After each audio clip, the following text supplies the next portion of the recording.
welcome back.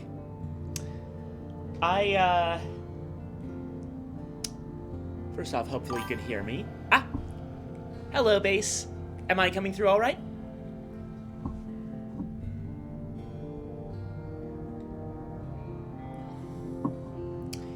Alrighty. I should say, before we even get started, that I genuinely don't know how long the stream is gonna go, or, what's gonna happen.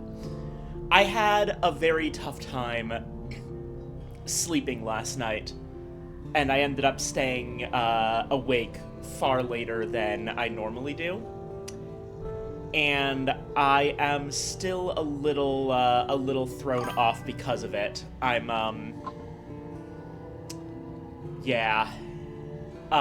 There's been a lot going on recently, and I have had a lot of things happen over the past few days, some of which have been a little bit stressful. No worries, everything's basically been worked out, and the one thing that might still not be worked out, I have a, concrete action plan for taking care of. Overall, things have been very good recently, but it has left me running around like a chicken without a head. So that's probably an explanation as to why I wasn't able to get any sleep. So, if I need to cut this one off earlier than usual, I need to cut this one off earlier than usual, but I will do what I can. Let's get continuing.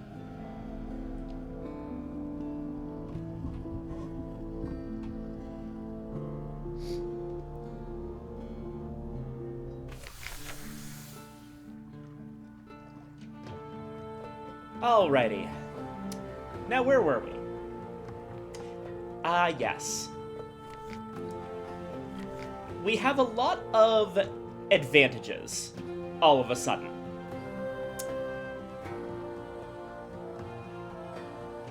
There's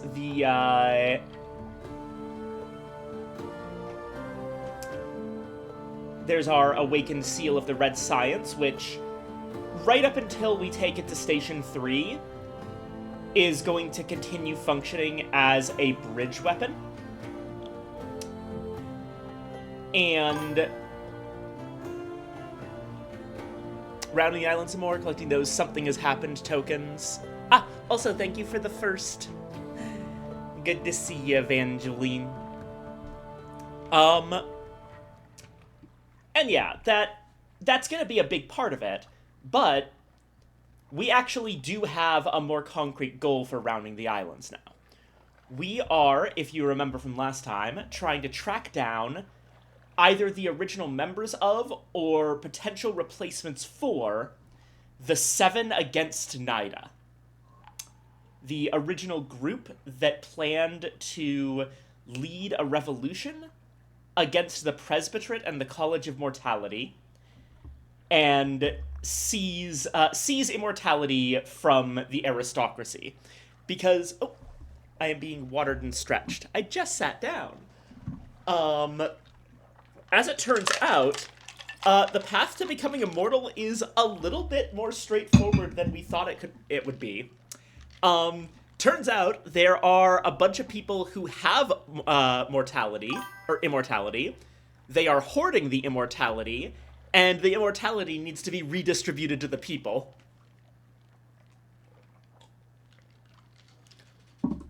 So yes, this has become a revolution. All right, and long snake.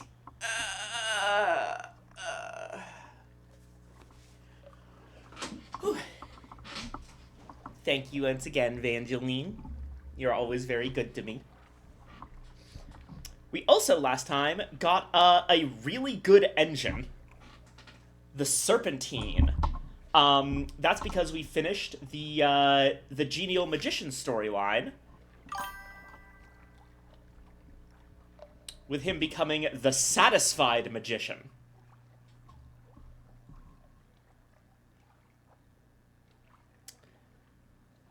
Which, despite the Tireless Mechanics fuel efficiency bonus, I think the Satisfied Magician, with his upgraded stats, the immortality is just lying around, someone should pick it up. When you finish a character's quest line, a lot of the time, their stats will change. Previously, the Genial Magician actually gave us a heart's penalty, because people found him unsettling. But now that he's completed his personal quest, he's stopped being so damn unsettling, and now he gives 6 veils, 5 mirrors, and 1 hearts. We'd be losing out on 5% fuel efficiency and 2 points of veils, but I think it is worth it overall for stats, and honestly, I just kind of like the Magician in general. Like, look at him. He's so cool.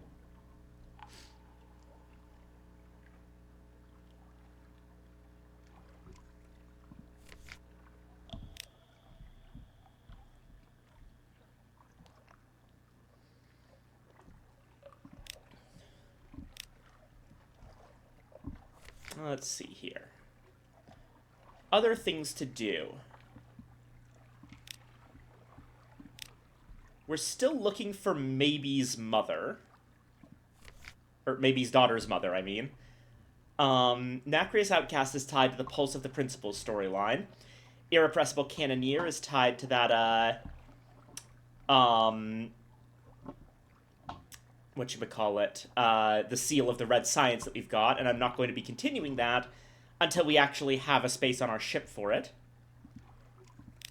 The Bandage Poissonniere wants to go to the shell in it, which should be easy enough to do.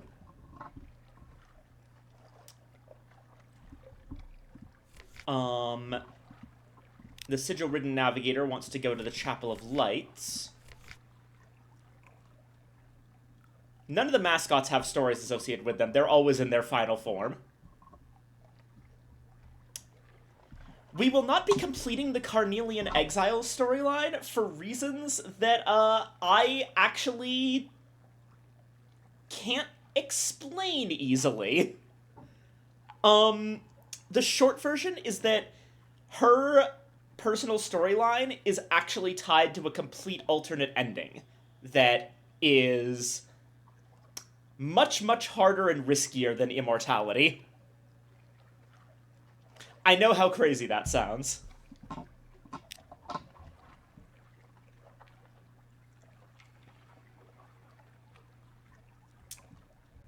We haven't started the Presbyterate Adventuresses questline, which is something we might want to do, considering we'll probably, want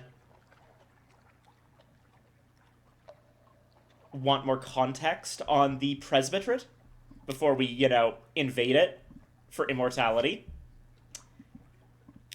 And the Haunted Doctor is... We have not talked to him at all yet. We can do that right now, actually.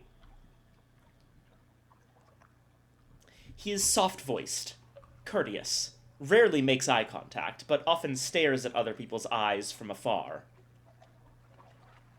Chat about science over a light dinner of Z-trout and bracket gruel. The nature of nature. Sunlight is, in certain senses literally, quite literally, law. Without sunlight, the Earth would spin off into space. And the absence of sunlight down here means the absence of a dozen laws.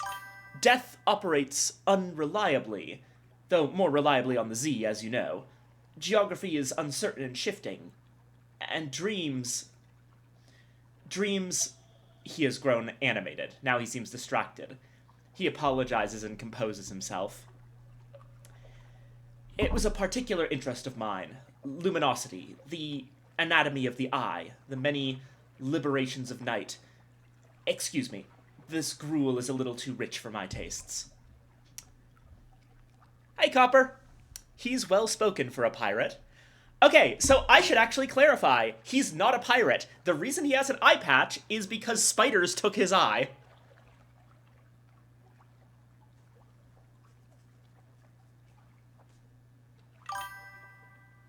Yep.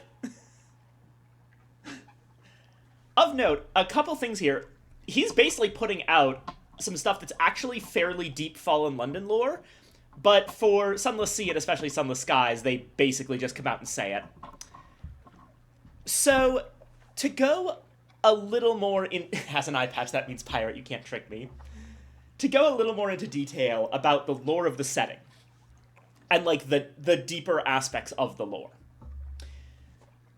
So, remember those sigils? There's one on the head of the sigil-ridden navigator, and we also saw them around the Avid Horizons gate. I've mentioned them before. They're called the correspondence, or correspondence sigils. And they're a type of writing that is incredibly dangerous and powerful. That's because they're the language that stars speak in. In the Fallen London universe, stars, which I will refer to from now on by their proper name, judgments, are living creatures that are at the top of the great chain of being. They are effectively the rulers of the universe. And in a star's own domain, the light that it shines, the light of the judgment, is what fundamentally separates what is from what is not. It is pure incarnated law. No no jury, no need for an executioner. Sunlight just looks at something, and it is judged to be either correct or wrong. And things that are wrong are destroyed by it. Reality realized, yep. So, being in a place that gets no sunlight, you're cut off from law. That's why there's so many weird things down here, like immortality and sea monsters and all this other stuff. It's why death doesn't work properly in Fallen London. And that is an absolutely huge thing. That explains why sunlight is lethal, because when you're down here for long enough, if you've already died a couple times, you are incorrect. You are going against the law of the sun, and the sun's light will kill you.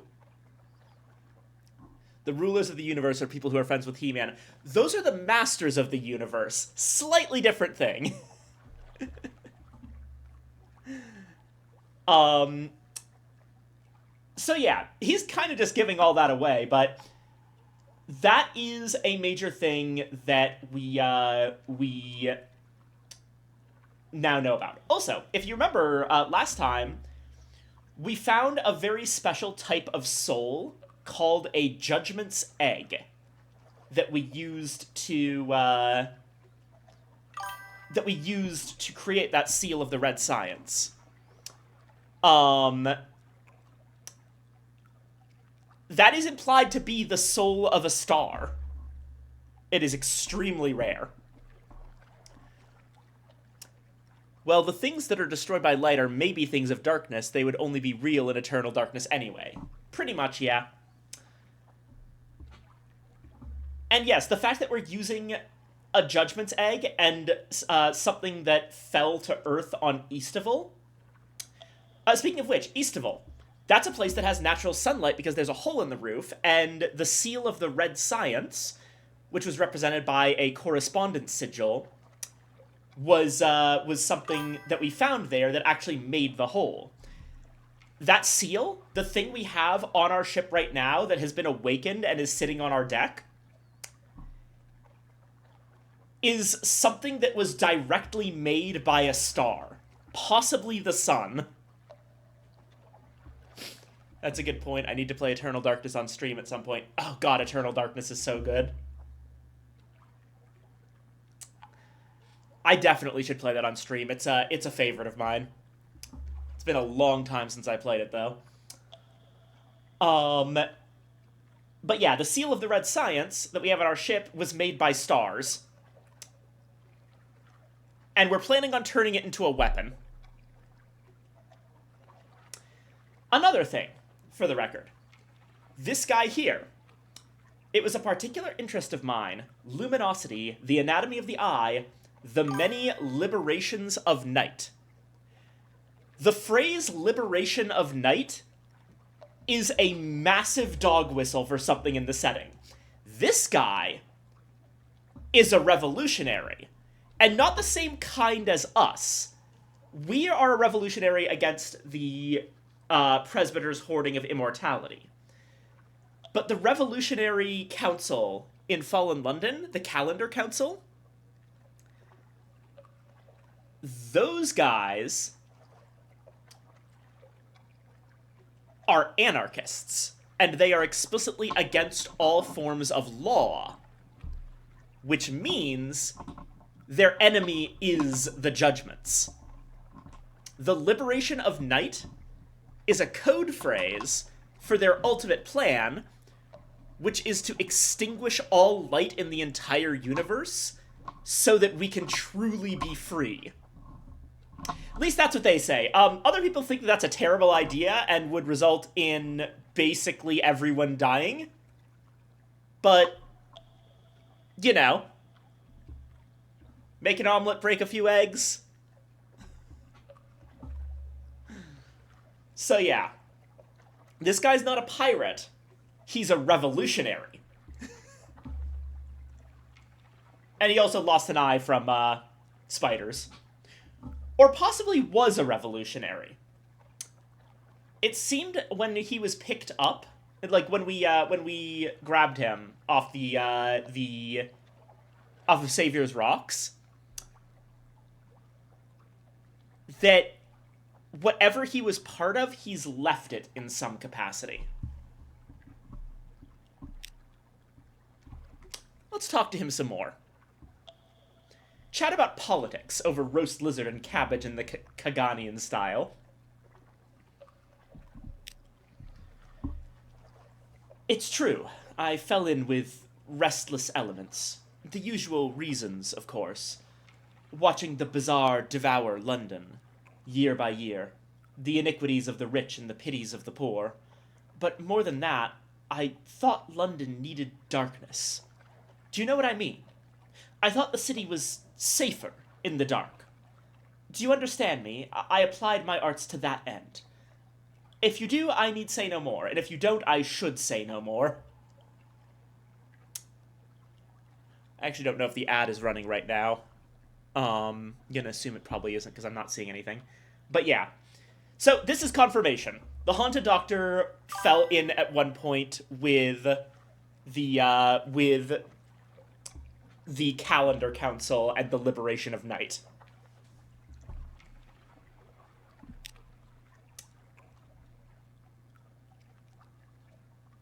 Oh, I forgot we're only allowed to ask him 2 things. And then the third requires mushroom wine, which we can do that part right now as well.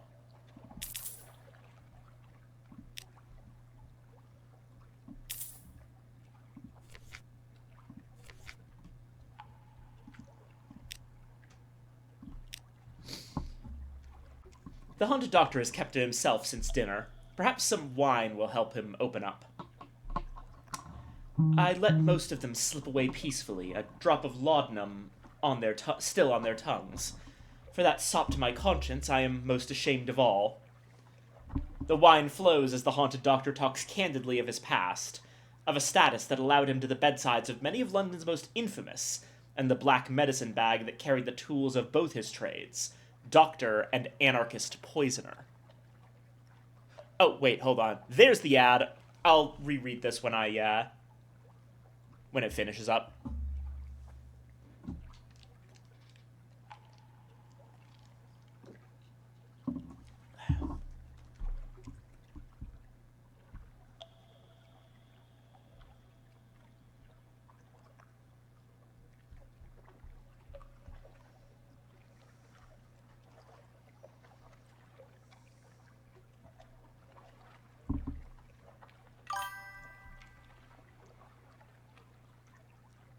Yeah, I don't get it either. That is so weird.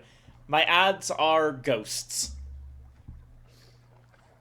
Also, hold on. I just got a text from my mother, who has landed safely back home, and I want to wish her I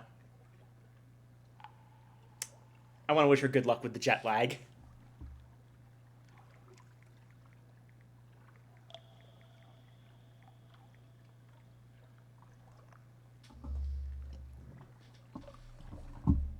Anyway, I let most of them slip away peacefully, a drop of laudanum still on their tongues. For that sop to my conscience I am most ashamed of all. The wine flows as the haunted doctor talks candidly of his past, of a status that allowed him to the bedsides of many of London's most infamous, and the black medicine bag that carried the tools of both his trades, doctor and anarchist poisoner. I was a fool, he adds, a child, just a boy on a crusade, drinking in the rhetoric of the Calendar Council, thinking myself more than a mere poisoner. What I did I do not regret. Would, though, that I had seen their true hearts before giving myself so freely to perdition. He raps his leather eye patch. The sound is hollow, sickly. It is a disappointment I well deserved. The lady taught me that much at least. No, another time perhaps. The hour grows late. I thank you for the company.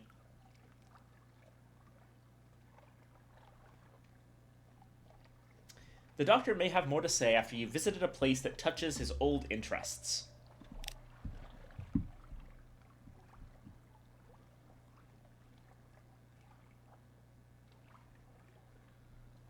We have a letter to the Flinty Latitudinarian in Nook. I remember that much. So, if we're going towards Nook, I think I'm just going to sell the Stygian Ivory.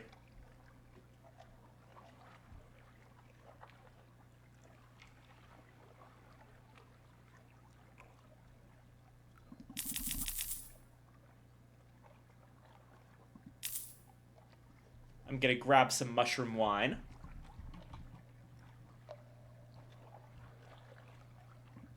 And then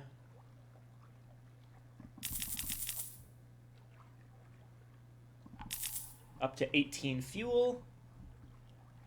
Holds almost full. So what's the plan? Okay. Nook is over here.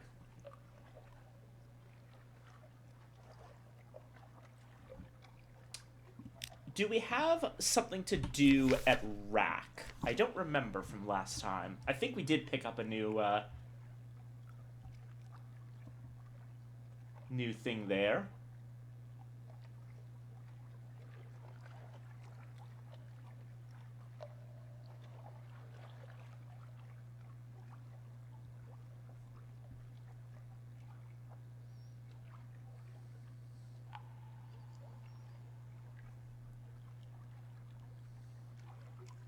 No, okay, we just finished sending ships to Rack. Righto. So, regarding our main quest, the 7 against Nidah, we have recruited Bourdain. That's 2 of 7. Because, effectively, we ourselves are the first of 7, combined with, Miriam. We and Miriam, like, together are the new schemer of the 7, and we have to grab the others. So that's, we've got the propagandist. The other characters. So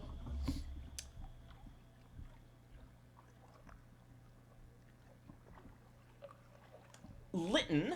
Yeah, here we are. We have,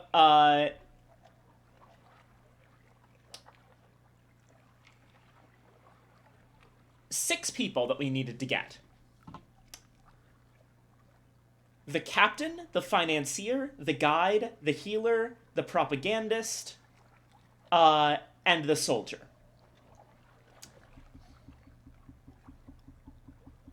The captain is Eric in Hideaway. We've already made friends with him, so we should be able to actually get him to join back up, probably. The financier. This was Lytton, but we know for a fact that Lytton wants nothing to do with this anymore. So instead, we'll be picking up the very same person who gave us our submarine, the fierce philanthropist down in Port Carnelian. The guide, that was originally Lorenzo, the old man in the Undercrow, the guy who's dying and has us delivering these letters to, we now understand, other members of the Seven. He's in no fit shape to do anything, so we will have to get someone else, and that someone else is going to be Isery from the Isle of Cats. The healer, we're hoping that we can heal Rosina in Anthe. If we can manage somehow to cure her animescence, then she could rejoin the fight. We got Bourdain. Luckily, we had already done basically the entire Rack storyline. And the soldier is the flinty latitudinarian Batuk from Nook, who we are actually about to deliver a letter to.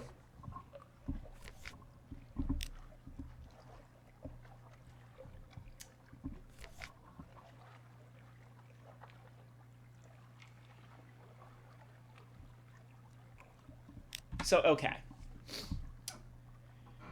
We can drop by Rack in order to get another commission from them.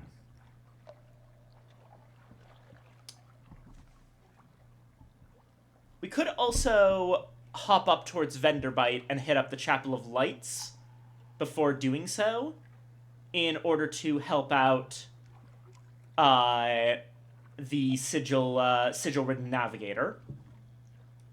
Then down to Rack.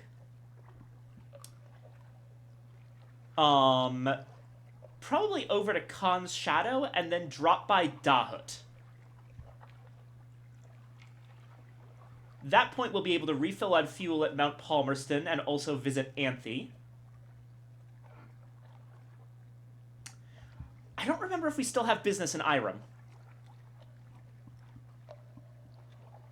Going down from Irem, assuming we do have business, or down from Anthe if we don't. Hit up the Empire of Hands for a port report. Down to the Shellinet.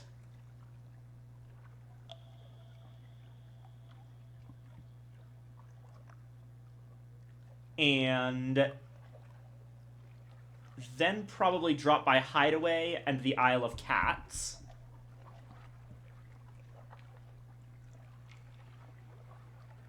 And then we kind of just make our way back and maybe drop down by Port Carnelian. Like, basically, in theory,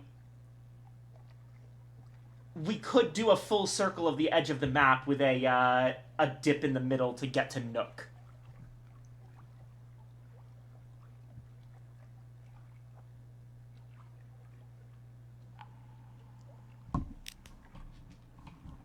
I think that makes sense to me. Let me just check one little thing. Because I want to check for Anthe. Or not Anthe, Igel. If I finished my work there properly.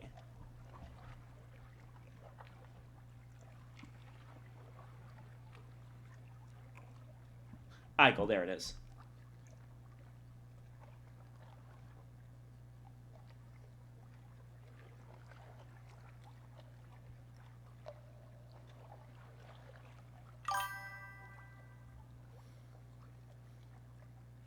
Brain off. Thank you, Seripot. Yeah. Okay. Yeah, hold on.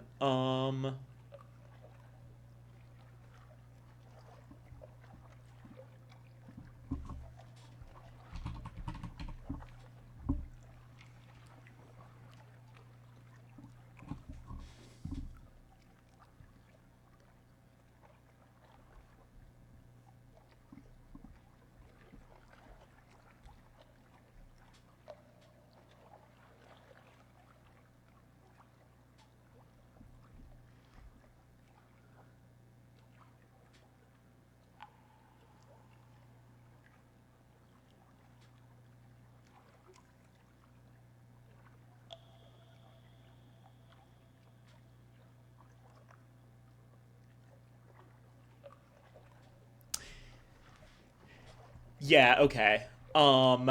We do want to drop by Irem.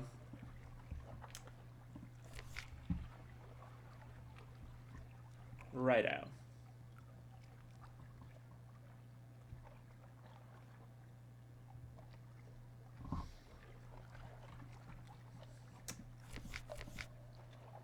Is there anything else we would need?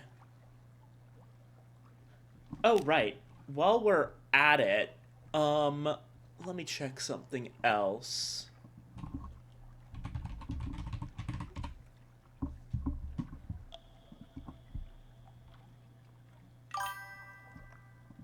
Empire of Hands.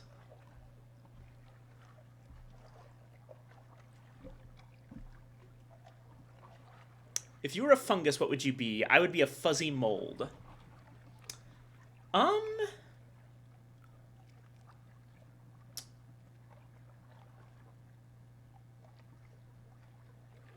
That's a really good question.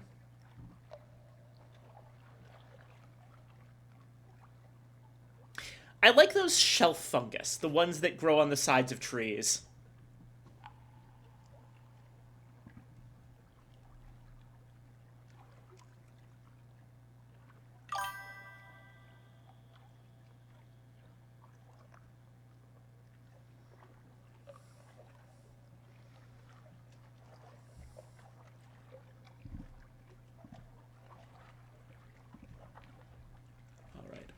It's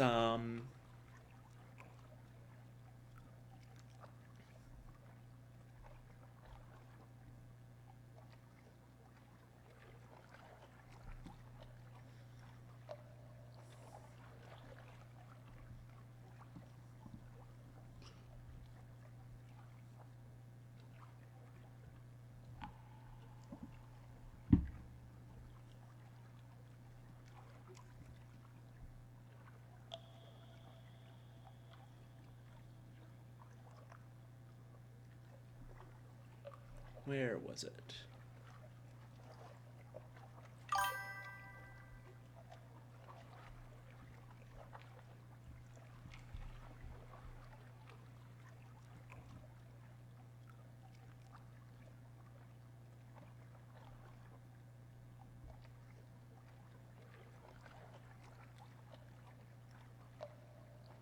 Apparently we only need the one Foxfire candle, but I could have sworn that we screwed this up last time, so I just like creature-shaped fungi. Yeah, that's valid.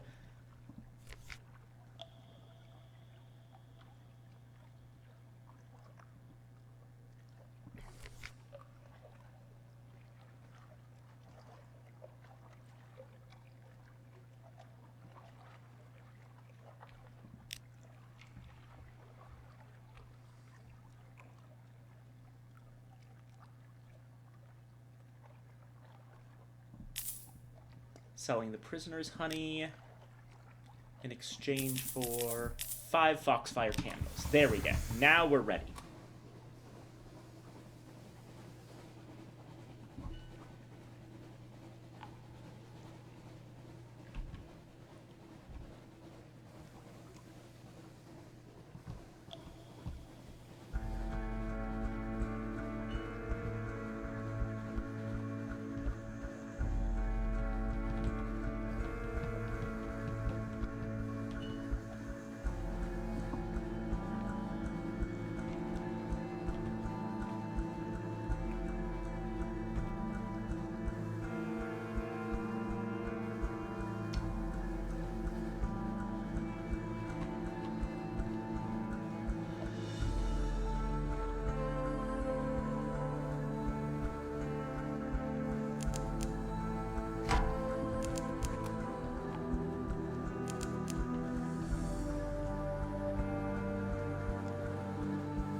Our cache of curiosities is more wine. In the flaring light, it's Z dark, but the taste is the darkness of autumn. Mushroom wine. An acquired taste, perhaps, but once you've acquired it, who'd go back to grapes? Nasty little bubbles of goo grapes.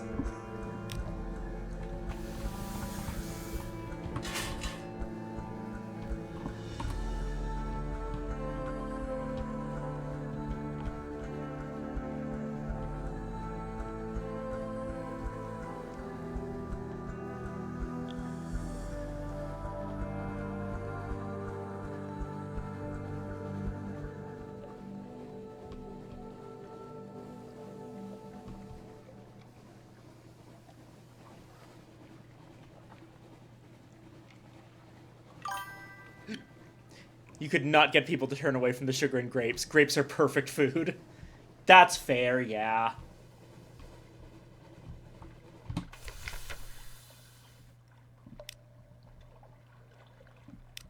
We got a port report for Vendor Bite. And let's hit up the exploration. Interesting. Okay, the Carmine Chapel. A little chapel stands alone. You poke your head through the door. The walls are a deep red, just this side of scarlet. A ruby-tinted window at the back glows with steady light. An electric lamp behind the glass? Rare and expensive, but this is no gaslight. No one is here, and yet you have the sensation that only a moment ago, someone must have been. We can search the place with our 100% mirrors quality. We can just leave. This shade of red would be unsettling enough in a dowager's parlor. Daubed on the walls of an empty place of worship? Nothing cheerful will happen here. Or we can make an offering. Drop a coin into the empty offering box and pray to the power of this place, whoever it might be. It's one echo, and you can only do it if you have no menaces, unaccountably peckish. Alright. So this makes you a cannibal. Like, when they talk about being unaccountably peckish, they mean you're a cannibal. You eat humans. And I believe that this is one of those... Normally, you can't actually join in on options that require you to be a cannibal without already being a cannibal, but this is one of the ways that you can actually do it. There's very little downside to becoming a cannibal, and a lot of upside, which is why, for role-playing purposes, I'm going to try not to do it.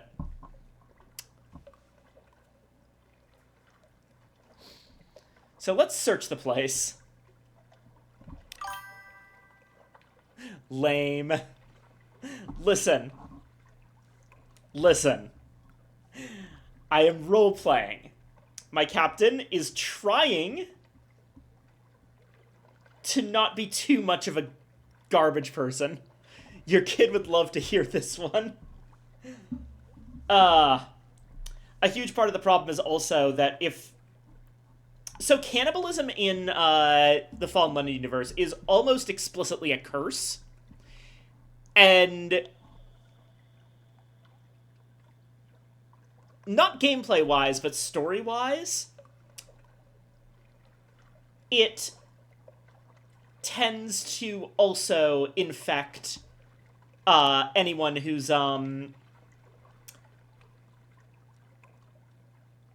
basically, it would mean our kid would be more likely to get cursed as well. As for why cannibalism is a curse and what it's a curse of, do not seek the name.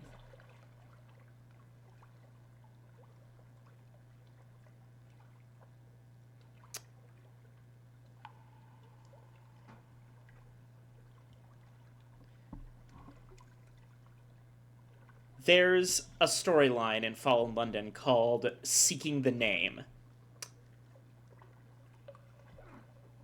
And every single bit of text that that game can give you warns you against it.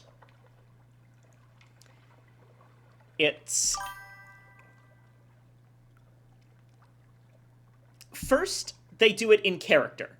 Characters will tell you that it's a bad idea. Then eventually... the game starts telling you, through tooltips, that it's a bad idea. Then later, the game itself will just will stop even, like, warning you and just put text on the choices that says, do not do this. Seeking the Name utterly destroys your character. It's a storyline that involves dumping a bunch of resources into a fireplace, and the only rewards you get are those that completely cripple your character.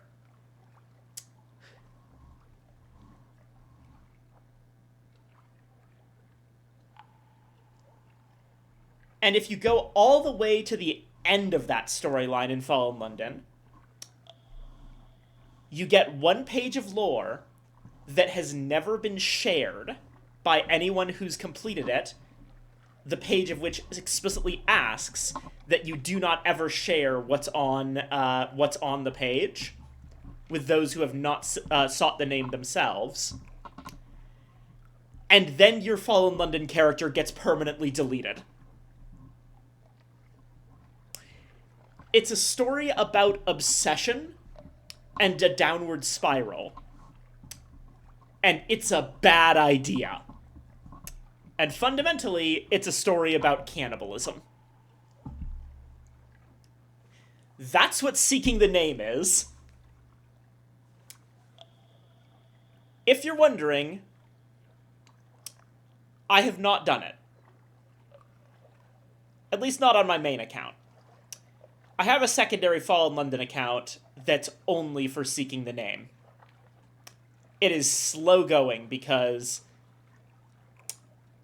you basically have to treat whatever account you're using to seek the name on as a standard account, because the requirements for doing the storyline are so much that you have to pretty aggressively play the game and get resources that would normally be used for, you know, improving your character and making them better instead of making them worse.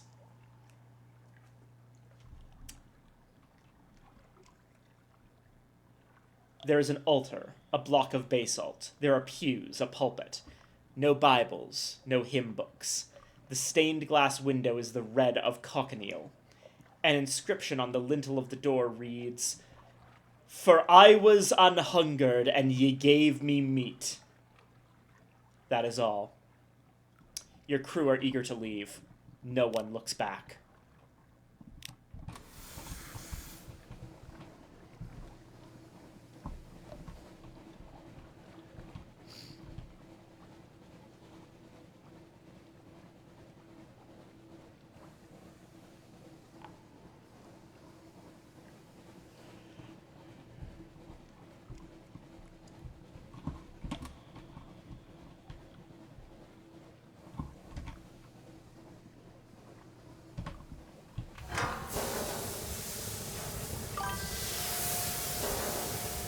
I like seeking names. Don't tell me what to do. I do want to tell you a very funny story, which is that,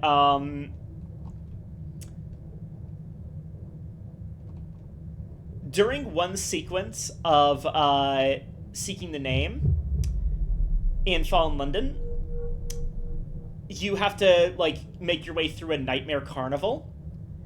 And Fallen London has, like, premium content, you know, stuff that you pay a subscription for and you pay, like, actual money to the creators of the game for. And at one point, during the sequence in the Nightmare Carnival, as a joke, the developers put an option that allows you to pay them $20 for your character to be erased permanently.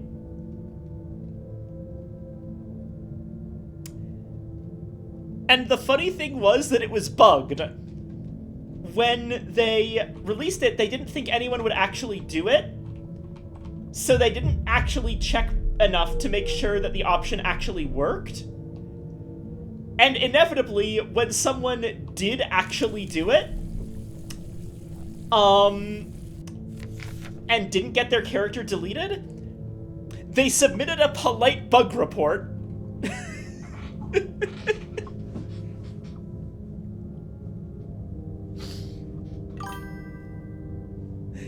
The developers got back to them right away, and to reward them for submitting the bug report for something that ridiculous. So that's the fan base. Yeah. They gave that... They did not, in fact, delete the person. They instead gave them a unique item that I believe, like, only a very few people have through limited time, like, ARG shit. And the item in universe explains why they didn't die to that.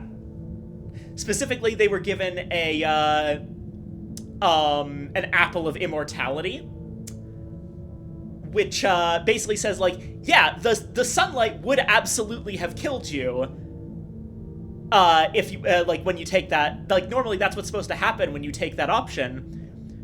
But the reason it didn't kill you is not because there was a bug, it's because, actually, you were already immortal.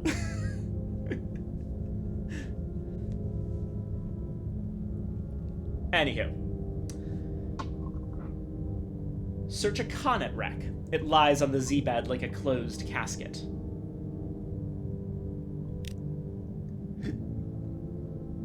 Your boarding party don their diving suits. The wreck is broken near the main guns. Though heavy doors spared half the ship from the water, the crew were trapped inside without hope of escape. They chose to forego starvation. Their corpses litter the azure floors. If you grab immortality and get back into the judgments, are you okay? Depends on the type of immortality. If it's a Hesperidian apple, yeah, you're fine. That thing basically puts you on the same level as the judgments. They can't do shit to you. Doesn't give you any of their powers, but it does make you immune to their laws. If you get immortality from the Mountain of Light in the Presbyterate, that's kind of its own sort of law. Light is law, as a reminder. So a Mountain of Light is the Mountain of Law, and it's giving off life. Because, yeah, for the record, that's where the Presbyterate's immortality comes from, is the Mountain of Light. If you get it that way, then yeah, you would probably still be killed by sunlight. Because I'm pretty sure the judgments are stronger than the Mountain of Light.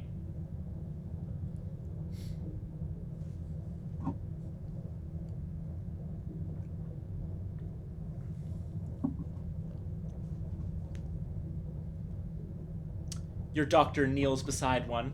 The thick skin is stained a deep blue-black, the pelican hue of the... They probably meant deep Z, but they said Zeep Z. The body is bloated and engorged, stretching the seams of its white and gold uniform. Margarite poisoning, your doctor pronounces. Self-inflicted by the looks of it. He pries the jaw open. The corpse's mouth is stuffed with drowning pearls. Oh.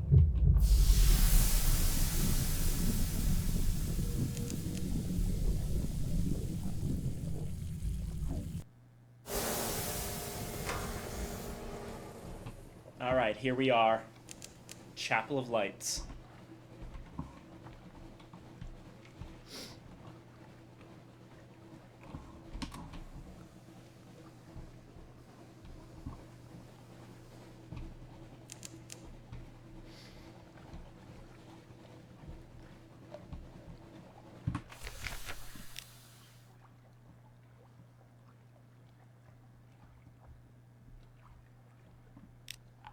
Gather intel. Here we go. Your sigil-ridden navigator races towards the chapel. This is the place! Hark, the bell!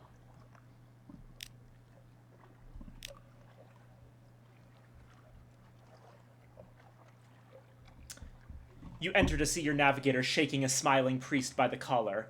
It led me here! Tell me what it means! Look at it! Look at it! The priest disentangles himself as politely as possible. I'm sure we can find a path to put you on, my friend. He examines the sigil with the professional air of a collector. But we will need your help in return. Our stores are running low. If we cannot feed our congregation, our mission must end. Can you provide? The fresher, the better. Your navigator has nothing. He pleads for your help. We need to get a couple of live specimens, or if we were a cannibal, we could let 2 of our crew, or at least one of our crew, I think, get eaten by the chapel in exchange for getting help with the navigator. This chapel is another one of the weird cannibalism chapels. All right, live specimens it is.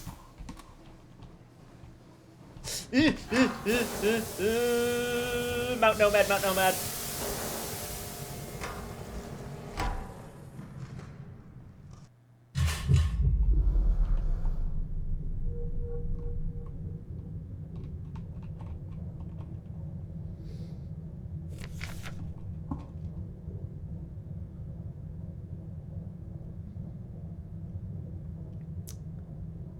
Let's once again take a look at the engravings.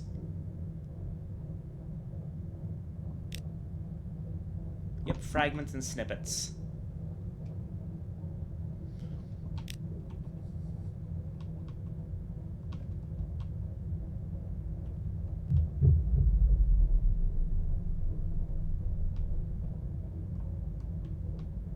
And the Avid Horizon, we should be right on the trail of.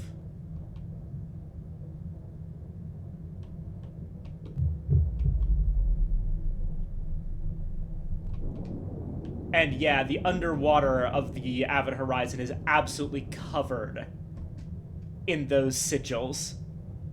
Specifically, that one sigil that is a little spiral next to an L-shaped sort of corner with three connecting lines. I actually know that sigil. That sigil means hurtling endlessly towards the earth. It's a sigil of travel and connection, but also of disaster that crashes through and destroys everything in its wake. Gravity, in a way, it is gravity. The reason I know that one so well is that during the Kickstarter campaign for Sunless Skies,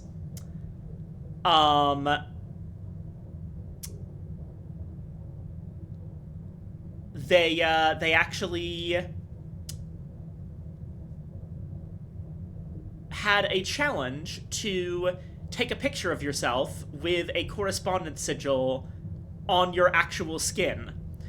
And if they got, like, however many pictures of those type on the Twitter, you know, to drive engagement, that were tagged with the campaign, it would unlock a stretch goal.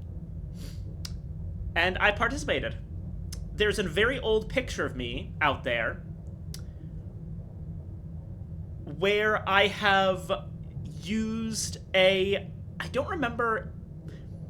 I don't think I actually used my own blood, though, considering at the time I was a little bit extreme about this game.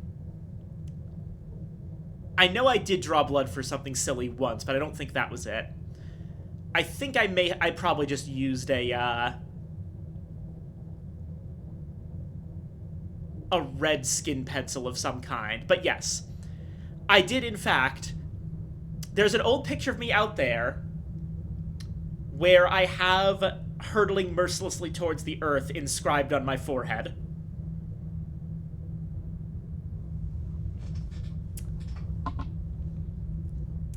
Must have been, first year of college, I think it was. That would have been, like, 2015-ish.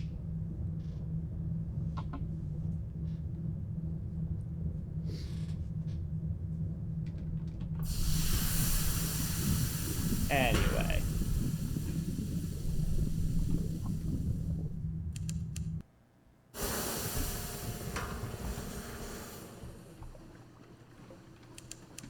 There's a better shot of hurtling endlessly towards the earth on the lower left.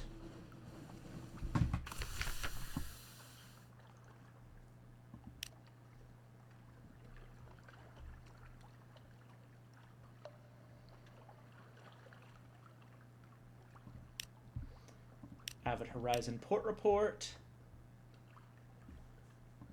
Not much else to do here, since we don't have the Merchant Ventures stuff.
Hey, the pirate poet! Well, let's have a little bit of fun.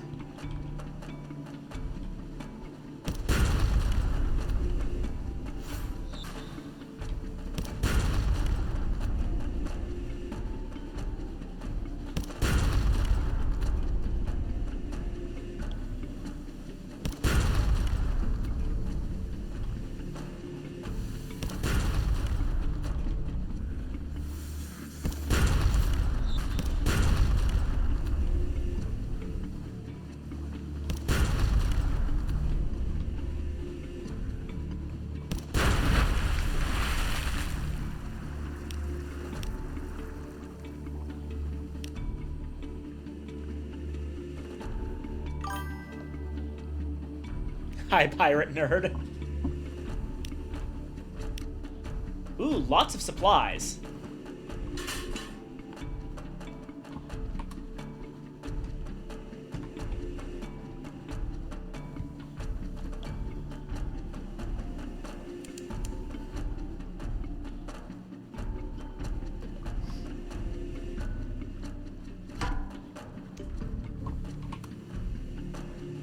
I'll take out a Gillifleur.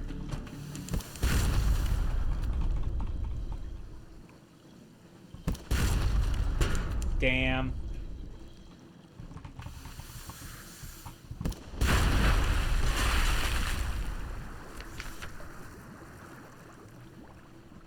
Let it disperse for a Z story.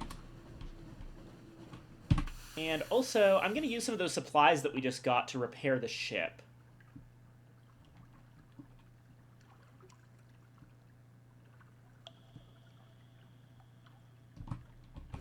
There we go. Ship is back in perfect working order.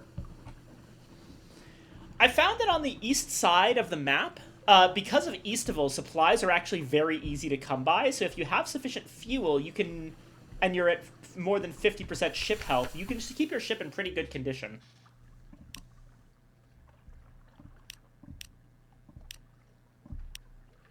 Visit the Unmakers to lose 5 terror.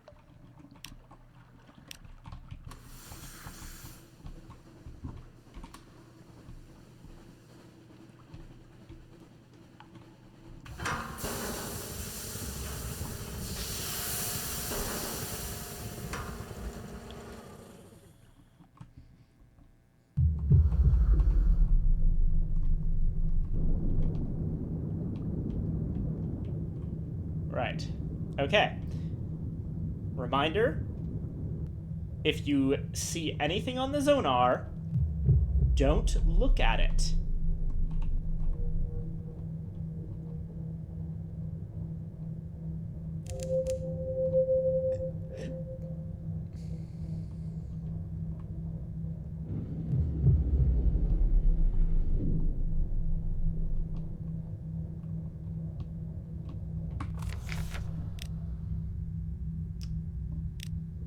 Guiders mourn to go wrecking. Compile a port report.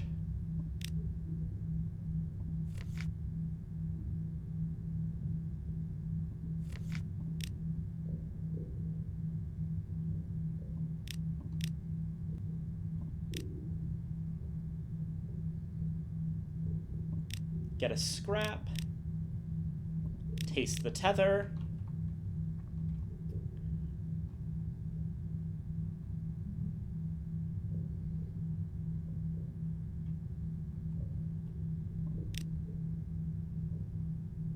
We'll go with the knife.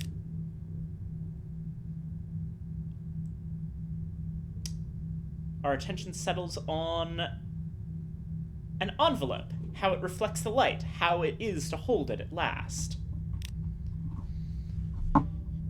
You smoke in bed, propped up by downy pillows. Yellow light floods from the window. You glance at the clock. Shouldn't the postal service run without rest now the sun never sets? How much longer... Wait, was that the letter plate? The letter plate? You throw your sheets off and run to the door. There, a letter from her. You tear it open. She begins with, "My dearest." She ends with, "Yes." Aww.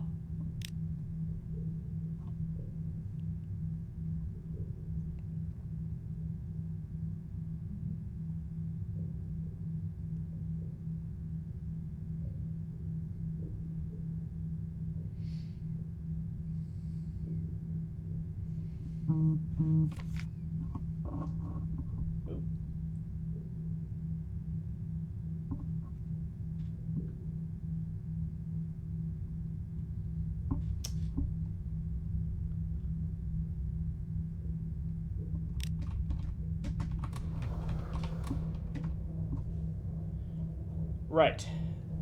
Nook is our next destination.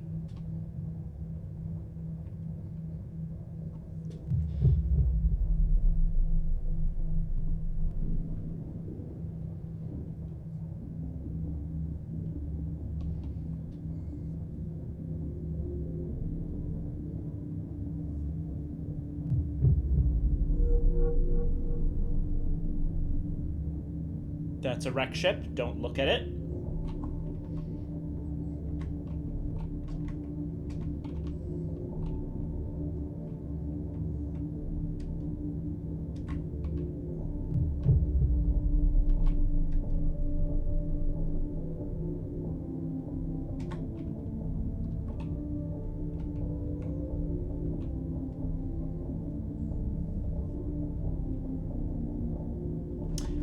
Ah, if you'll excuse me for just a moment, I need to quickly pick something up.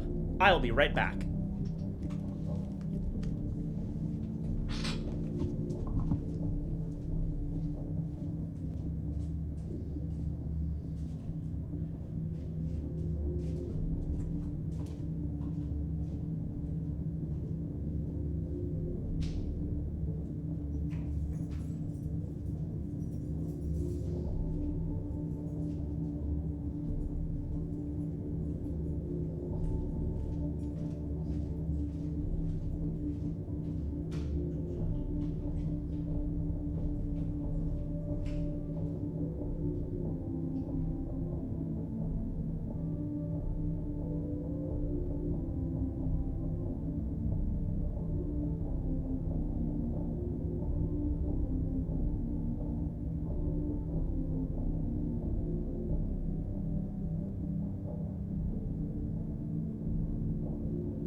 Alright, I'm back. Hello. Sorry, that took a mite longer than I had expected.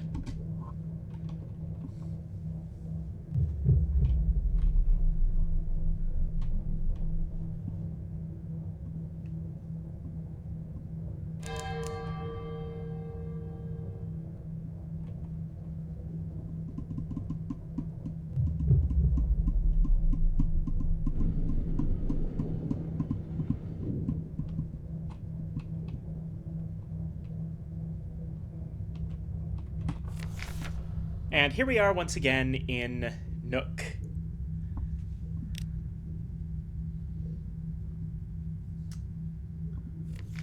With a cask of mushroom wine. We can also buy like 2 fuel here, 2 or 3.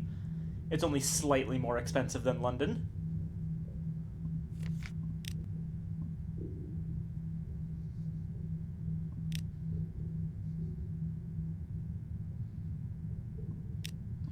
We already know where the Etched Tooth House is.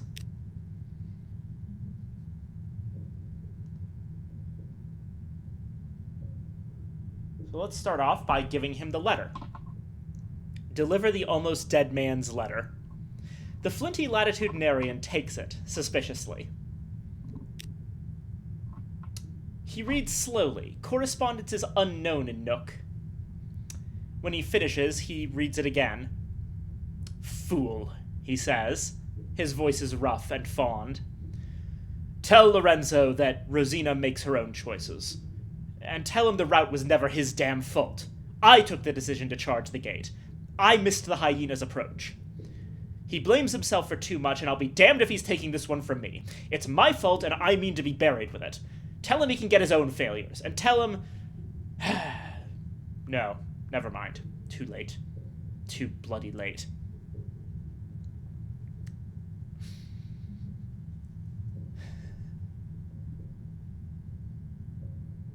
And that's strategic information.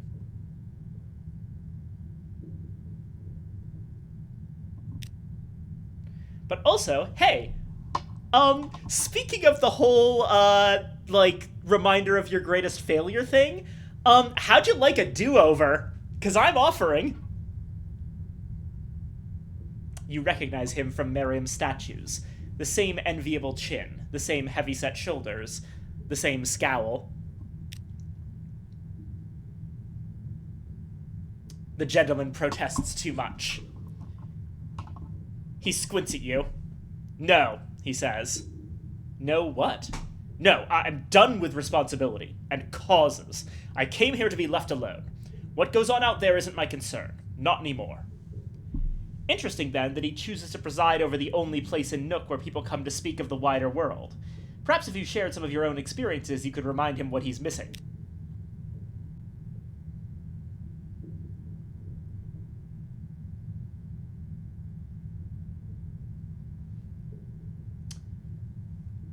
Tell them a lesson we learned at Z. Trade a secret to restore Batuk's passion. Don't eat your crew. You tell of the Z's hunger, of the northern cold and the southern warmth, of storm and stone and salt. Batuk feigns indifference, but you can tell he's listening. So yeah, we're gonna need to get more secrets.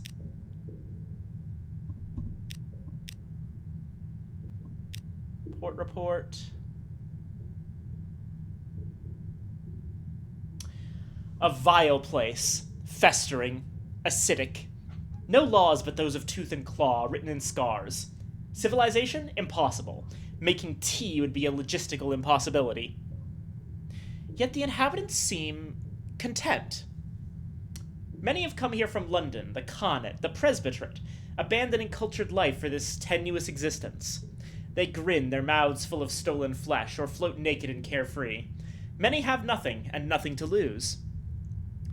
A group of swimmers dart past, hunting gleefully. One squeezes your shoulder companionably. You've never met her before.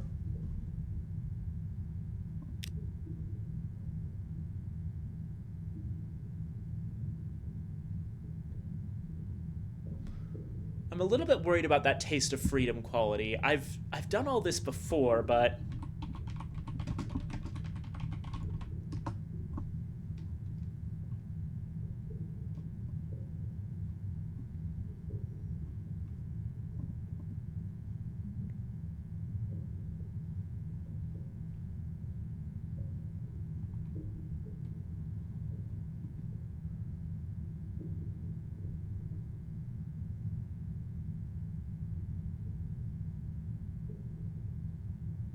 It doesn't look like it does anything bad, even if it's a little bit scary to see if you stayed here any longer, you would never leave.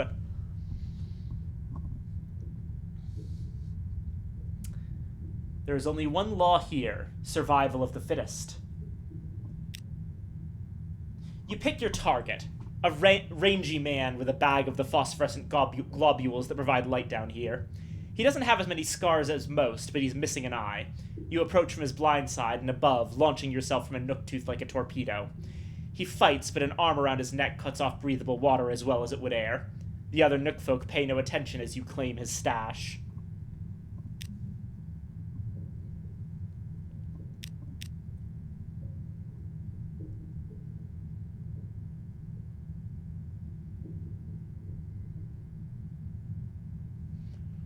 Ooh.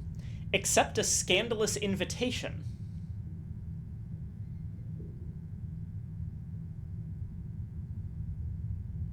No. Hmm.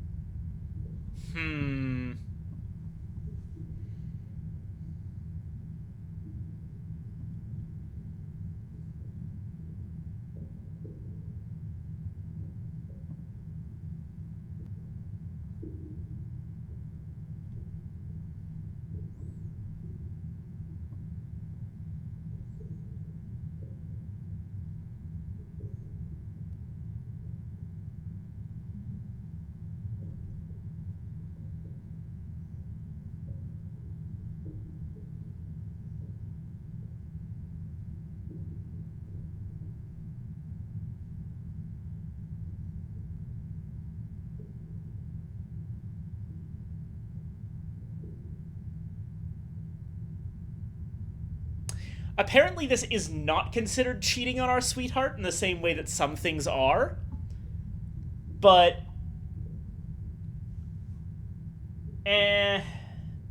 I'm still reluctant.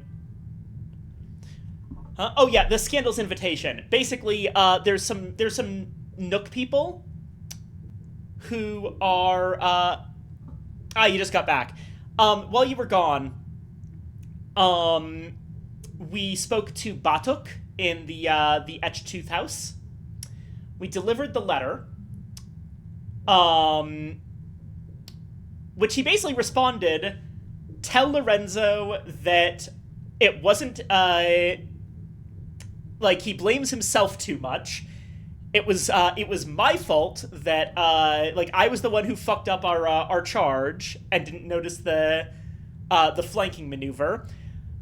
He has plenty of, he already blames himself for too much. He's not going to take this one from me. And now we're just kind of fucking around in Nook, and we've been given a scandalous invitation. Basically, two of the Nook people, as a reminder, these people are, they're all naked, swimming around in a sea monster's throat, which has breathable water for some reason. And they have decided to invite us to a threesome. And I'm like...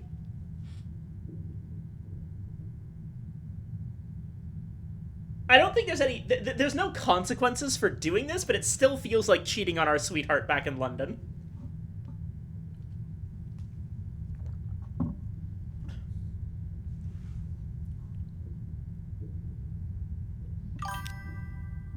Yeah. So I'm gonna skip out on that one. Let's search for a couple of nodules.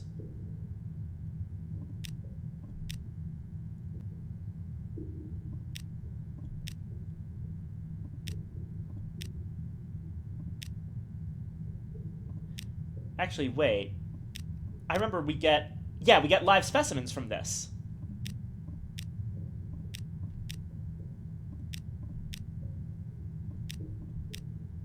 Okay, and that's enough live specimens to pay off the Chapel of Lights for the Navigator.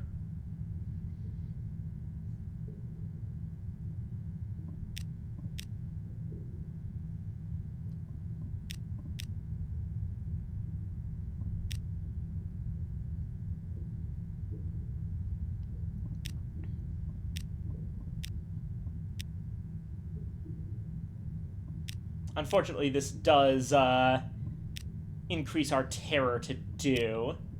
But I'm going to try something. Swim downwards, swim downwards. Down the writhing gullet. Okay. Let's actually start exploring this thing's digestive system. And then we're going to leave Nook.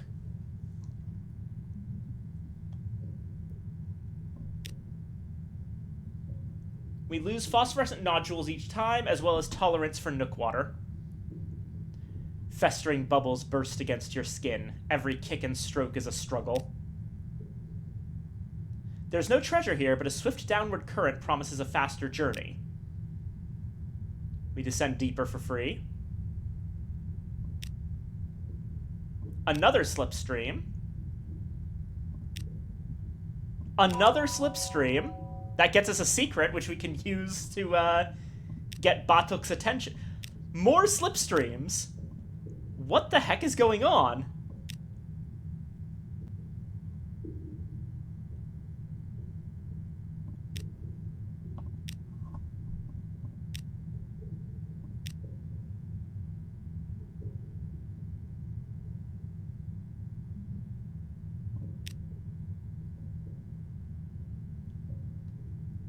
Choking in the darkness. Unbreathable. A persistent viscosity pushes you down towards the digestive juices of the hideous stomach below.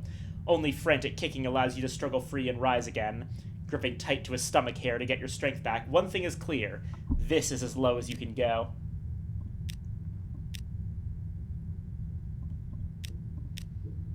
Well,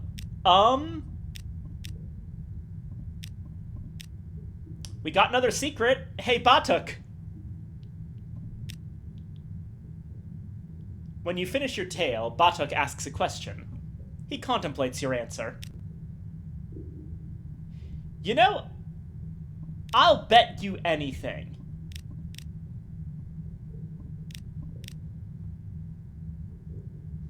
that I can get a couple more slipstreams.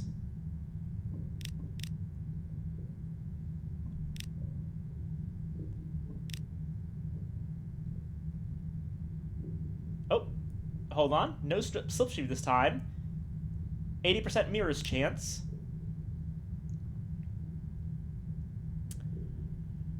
Light through a tear in the flesh wall. You push through the tear into the fleshy cavity behind. 100 child-sized maggots infest it, eyeless bleached white, burrowed in with their teeth. In the middle of their number is a skeleton, picked clean, lit by a cluster of discarded nodules. And something else glints in the light. Polished gems of no use to these monsters. With careful movements, you navigate the maggoty boil and collect them. At least 100 echoes worth, you estimate.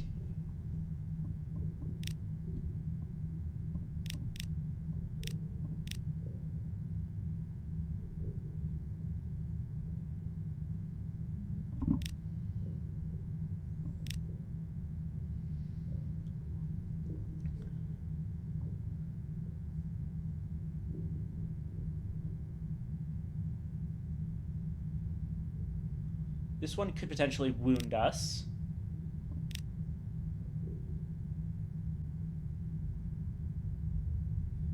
Climb down an undulating tapeworm. This could be a quick way into the depths, or at least into a prominent entry in the upcoming second volume of The Worst Ways to Die at Z.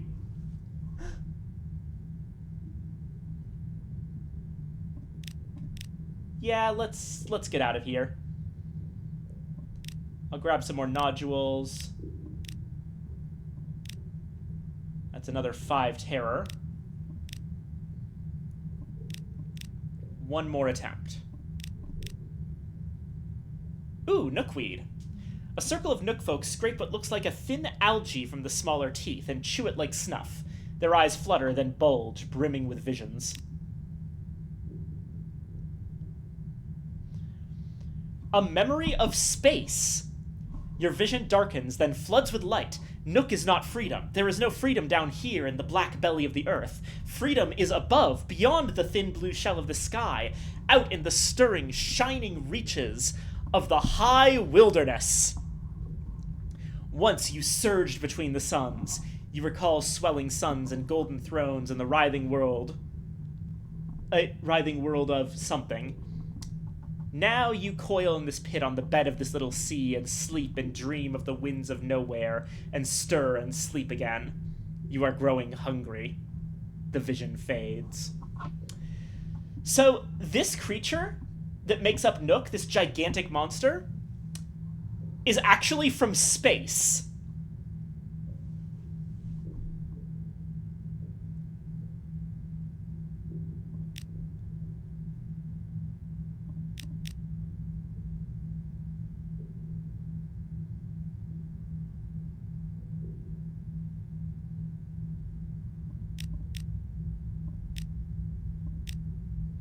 Oh, there we go. Slipstream. Slipstream.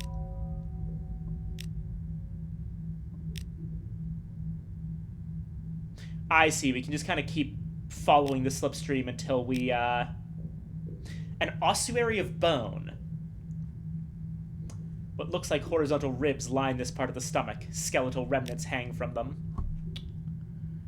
The placing is deliberate. The bodies are firmly attached. An old ritual from an earlier age of Nook? You cannot tell, but it is a matter that London's eminent scholars will no doubt be interested to debate, at least until the brandy runs out. And that's a free secret, which is exactly what we needed.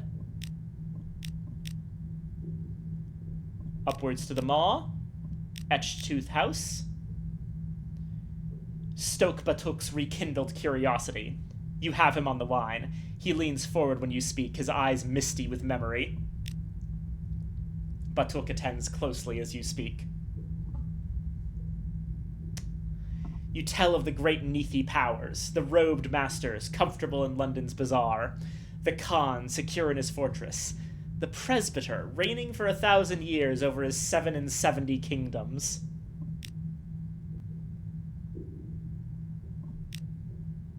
You tell of drowned sailors in the Fathom King's feasts, of the numberless wrecks that litter the deeps. After your tale, Batuk springs to his feet and paces the cavity. Yes! All right, try not to look so pleased with yourself. It wasn't that clever. You just reminded me of how angry I am. Arrogant presbyter bastards. It takes solid flint balls to monopolize immortality, I'll tell you that.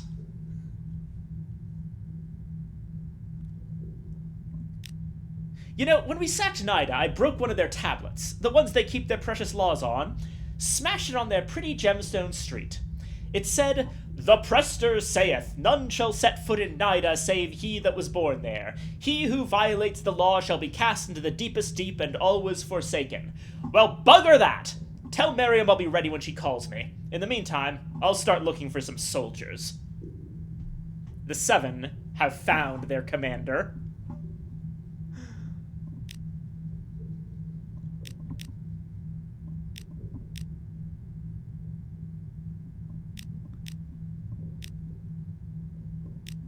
Alrighty. And that is now 3 of the 7 against Nidah, counting ourselves, of course.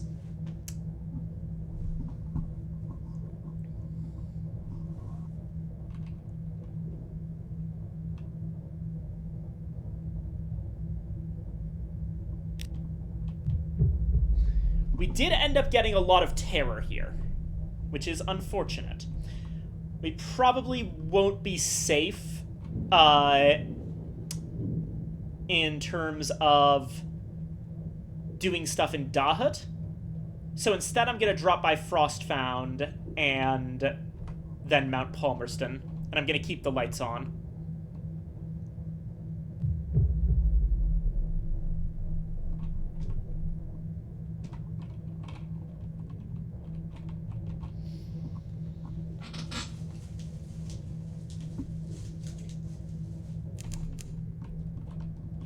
I just absolutely love the, like, don't look so damn pleased for this stuff. It wasn't that clever.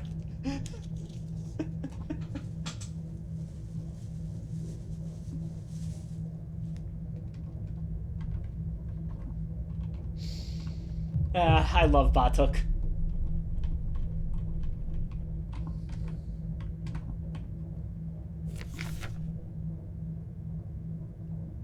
Your cheeks are wet. You think for a moment that it's sweat, but then the sorrow hits you like a falling stalactite. You are weeping. You double over, inconsolable. We can control ourselves or give ourselves over to it. I feel like giving ourselves over to it probably is the better option because we won't be bottling it up.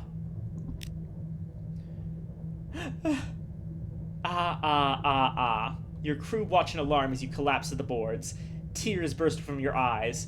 Your body is racked with sobs. It passes as suddenly as it started, but your thoughts are stained dark with an unlikely grief.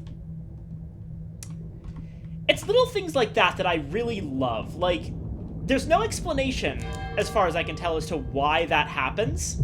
It's just a thing that can happen.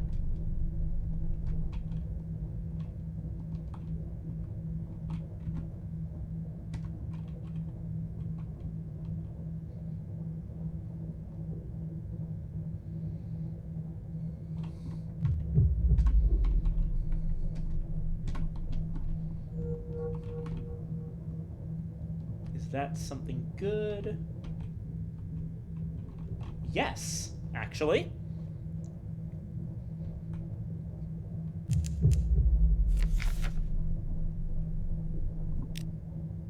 We lost a crew.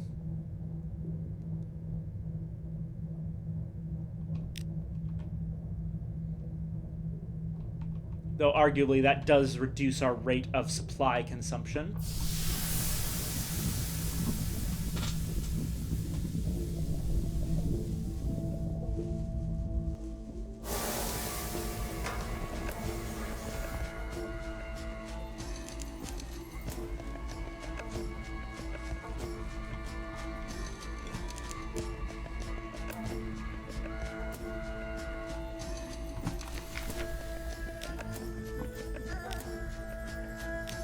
Got the port report from Khan's Shadow. And, I'm gonna sell the rest of my mushroom wine here.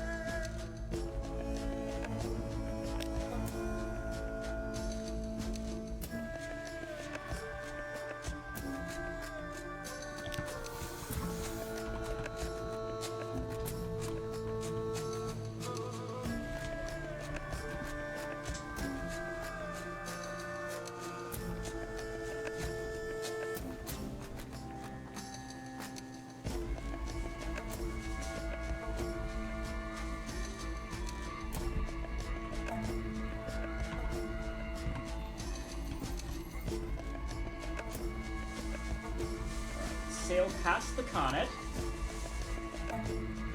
and we are headed for Frostbound.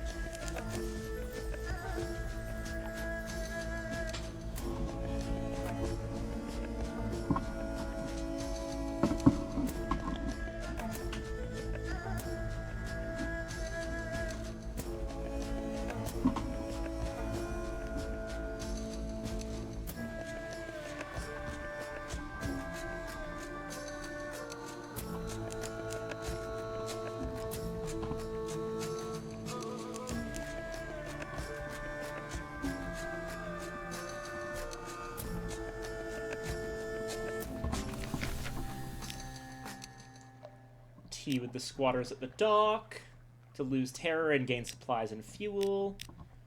Port report. And over towards Palmerston. We'll be able to completely refill our fuel there.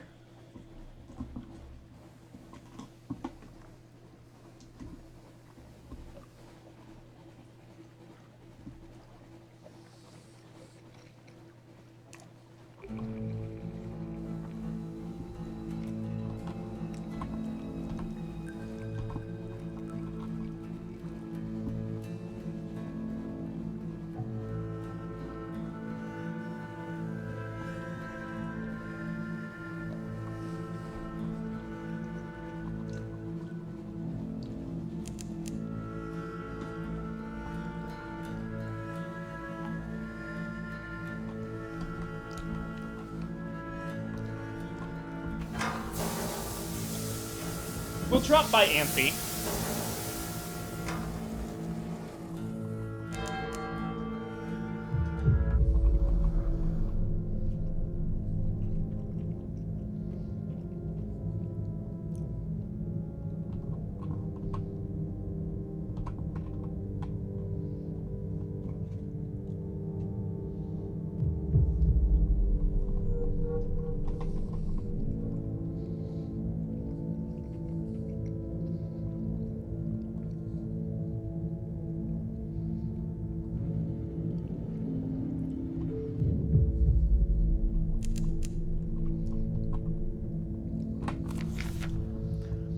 They call it the City of Flowers, but the flowers are crystals, spiral matrices grown on the walls of Anthian caves.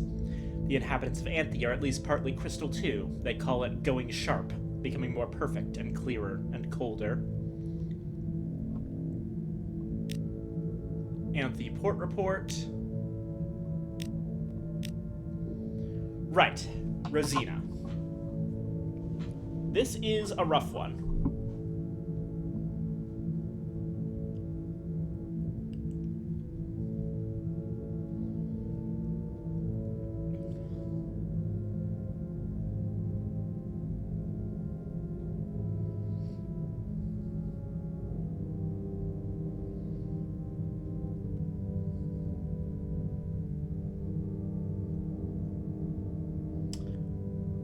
We would need tongue sharpness. Right.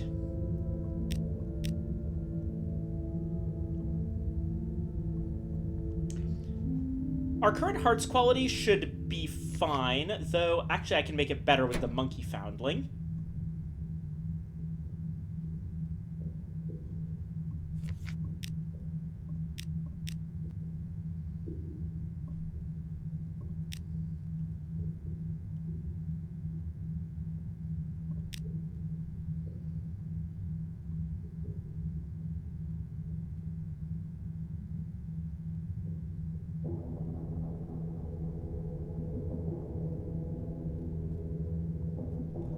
I need 2 sharpnesses to do tongue. Oh, yikes. You struggle to write your mind. Instead, you give yourself nightmares of body parts that grow brittle and snap off. The environment is a help, but you must also prepare your mind and your will. Going sharp means giving up many sensations.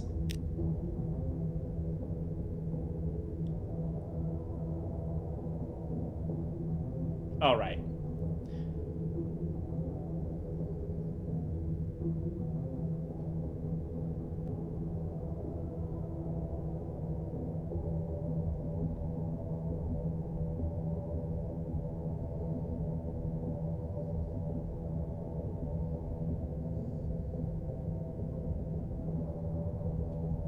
Oh, wait, I think I see, yeah.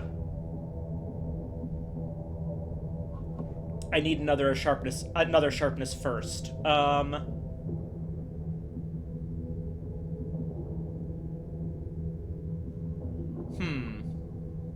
What could we use here?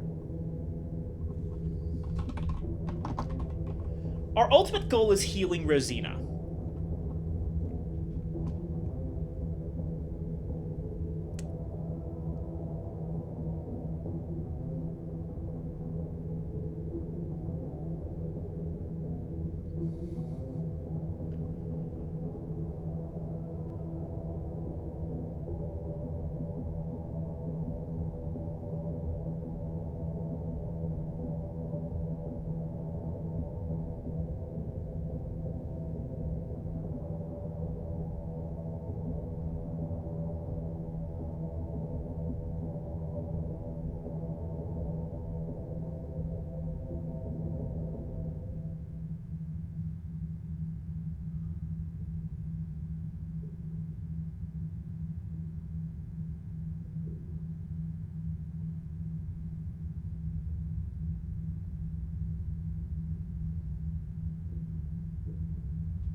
The main thing we want is the tongue.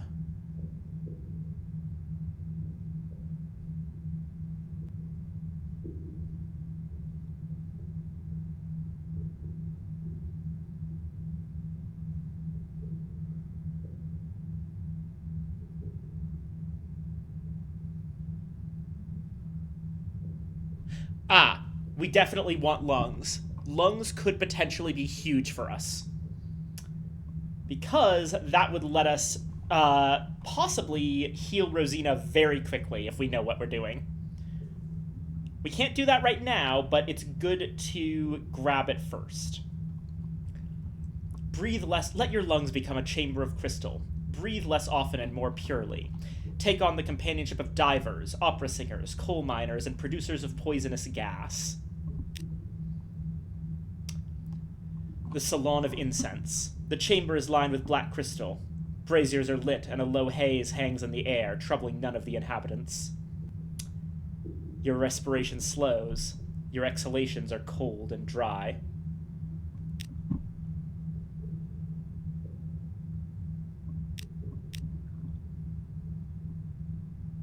And then...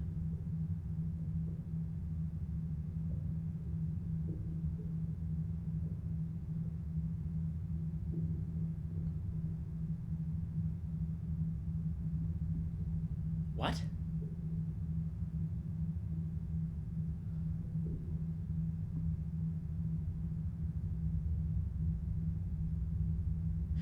Okay, now I'm confused. What is going on with these sharpnesses that I can't do this right?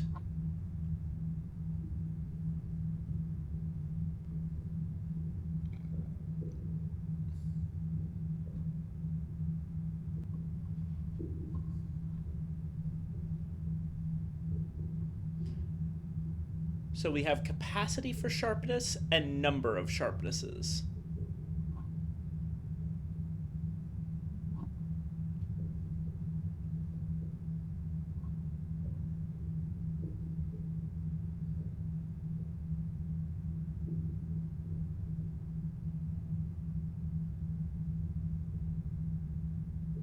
Oh, I get it. Okay, in order to get the sharpness of the tongue,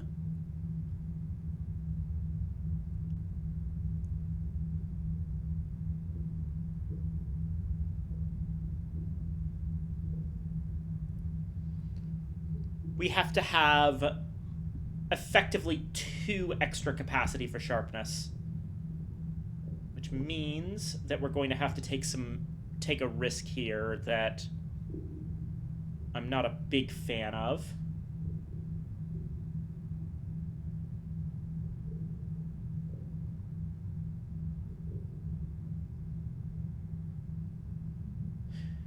Okay, let me see if... I'm going to take a wound.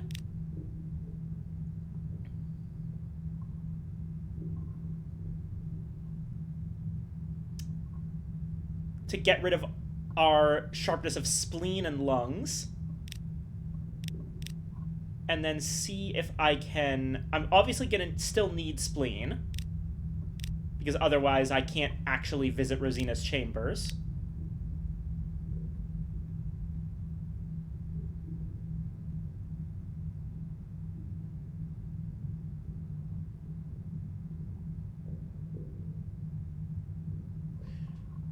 No, Okay, I see the problem. I have 2 capacity for sharpness.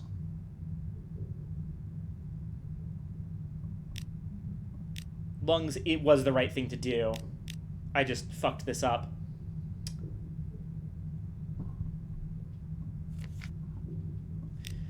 I'm gonna come back here.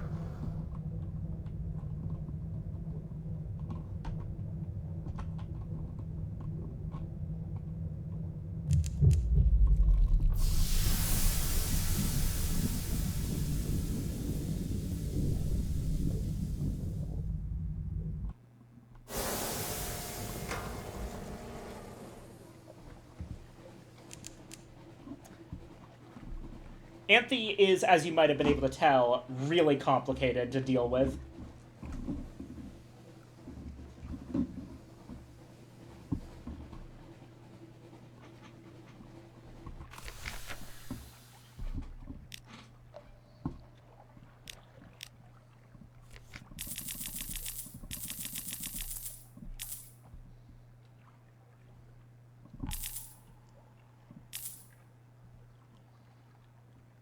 $23. And I'll buy 2 extra supplies for the road. Let's visit the Deviless. The Deviless disconsolate. She pours the tea with a shaking hand. Her eyes are distant. The lights, the agonies, the scalding mists of lead. I miss them so. I longed to return from exile. I was such a fool. There's no future with the convention. Will you help me? I overhear things here at the gate, the convention's plans. Take them back to London for me. The officialdom of hell will show gratitude to me, and I will show gratitude to you.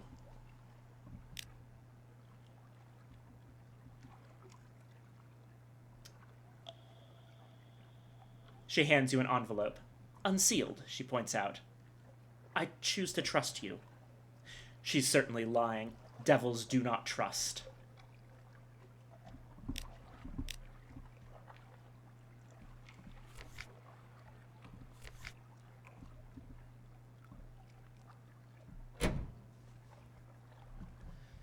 Okay.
Right.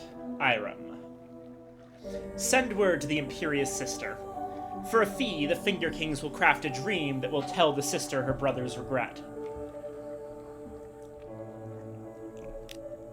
They will think it's a rather mundane dream that you wish to send. They will hiss over this sepia memory of filing cabinets and documents aflame. They will, perhaps, recolor the elements of the dream, a vellum document kept in a scroll case, the brother represented by an ape in a Viric suit, with white braid trim. However, in its essentials, it will reach the Imperious Sister, wherever she may be. Report.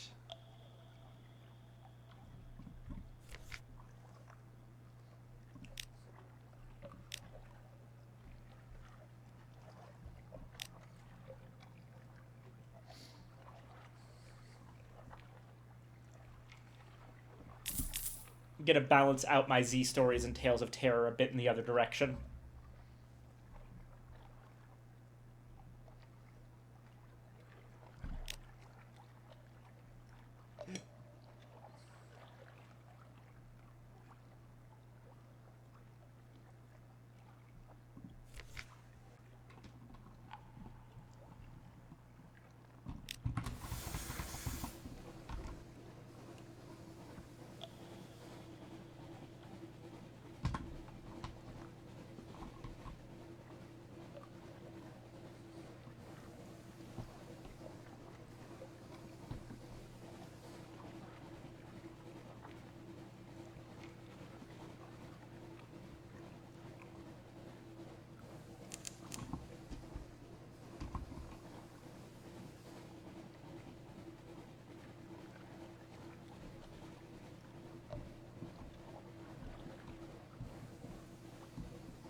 Yikes.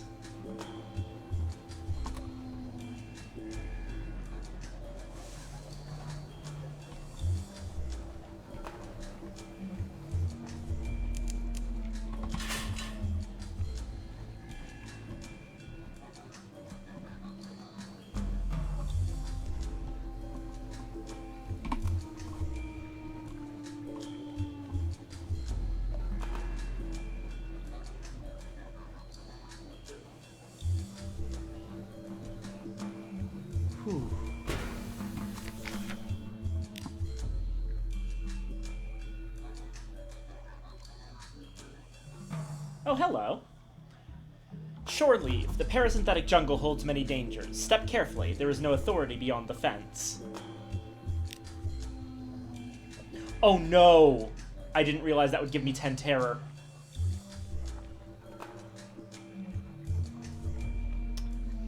The locals call this Shell Beach. It is a place of death where the bones and still rotting carcasses of man and ape alike are left to the thirst of the Z.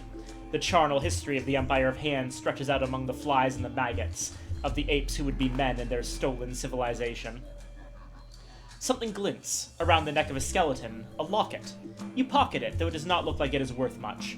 The Z infamously takes much. Sometimes, though, it gives back. Perhaps this will prove to be such a time for some hopeful soul out there.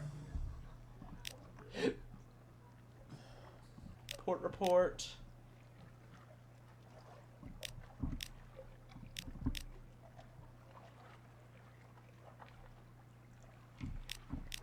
Fountainhead Island. Vault of the First Emperor. Okay, we did only need the one candle. Oh well.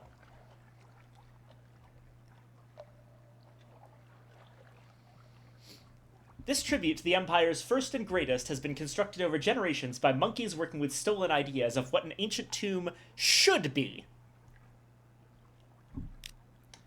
At the bottom of the stairs is a room with a sealed stone door. In front of that stands a pointedly placed plinth holding 3 thin pillars and some stone discs. The delightful adventuress rolls her eyes. A trial of the mind, it appears. How very adorable. It appears that our monkey friend's ancestors have absorbed more than a few souls with a passion for things of the pulp. Oh well, that should make things interesting. She slaps your shoulder. Do the honors, Capitano. Yeah, this is a Towers of Hanoi puzzle. It's the kind where you've got, like, 3 different sticks, and you start out with discs stacked in reverse order, or just distributed semi-randomly. And the idea is moving only 1 disc at a time and only ever placing discs on top of larger discs. You have to make an actual tower of the discs just fine. Only one problem, though. 3 pulls, stone discs. Oh, please. The Towers of Hanoi puzzle. That little children's game that has been amusing London in recent years. This antechamber must be a more recent addition to the vault than it looks, if even the monkeys have bought into its legend. You roll up your sleeves. This will be easy enough.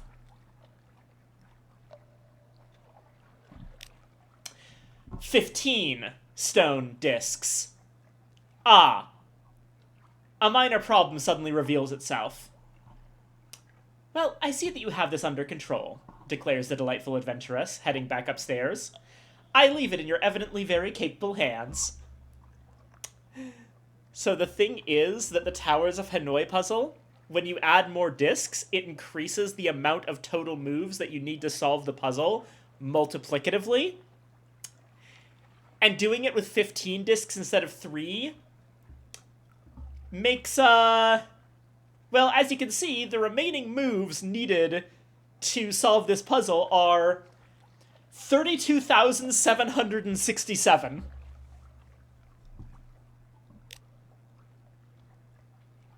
Continue solving the puzzle. They cannot be serious about this, surely.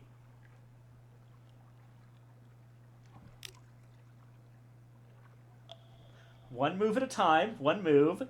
If you keep this up, you should be done just in time to see the 6th city. Yes. In theory, you could click this button 32,000 times. And you know what?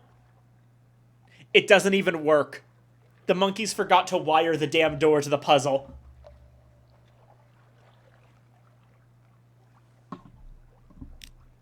We're gonna find a different solution to this particular puzzle.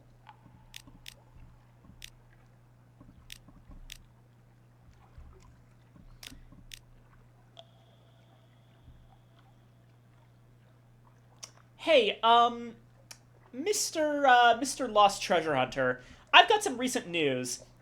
Could you give me a stick of dynamite? You have a newspaper. At least I won't feel entirely lost when I finally get back home. The lost treasure hunter scans the latest headlines. Fascinating, he mutters, and should be most absorbent if needs must.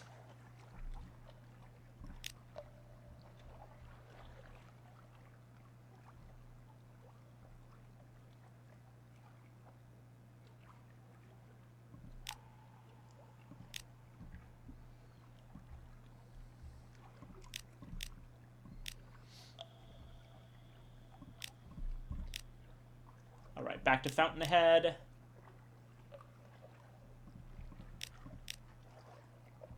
Yeah, it is that infernal puzzle. The delightful adventuress rolls her eyes.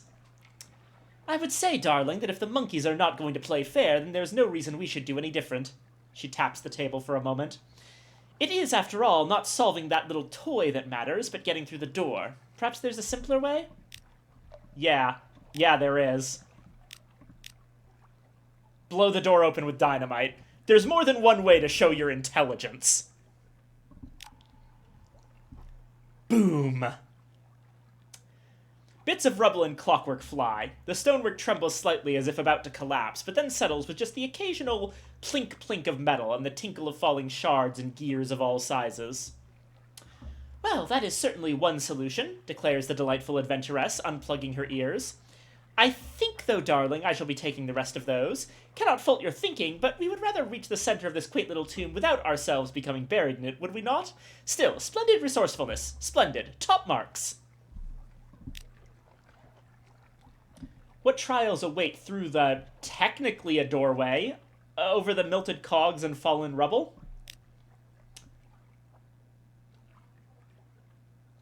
A huge maze stretches out before you. The delightful adventuress produces a large ball of yarn. With all due credit to Theseus, she says, nailing one end into the wall. I suspect, however, we shall not have to worry about a minotaur lurking in this particular maze. Come on, such things are hardly a problem for a woman of adventure. This will take but a jiffy. She leads the way with utter confidence, even when it becomes clear that she has no idea where she's going. Even when it becomes painfully obvious that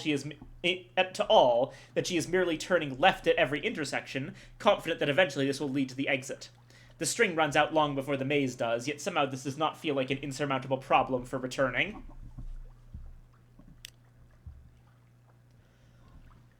Onwards! This part of the temple looks distinctly more ancient and more carefully crafted by its architects. A sense of respect and history pervades. A mosaic floor stands between you and the door. The delightful adventuress catches your arm before you can step into it. Oh, sweetie, she sighs, pointing at the walls. Little holes run down both of them, just large enough to see the readied crossbow bolts behind. Isn't this wonderful? She says. I have seen many, many tombs, and most just put something big and heavy in front of the door. Bless their hearts for putting all this effort into something nobody was ever supposed to see. Anyway, be a dear. I will be outside if you need me. She heads back to check on her camp.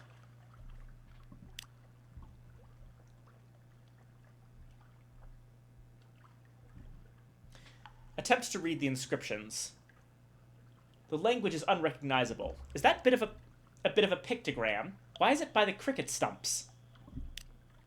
It's no use, it's gibberish. Maybe one of the monkeys can help, but it seems unlikely. There's not much writing in the Empire of Hands, and most of it simply borrows from fallen London or the Connaught. Anyone capable of reading this is likely long dead. The monkey's tongue follows no apparent rules, being a creole of many and diluted with each new scribe. It would take someone capable of writing it to even stand a chance at decrypting it, but the age of the inscriptions and lack of anything similar elsewhere in the Empire of Hands suggests it is a long-lost art. Perhaps the exquisite seneschal can help.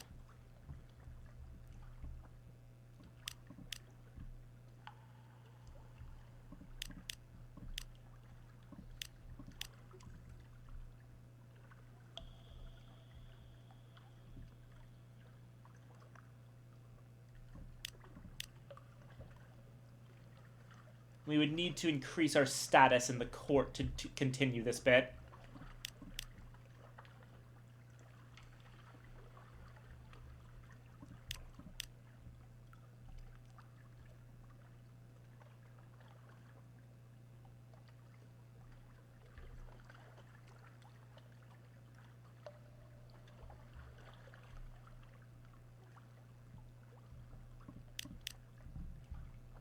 We don't have anything to increase our status, so we are finally done here.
There's that crawling sound again.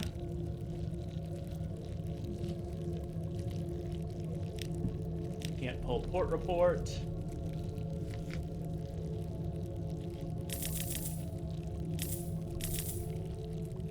I'm gonna fill up on even more fuel for something that I'm hoping I'll be able to do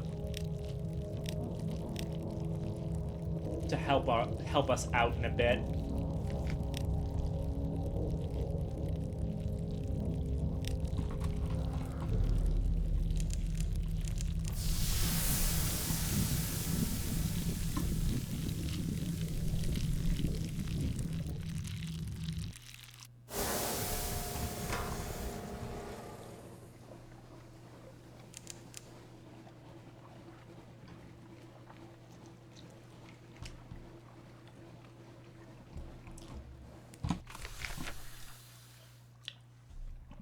Right. Couple of things to do with the shell in it. The port report, of course. Supply the redolent flesh merchant with a large barrel. Delitheth.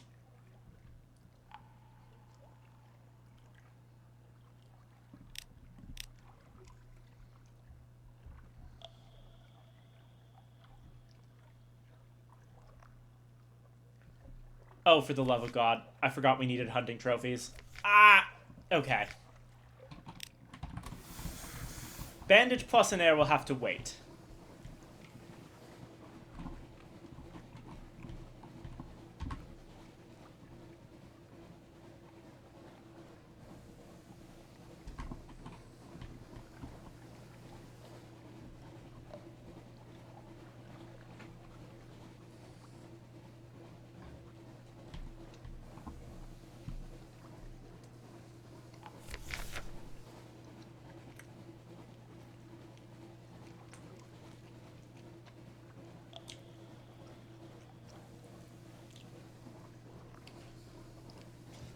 As the first watch ends, shouts forward rouse you. Your bosun's face is grim as you emerge from your cabin. We lost one. Weighted himself with pans and gave himself to the deeps. Took cook's best kettle, too. Morale is worsening, Captain. Distribute an extra rum ration. The sailors are rarely ungrateful for grog. It hasn't helped with discipline, but the mood aboard is perceptibly better. Yeah, as terror gets high enough, people will start jumping off into the sea. That can happen, unfortunately.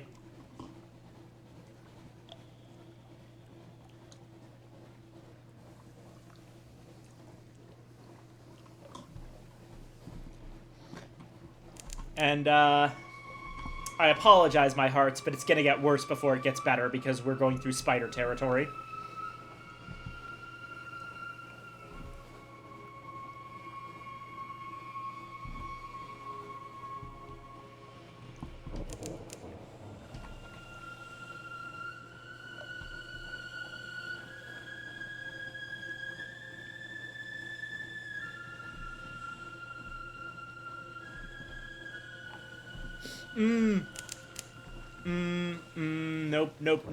Nope.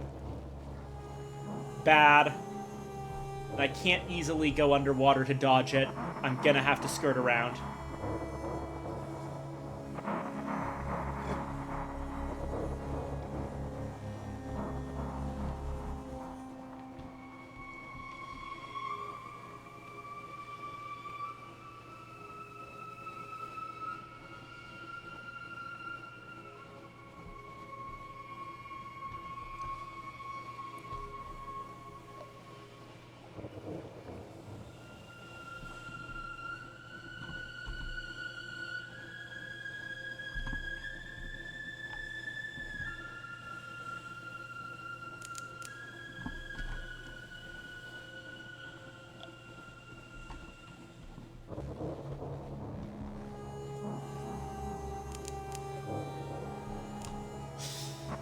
No.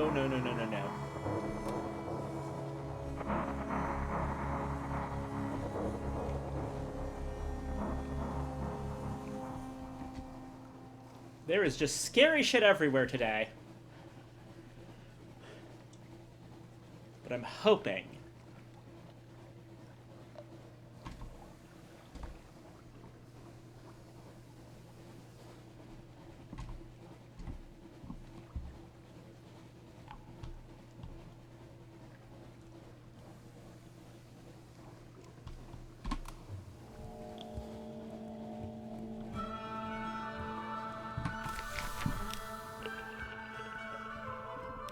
Report.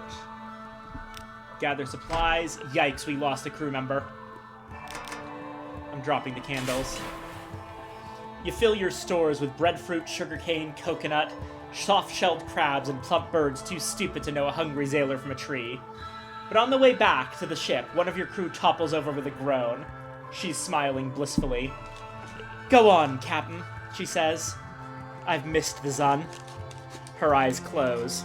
Sunlight is perilous for those who've lived in the deep too long.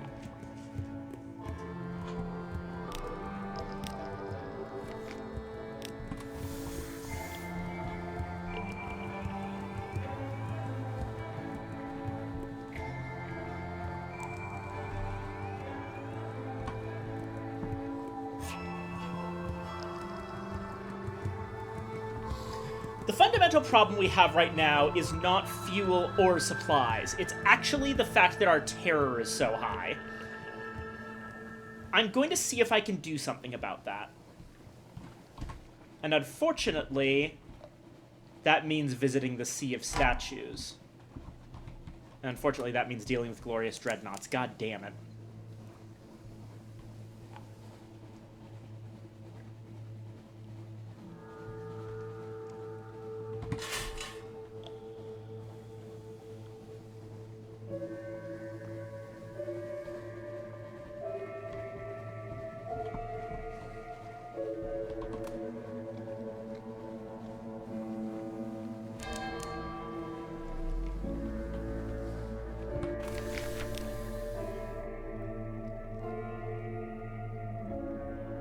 Yes, okay.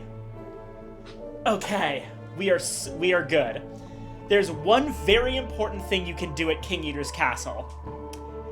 And it's an act of burning faith. Which god holds sway here? Storm, stone, salt? Perhaps no god that is elsewhere named. But if you feed it, it will calm your mind.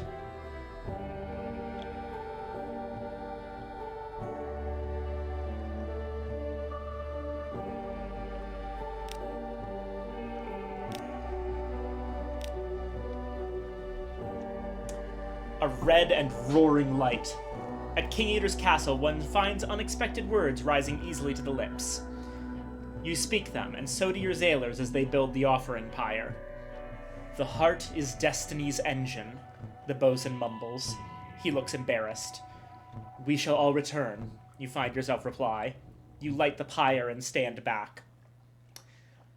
The flames warm you, warm your crew. The light plays on your faces and your outstretched hands. The darkness shrinks back. In crackling of the flames is the sound of home. And that loses us 25 terror, and we can do it again.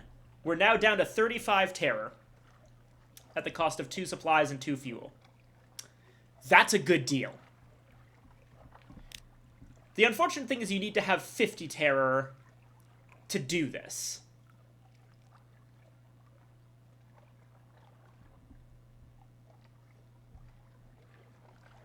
So we can't go too much lower. The absolute minimum you can go to is 25, and that's if your terror is at exactly 50.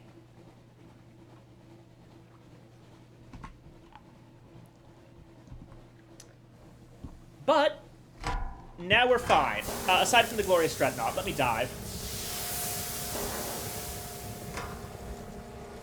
I once had a trading route that was basically, okay, so the Isle of Cats was like right here. Eastival was where it is here, like right next to King Eater's castle.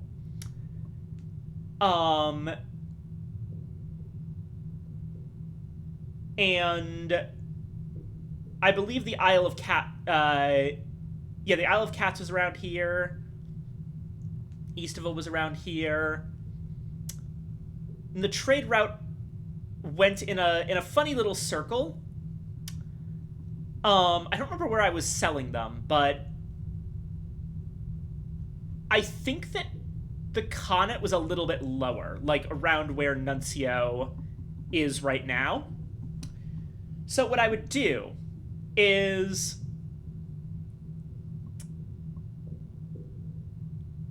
I would, starting at the Isle of Cats and buying a mirror catch box, I would head over to Eastival and fill the boxes with sunlight. Then, in Khan's Shadow, you can sell the sunlight-filled boxes, and I can pick up crew in case I lose them along the way, which can happen while you're on Eastival. And I would just keep doing that in a loop of, like, filling and selling the boxes. And whenever my terror got too high, I would do an act of burning faith at King Eater's castle. Whenever my fuel got too low, I would get some more at a roundabout Adam's Way or the Isle of Cats or the Fathom King's Hold. There's several places here where you can get fuel. And if my supplies got too low, well, I just grab more from Eastival. It was a really interesting little route that let me basically go as long as I wanted, with the only problem being that sunlight itself is very dangerous, and eventually my own exposure to sunlight would build up to the point where I would have to go back and stop doing it for a bit. But as a route, it was really interesting and allowed me to stay away from London for massive periods of time without penalty, because all of the things that would normally stop me from doing that, I had answers for. That's the kind of shit you can do if you understand this game well enough.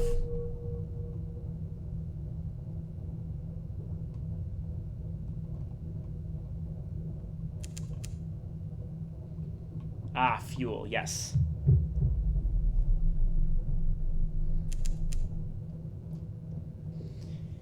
Yeah, honestly, at this point in the game, since we have so much money, terror becomes the main variable in whether we can complete a trip or not, because at this point we can basically afford to buy fuel wherever. We are a long way away from the beginning of the game where we had 100 echoes to our name.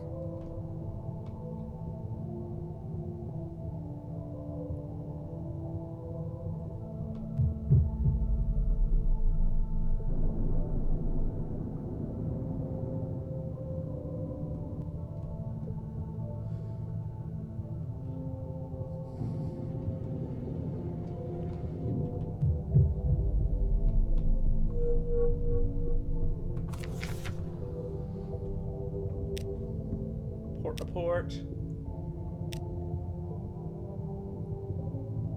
Inform the sprightly visionary that the 7 against Nidah have returned. You recognize him from Miriam's bone statue. He is Eric, the 7's captain. He grins wickedly and squeezes your arm. Then he begins scribbling in his notebook. Have been waiting, he writes. Tell Miriam I've not been idle. Help me, and the 7 will have a potent weapon against Nidah. So that's what he's doing. The sprightly visionary isn't just helping out this giant crab, Temtem, for the sake of the crab itself or the city of Hideaway. No. He's planning on using the crab as a siege weapon.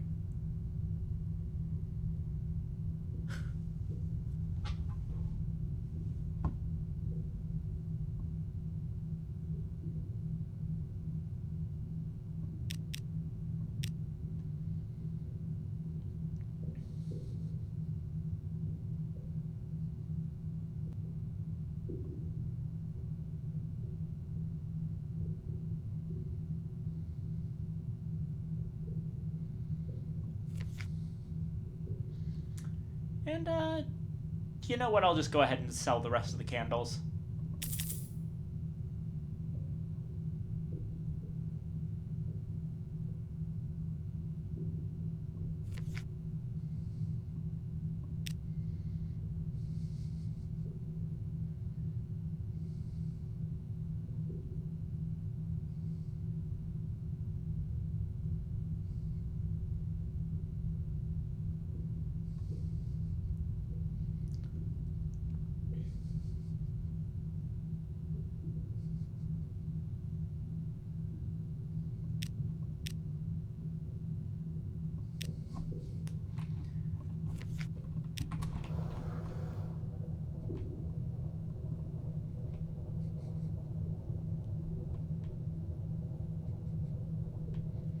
There's some free supplies.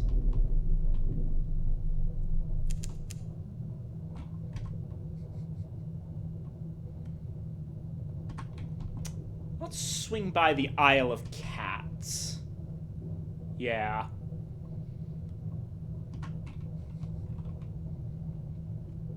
This all was effectively the plan.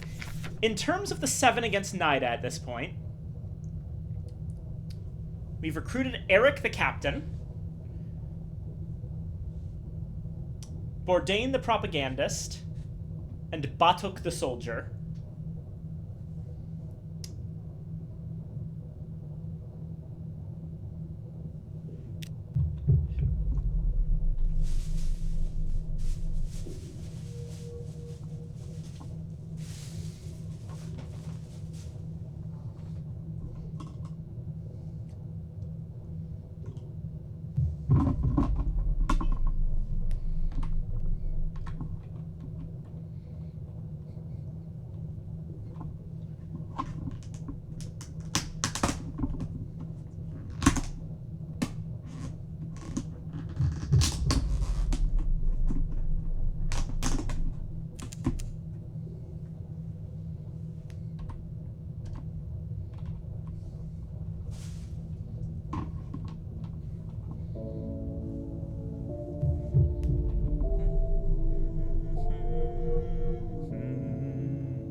The music in this game is so relaxing to me.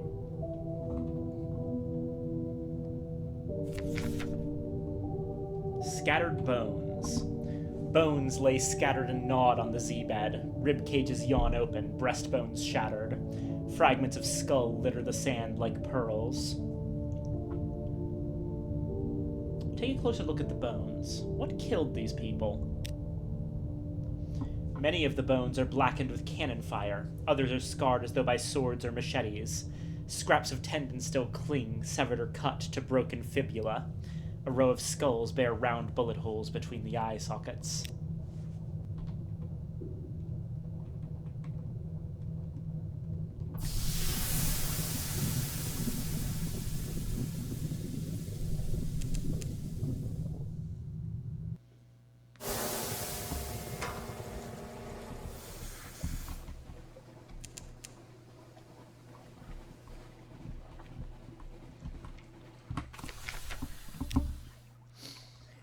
Invite Isari to join the Seven against Nidah.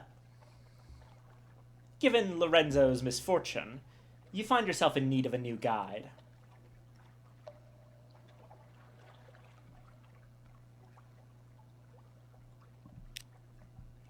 You broach the subject with delicacy. There is a light in Isari's eyes that you would not describe as reassuring.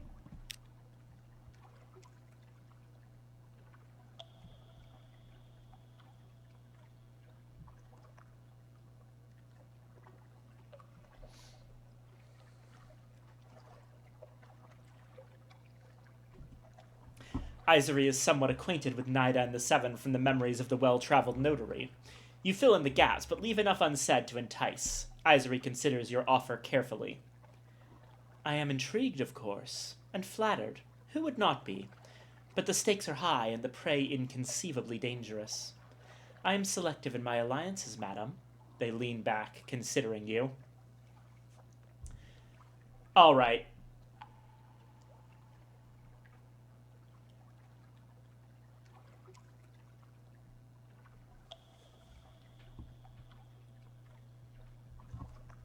Basically, because we haven't gotten the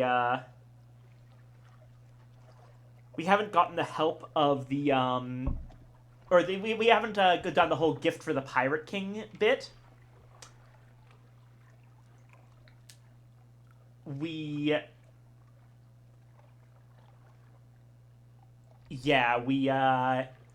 Since that's the case, we would need to let Isari burrow into our memories. Let's wait on that one.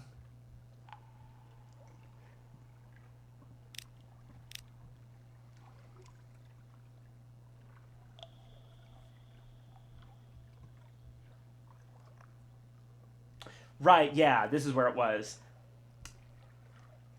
The Isle of Katsurov is selling the sunlight-filled mirror catch boxes. And I was buying them in Khan's Shadow. The empty boxes, that is.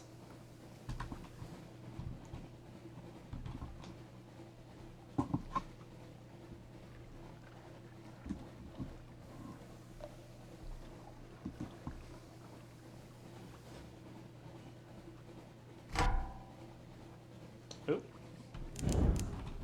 Oh, heck. Hi, Pirate Poet.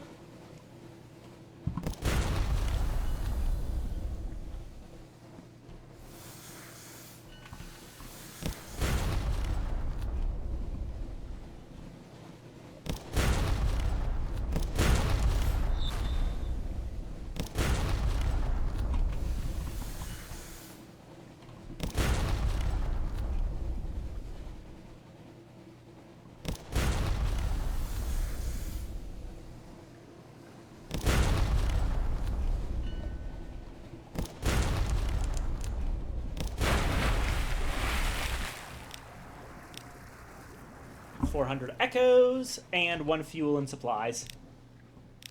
And more supplies.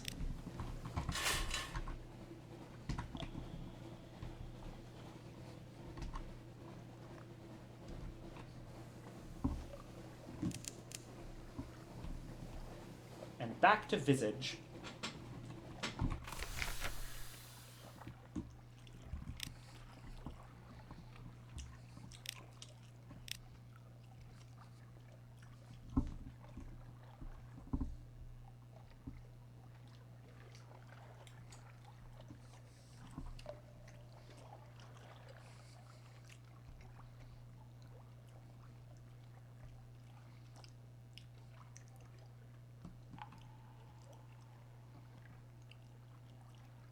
Sure, let's see if we can do anything different at Visage.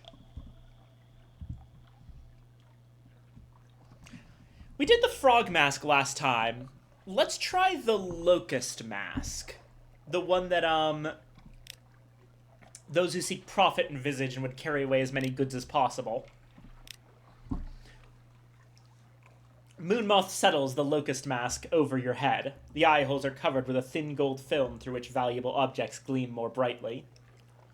May you find a happy harvest, says Moonmoth. Then, when you have partly turned away, it double knots the ties on its purse, as though you're likely to pick its pockets. Doesn't it know you can see it?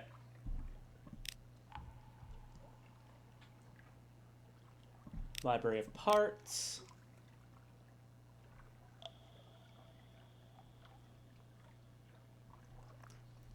Steal the most... Oh, wait. I'm God's most back little guy. Mask place. Yeah, we're going with a different mask this time. This time we've got the locust masked. The locust mask. The frog mask was supposed to be a rude foreigner. The locust mask is just straight up a thief. Pick the pockets of the readers. While they are looking, you can be acquiring. Successful, if not wealthy. You dip your fingers into a crocodile's purse and acquire a few coppers from a heron. The coins here are no more than tiny copper chips, each stamped with an eye sigil. The exchange rates must be thousands of these to the echo, hardly worth taking home. But you have acted as a locust is meant to act, anyhow. There are no scrolls for locusts in the Library of Parts.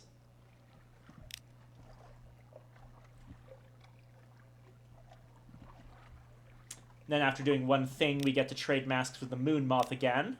I didn't realize that it was so quick. Let's try the House of the Chief Geometer again.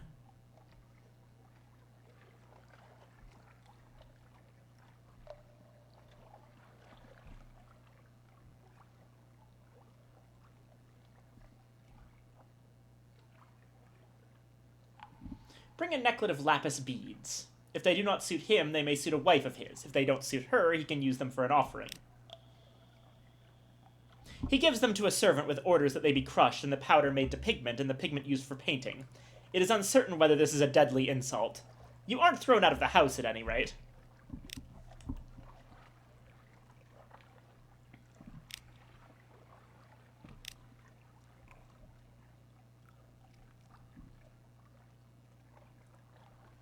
Right, even wounded, it remains a god.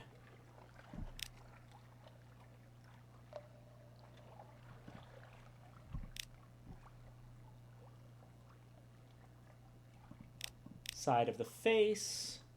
Let's try one more time to offer instruction to a frog that found its way up here.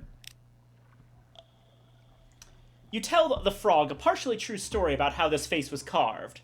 The frog replies with an amplified belch and a story it heard about the sphinxes known as the salt lions. It's really a very good frog.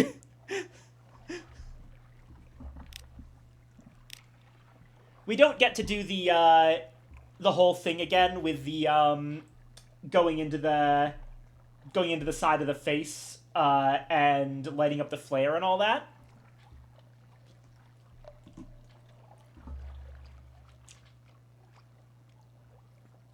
But instead, just leaving normally loses us 10 terror. So Visage is quite nice, actually.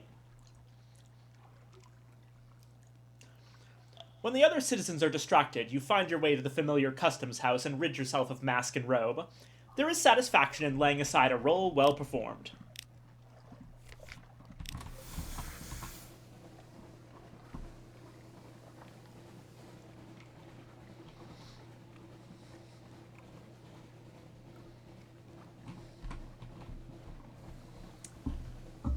We've got the time and the resources, so let's head down to Igel before coming back up to Pigmote.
Let's see if we can't just,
Alright, we can kill it.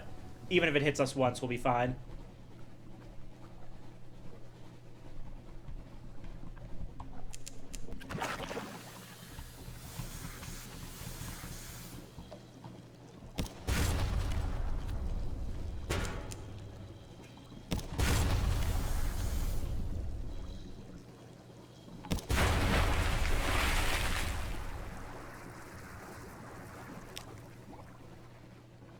Hunting trophies, Stygian ivory, and eat some stuff.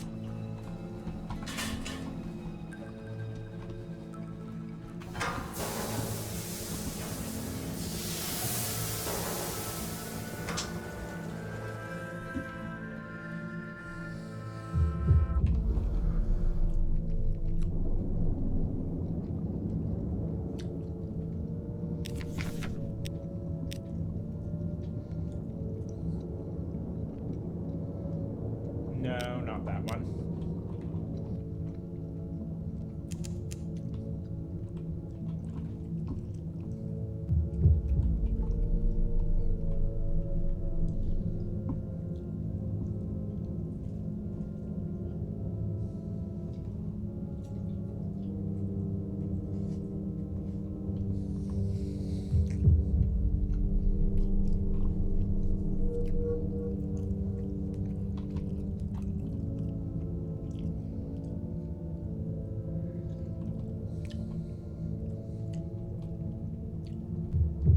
Nope, nope, nope, that's a bomb. Oh yeah, and I can also probably repair a little bit.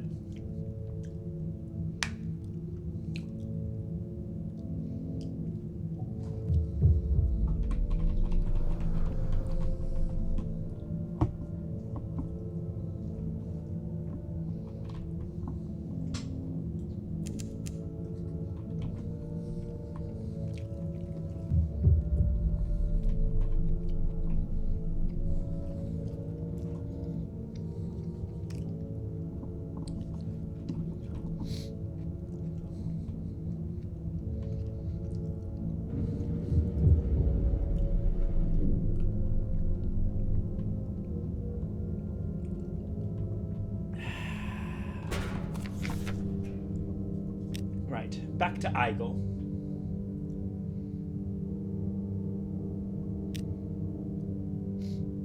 Compromised port report.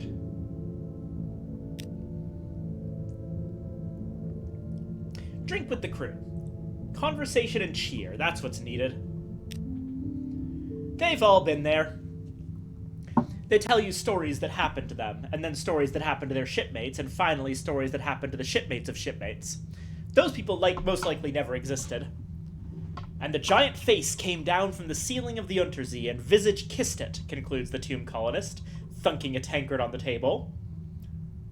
When I heard that tale last, it wasn't a giant face, says the pungent old woman. The tomb colonist and the old woman get into an argument over the details of this tale, which grows progressively more salacious, until one of your crew demands proof. The tomb colonist has just come back in with an armload of stolen logbooks when there's the ringing of a bell below. Someone best go see to the captain, says the old woman.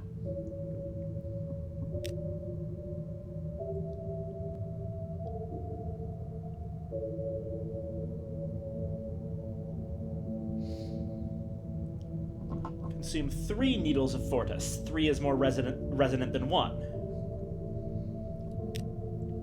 A piquant blend. The first mate has selected 3 particular flavors for you. Here is a prisoner's breath of fresh air after 50 years in the cell. Here's a proud father summons to court in a sordid case against his son. Here's lavender water on a widow's kerchief, and the square of light on the wall of an empty bedroom.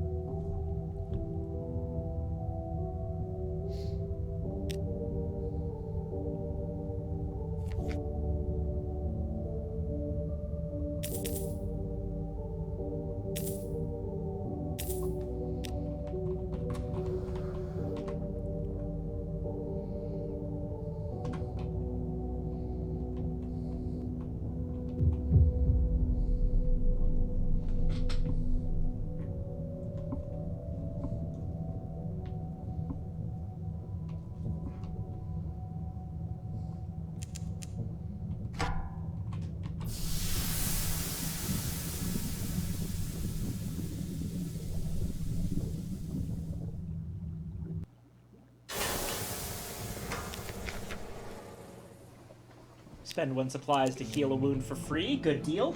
Good deal.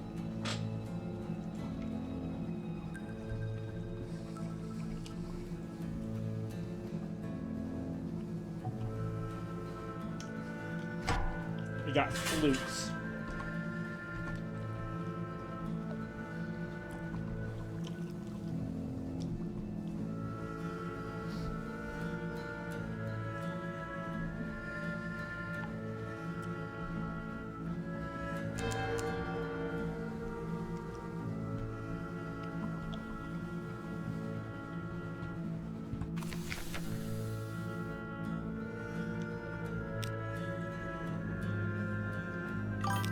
Report. Oh. Thanks, Saribot.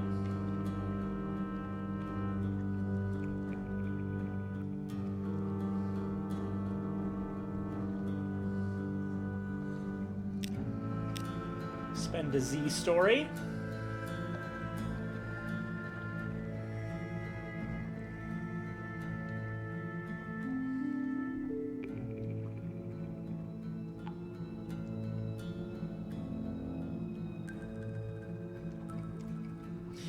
Interesting. I'm actually going to take this one. Crocodile moves around a corpse offering on a bier, clockwise. He indicates its wounds to the Fathom King. Why is he here? Crocodile is describing the wounds on the body, but the wounds he describes don't match the wounds you see. This is another visage ritual. He sounds like he's boasting, but a single tear trickles down from beneath his mask. At last the king nods. The offering is acceptable, he says. Thorn-armored guards carry the bier through a dark slit behind his throne. The king begins offhandedly to outline the cartography of the deep undersea and the patrol routes of monsters. He notices your presence and snaps his fingers. The guard ushers you out, but not before you've heard valuable deep gossip. And you understand a little more visage lore. Crocodile has given this body to another kind of flood.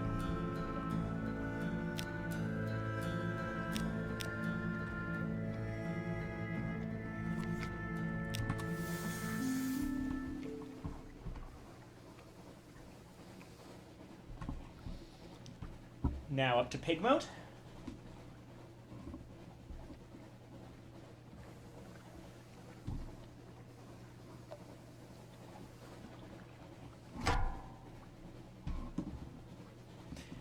Oh, hi! Pirate Poet, this is the 3rd time we fought during this voyage alone. We really need to stop seeing each other like this. People are gonna talk.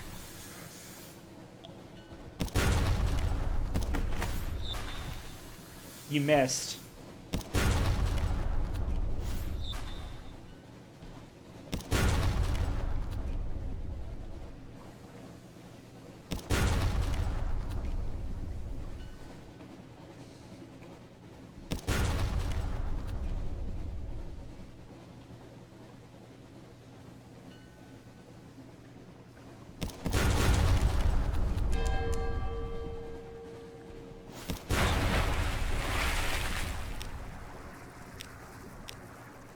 100 echoes, and 1 each fuel and supplies, and even more bloody supplies that I can use to repair the ship.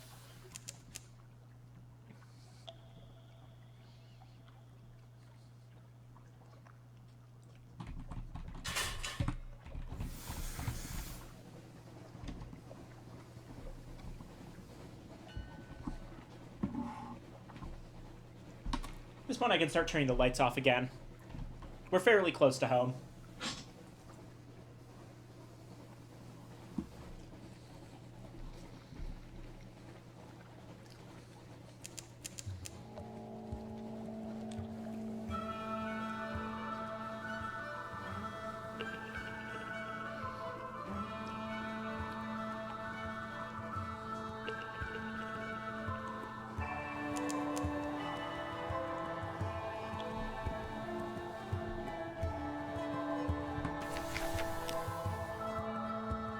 Righto. Port report. And help Marinia resolve a dilemma.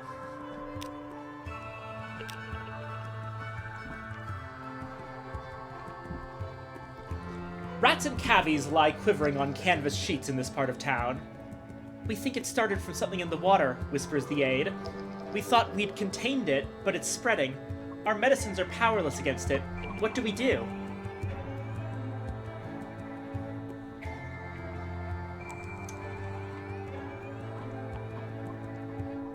So we can burn out the infected part of town or recommend the sick be quarantined. Listen, I've been playing Pathologic recently. This isn't even a choice. I am not burning any more people.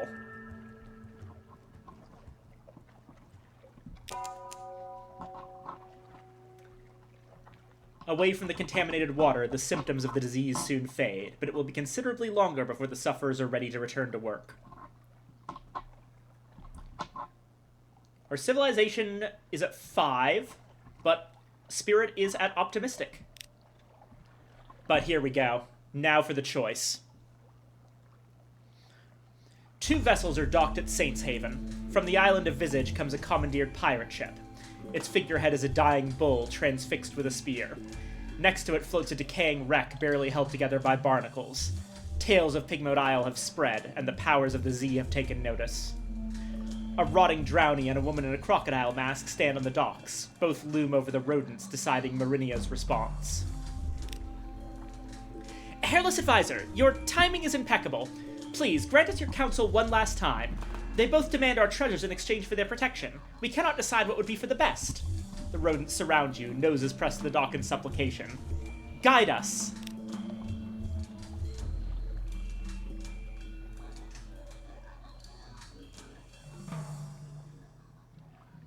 Okay.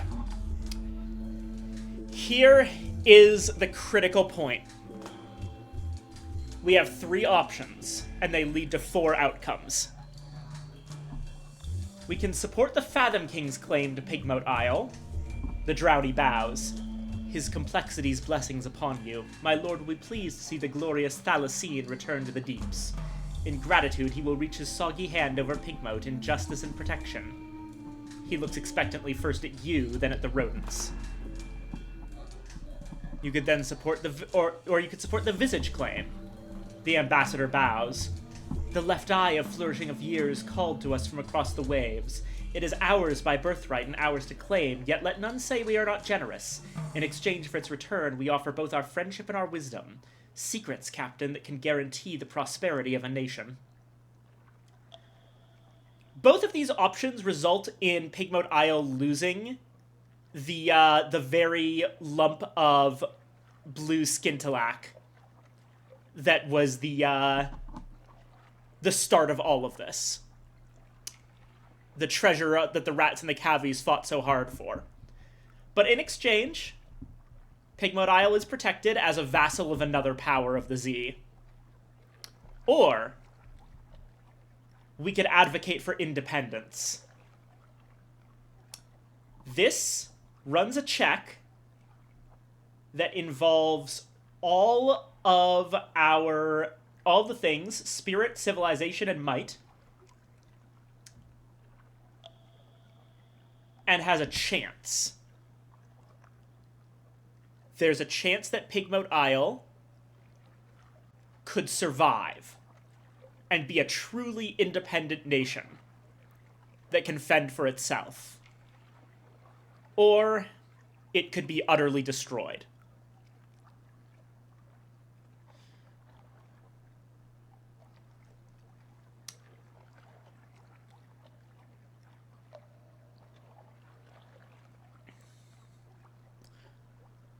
I'm gonna let that sit and see what people in the chat have to say.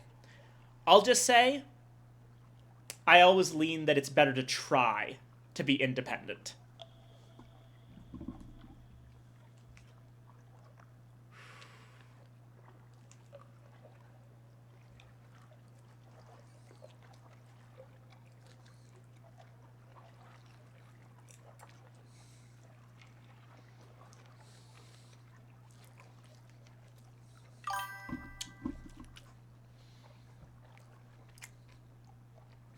I like Shindig-pendence. That's one vote for independence, I suppose. Don't know if there's actually anyone else who's particularly active in the chat this stream.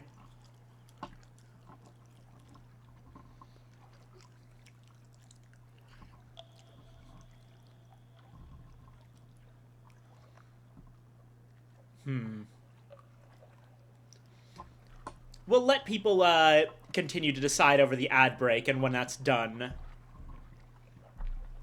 we'll make our decision with whatever we have.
Oh wait, I can just force this.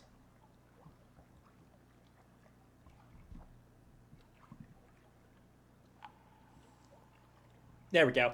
So if the ad just doesn't show up because of Twitch being weird, I can just force an ad. That works out. That at least means that I know exactly when it's going to end.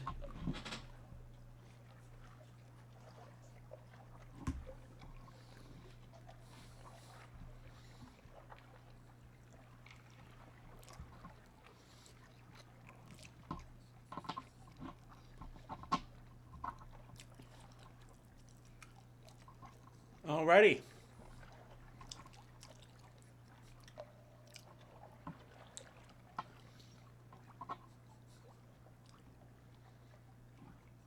Wait. Hold on. I ran an ad, and then Twitch's automatic system just ran another ad. What the heck? That's weird. I have no idea how these ad breaks work.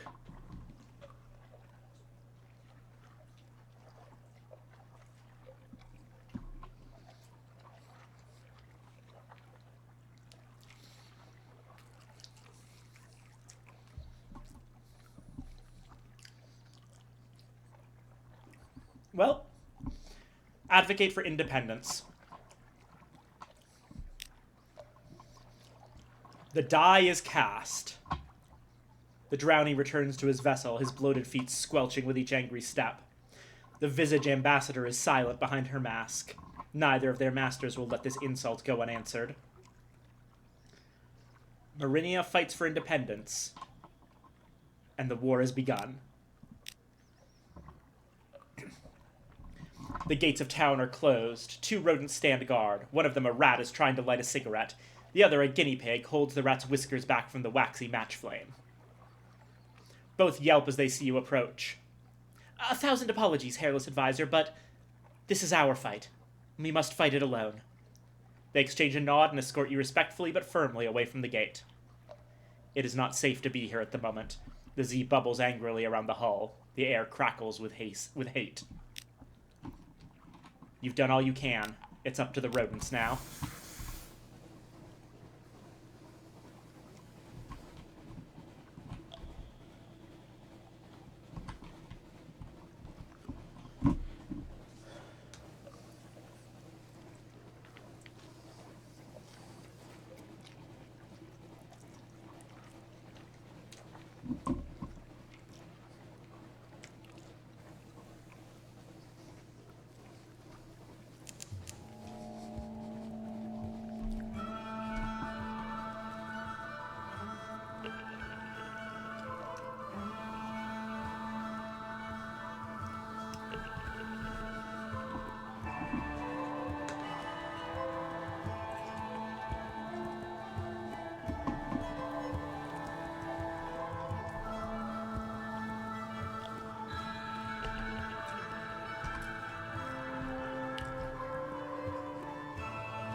Ah, yes, the double whirlpools of the Carnelian coast.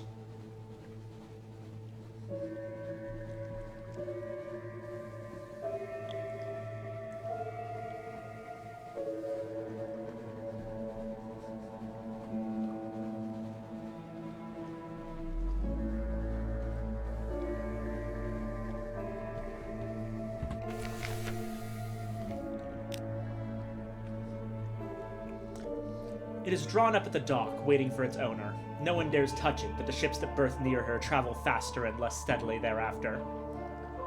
Consult the Clattery heir about her future. What will she do with the Clattery heart?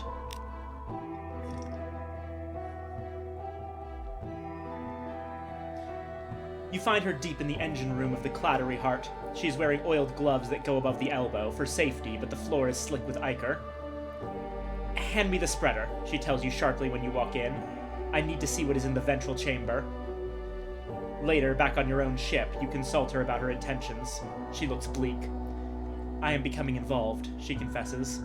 I may need to become my own patient and remove my interest in the Clattery heart.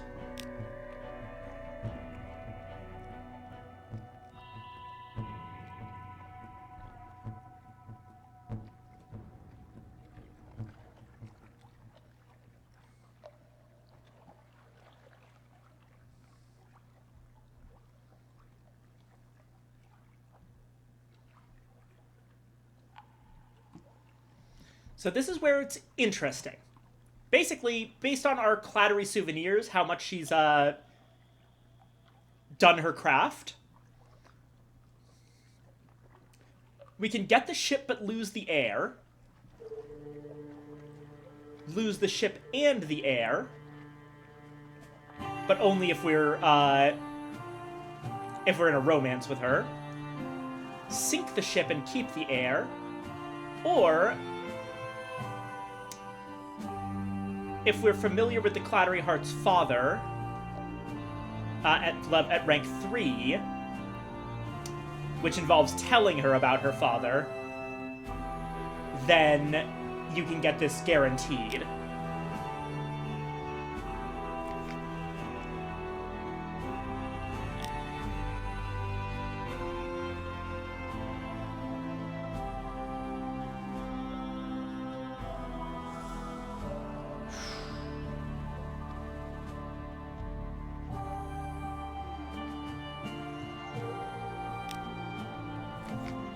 Losing the Clattery heir would be unfortunate, but not... What we would be losing... Basically, all doctors give 6 hearts. We would be losing out on 6 iron, which would be quite a bit of our iron. That is unfortunate.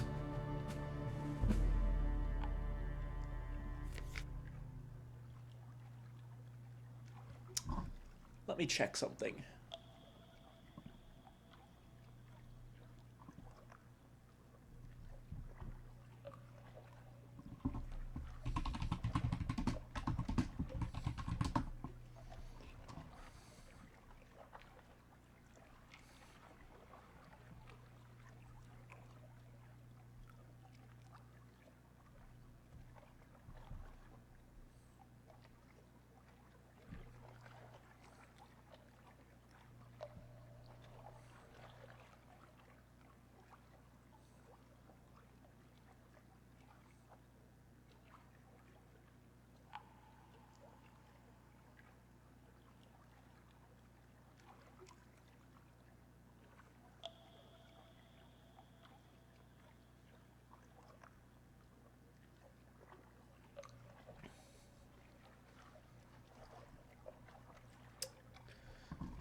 The father path is not actually helpful because it just puts us through the exact same check.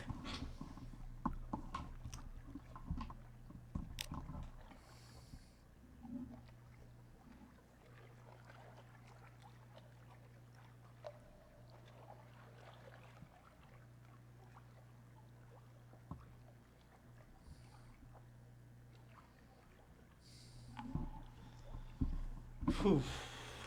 Okay.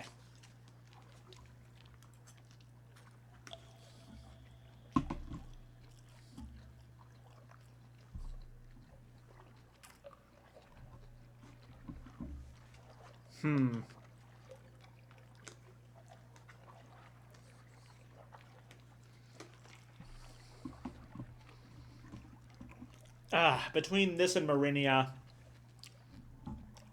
this is just a session of taking potentially heart-rending risks.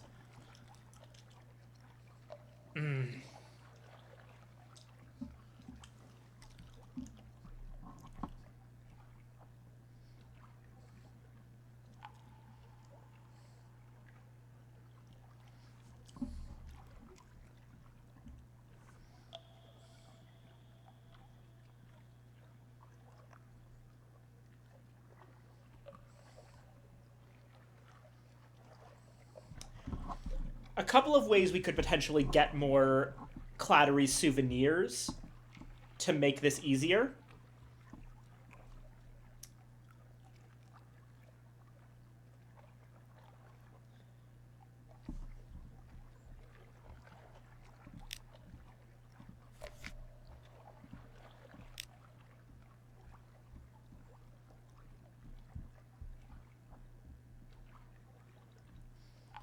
Long boxes are probably the best way. I'm going to say we wait and see if we can find a long box anywhere.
Hmm.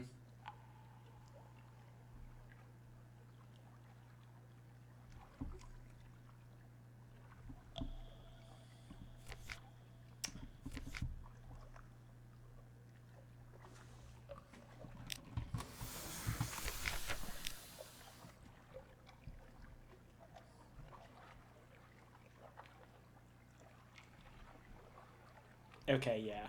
I'm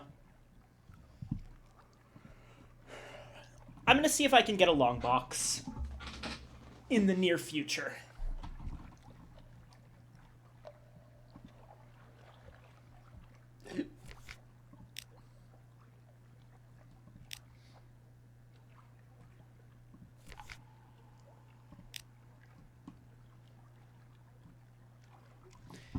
Ambition, an additional sherry with the fierce philanthropist.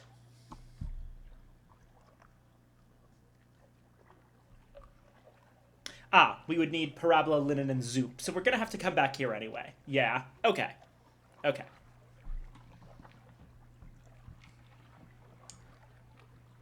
Tell her the full details of her husband's fate. She listens quietly as you tell her of the crumbling, sealed church of Low Barnet, of her husband's lowly status and humble duties, of the slow infestation of coral crawling over his limbs, his torso, his cheek. She stands abruptly. "Excuse me, madam," she says, and leaves the room.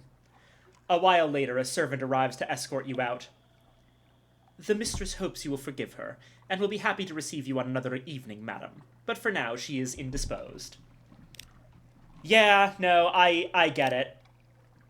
5 linen, 5 zoop.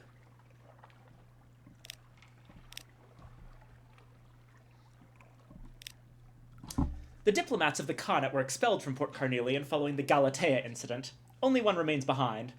Not in any official capacity, you understand. "No, I'm retired now," he tells you cheerfully. His crockery is white as the moon and rimmed with gold. Over tea, he comments sympathetically on the governor's difficulties. "I feel for the man, I really do," and asks probing questions regarding your travels. You manage to squeeze in a few of your own. "Oh, the Khan is very fond of sapphires. Blue is his favorite color."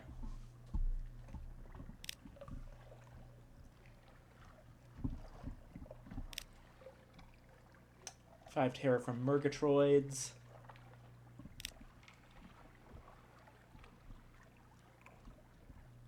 Pan for some sapphires. Nope.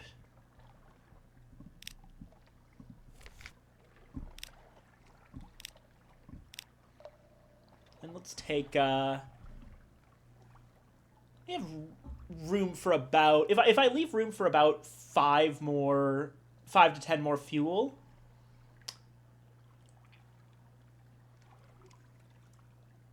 Let's say 7. That'll put me at 26.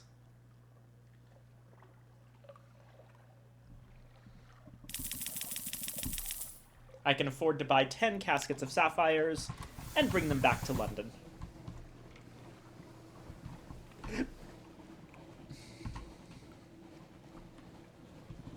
Oh, wait, hold on.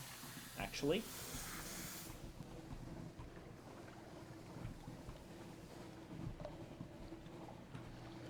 While I'm here, coffee. Adventurous. "All's well, Captain. Did you need something?" "Captain's cabin, is it? All right. But I wanted coffee sorbet for dessert." "What?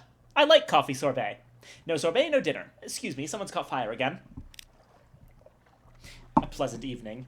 "Yes, I was in the Navy. Did you think I'd stolen the uniform? I retired before they threw me out." She grins and spoons more sorbet onto her plate. "I'm older than I look. We're all older than we look to you people."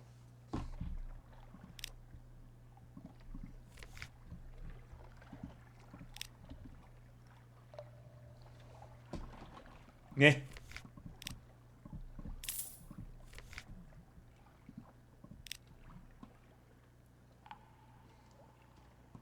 "I've got an idea," she says. "Sorbet and arm wrestling." A closely fought battle. "You're strong, but she's stronger." She grins. I'll be old soon, but not yet. You spend a pleasant evening reminiscing and swapping tales. You learn a little about the Elder Continent, its sleeping forests, speaking tigers, mountain pilgrims.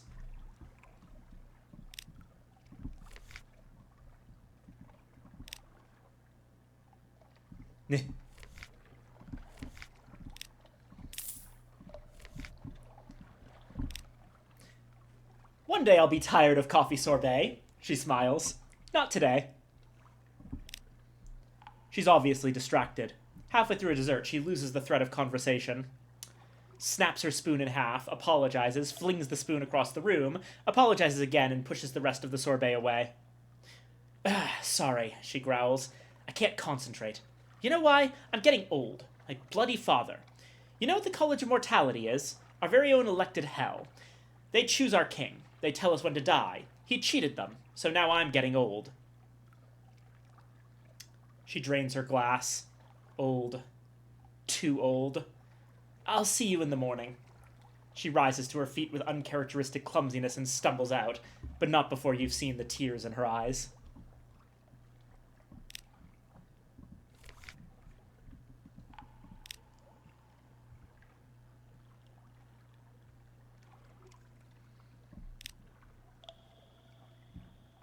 Increase your iron. You ready for this? It might hurt. Ow! Sorry about that. The adventuress puts down her sword and helps you bandage the gash. Still, pain. Best teacher, eh? Oh, don't look at me like that.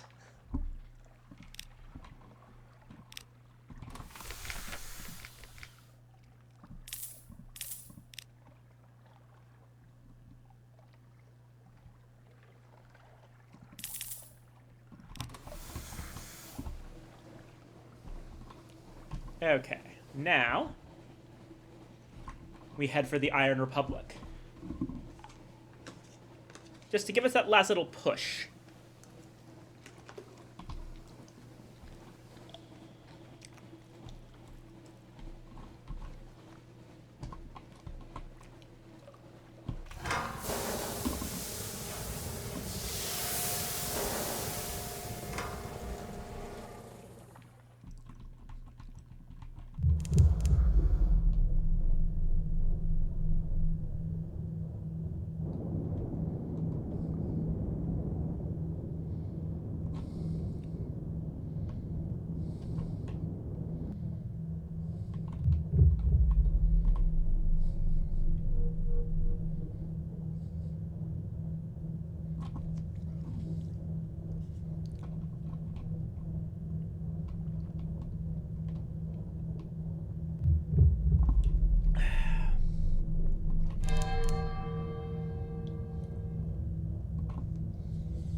Report. Hey, we got 2 hearts.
2 supplies, 2 fuel in total.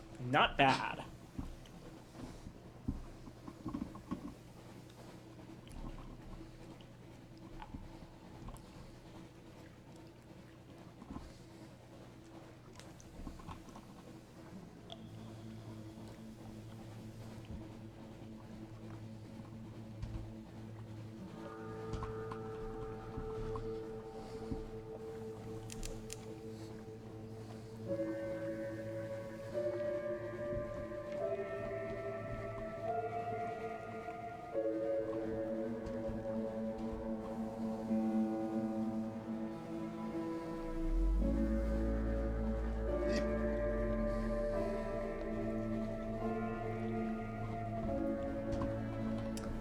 Alright, what's up at Mutton Island?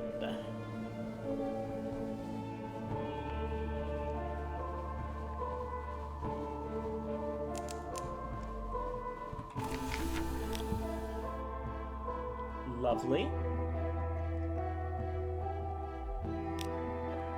Nothing to report.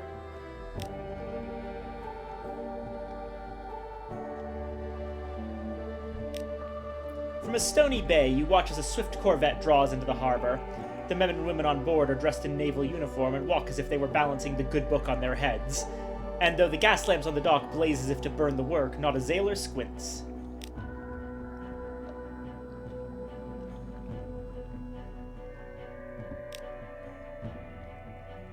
Some extra fragments for free.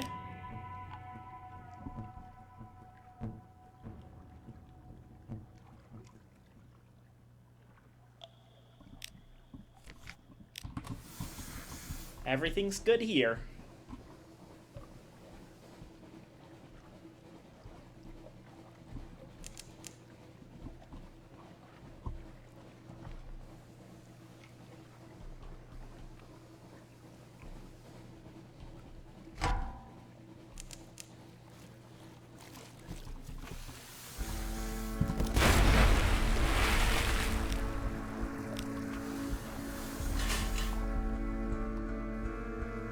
Extra fragments are always nice.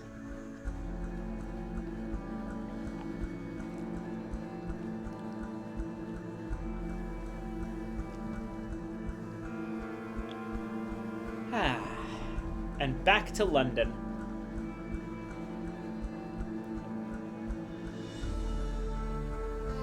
Ultimately, this particular trip back doesn't feel as impactful as some of the others, and that's because most of the scary parts of this voyage happened in the middle around King Eater's castle. Once we figured out the act of burning faith, then everything was fine. A visit from the Imperious Sister's brother. A man seeks you out when your ship docks. He's shorter and broader shouldered than his self-image, but you still recognize him. You inhabited his memories back in Igel. His sister told him where to find you. He won't stop following you until you've heard him out. He sits across from you in a dockside pub. He stares at you for a long time. Just wanted to get a good look, he says, since you've had a rummage in my head where no one invited you. From his jacket pocket, he extracts a journal wrapped in oilcloth. My sister's private memoir. She said you hadn't been paid. I said we should pay you with this. It's not much, I know, but there's a sordid turn around year 3 of her marriage. He drops the journal on the table and stands to go. Read it, burn it, serialize it in the papers if you like.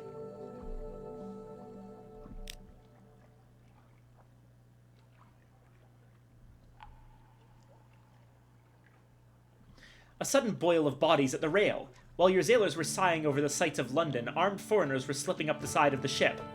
They wear tight-fitting dark uniforms and carry complicated multiplicities of blades. The presbytered adventuress curses apologetically. Out of time, she says.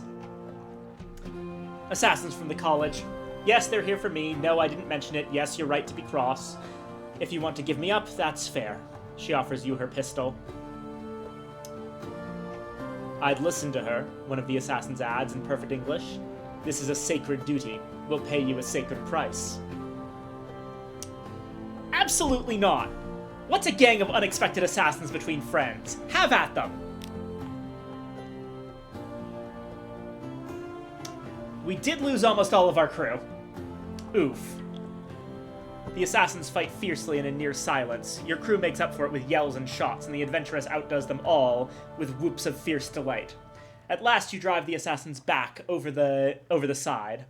They take their coracles and wisps into the night, while you check your wounded and your dead. All right, the adventuress says, lowering her blade. All right. Oh, and thanks, she adds, almost as an afterthought. A Zaylor glowers at her from over the body of his comrade. And then after all that, they're going to inspect me from the Ministry of Public Decency. Fuck off. I have nothing suspicious.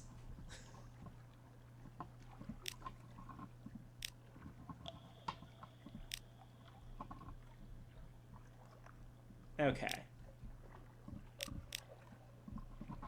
New recruit. Engaged a Zaylor.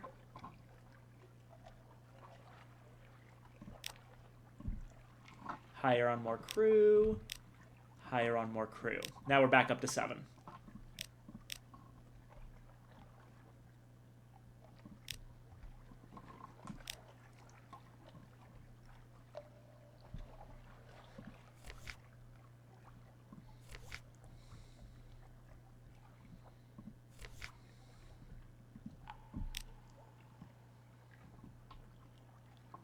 Ask the adventuress why you've been ambushed by assassins from her homeland. Oh, hold on. Ad break.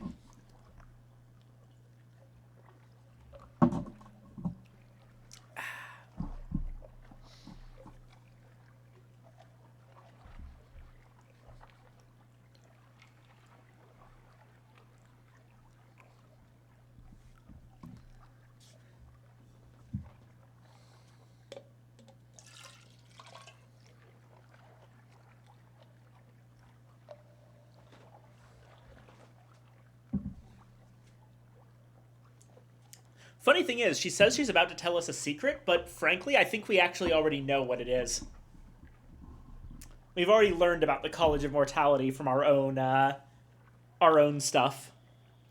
This is a funny little detail of it being, this is a story from the base game, whereas the College of Mortality stuff is expanded on in Submariner.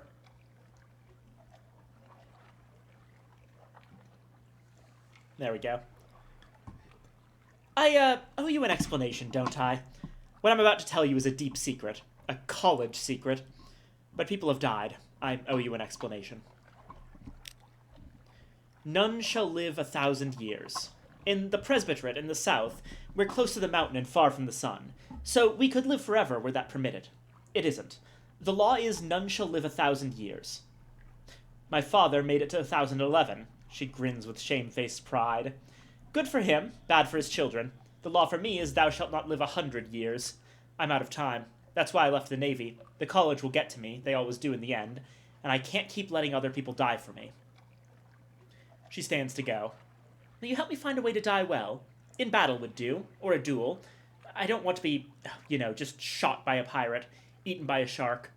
I want people to talk after I'm gone. She offers you her hand. I'm sorry. So, honestly, I think we actually don't complete her thing, necessarily. Logically speaking, if we win against Nidah, then she doesn't have to worry anymore. Anyway, the Brass Embassy. This is Hell's foothold in London. It's warm, bright, and handsome. Every window blazes with light. There is a screech abruptly cut off from the excruciation annex. I remember this place. I had something of a career as a thief in fallen London. Robbed this place more than once. The Deviless has provided intelligence from inside the Brimstone Convention, the aristocrat exiles of Hell. Hell will, no doubt, be interested.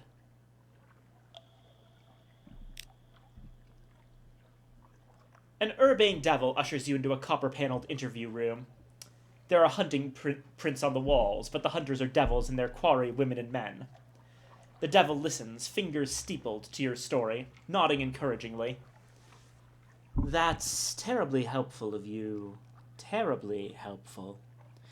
Could I have the message, please? He reads it with interest. Oh, that's very good. Allow me to offer a consideration to you. Here, for your trouble. Bring me more and I'll give you something else. But, do you mind performing some independent verification? You know how expats can get. Sometimes their imagination runs away with them. Anyway, here's a little present for your source.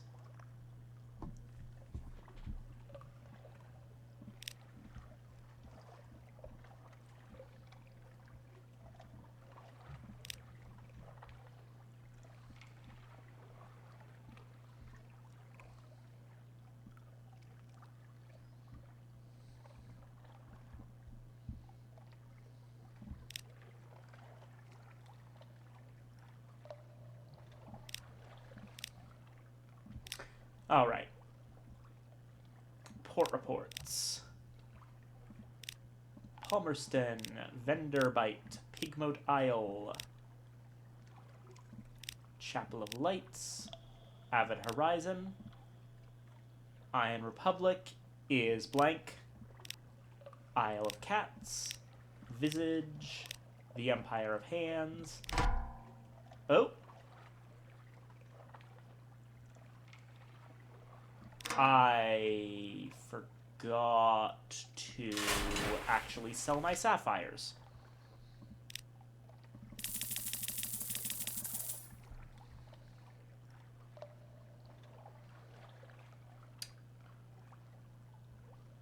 Right.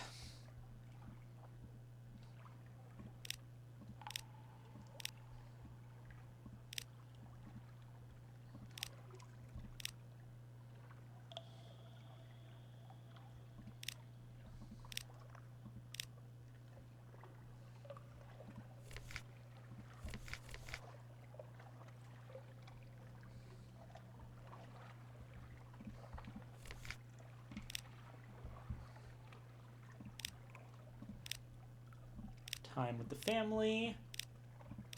To lose a bunch of terror. Morning papers.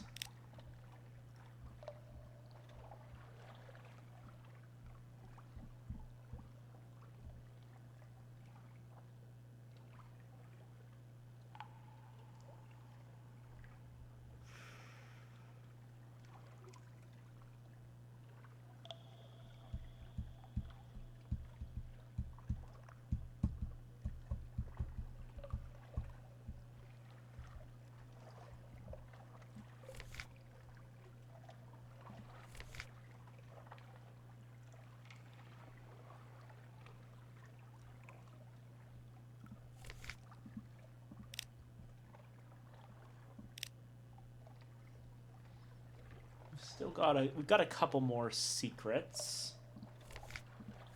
So we can probably increase our things. Right now, I think iron is the most important.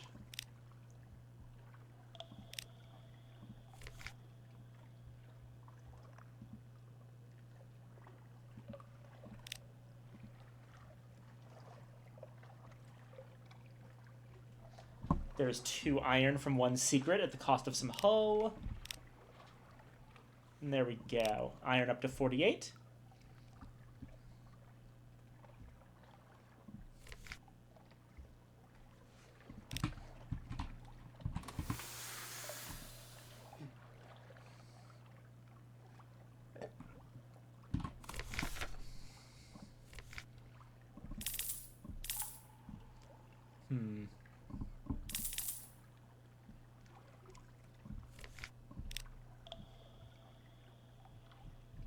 Couple more port reports.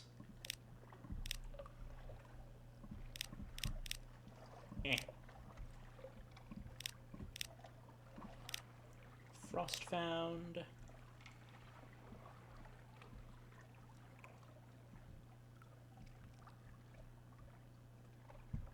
The Gant pole. Beastival. Khan's Shadow.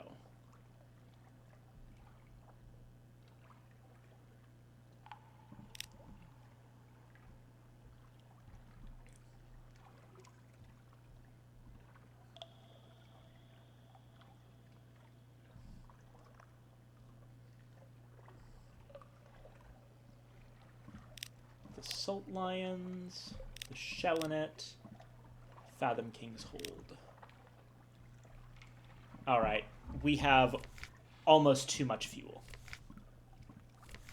I will buy 1 additional cask of mushroom wine.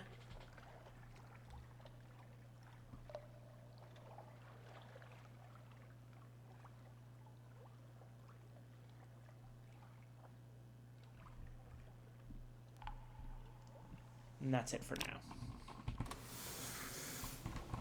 We're casting off again. And this time, goal is... Well, frankly, I want to get a Sooth and Cooper long box.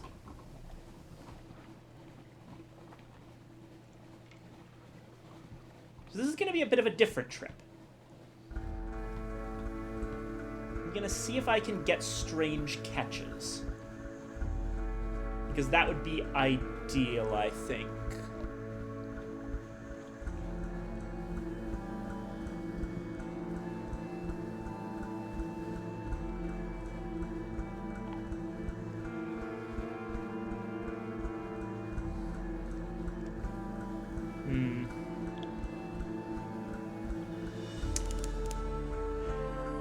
Apparently, the best way to do this is just kill a jellyfish. We can also buy them in Irem and Hideaway. We can go to the Chapel of Lights, go by the Undercrow. Yeah, we can just go straight to Irem and, take care of this.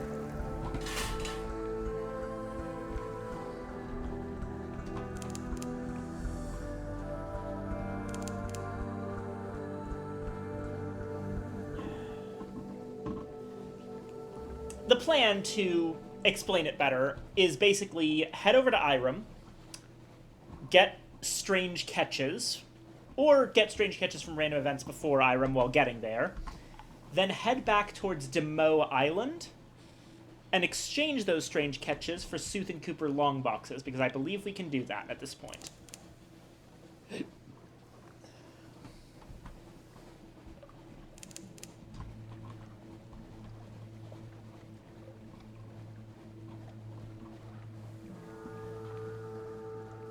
We've got a snowstorm blowing in.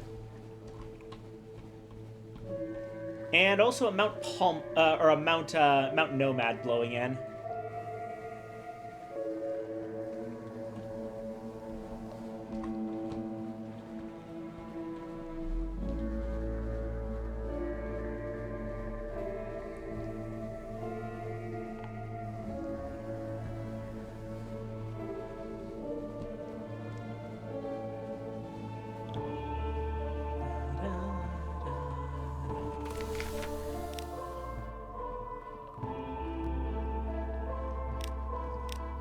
Intelligence. And here's your price. The priest gives your offering a satisfied nod. He whispers a few words over them. A blessing? See them writhe. Your navigator twitches impatiently. The sigil, what does it mean? Who carved it on me? What did I do to deserve it? The smiling priest raises a hand. You were on a journey, my friend. You must take one step at a time. I've seen your sigil before, carved into the ice at Frostfound. Go there. You will answer your first question. That will lead you to the next. The navigator's thanks are muted. He plods back to your ship. Before you leave, the smiling priest gives you a wink.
What is that out there? Oh, hello.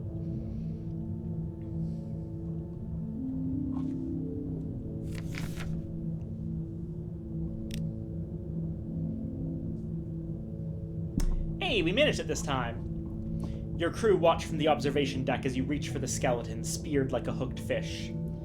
Your mind fills with song, solemn, echoing, watery, faltering, like the last notes of a baritone drowning in his bath.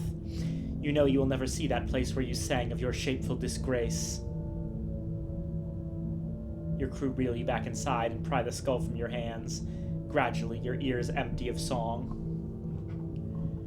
Do you recall how we came to that place, and we spoke of our lightings and shameful disgrace? We tilted our veins and ennobled our spires. They welcomed us then and commingled all choirs.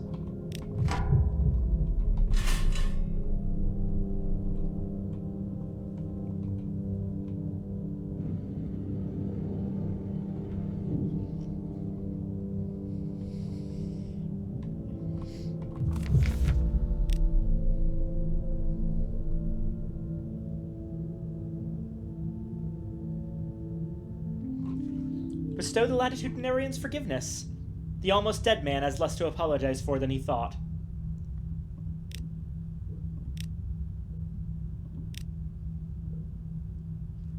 Just like that. Forgiven. The almost dead man is agape. He insists you repeat the exchange, probing it for falsehood or insincerity. Then he shakes his head with some effort and releases an immense sigh. For a moment, he resembled a bloated, beatific cherub.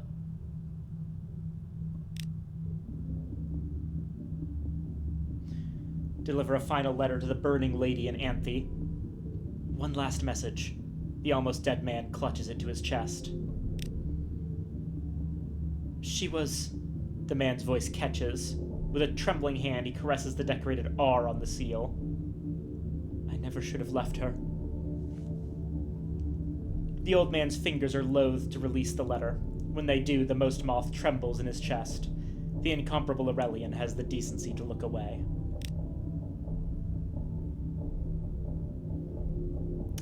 Here's a lamentable relic. Offer a memento mori. No use denying my fate. I should have a reminder of my folly. Such a long struggle.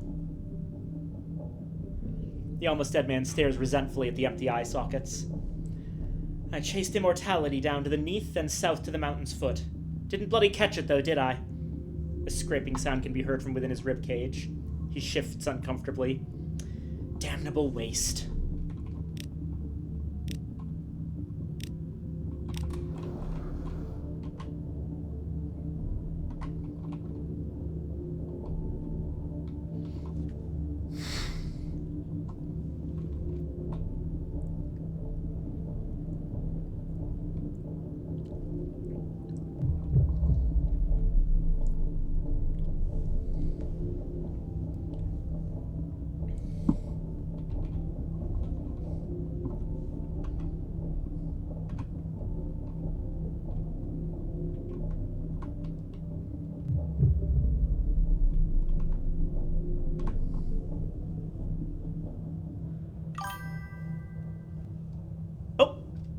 I got blipped. Thank you, Bippy. Long snack. Oh, big stretch. Big stretch. And water. And you know what? I'll use this time to run to the restroom. I'll be back.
All right, I'm back.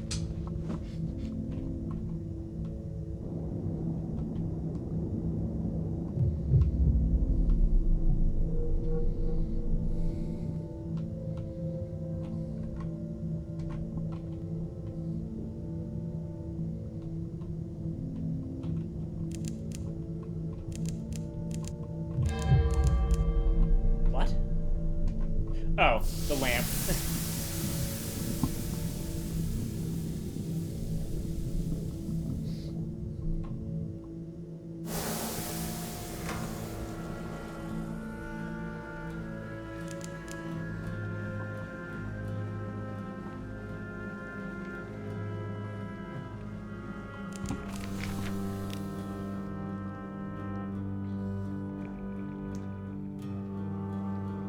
Oh, good lord. 5 supplies?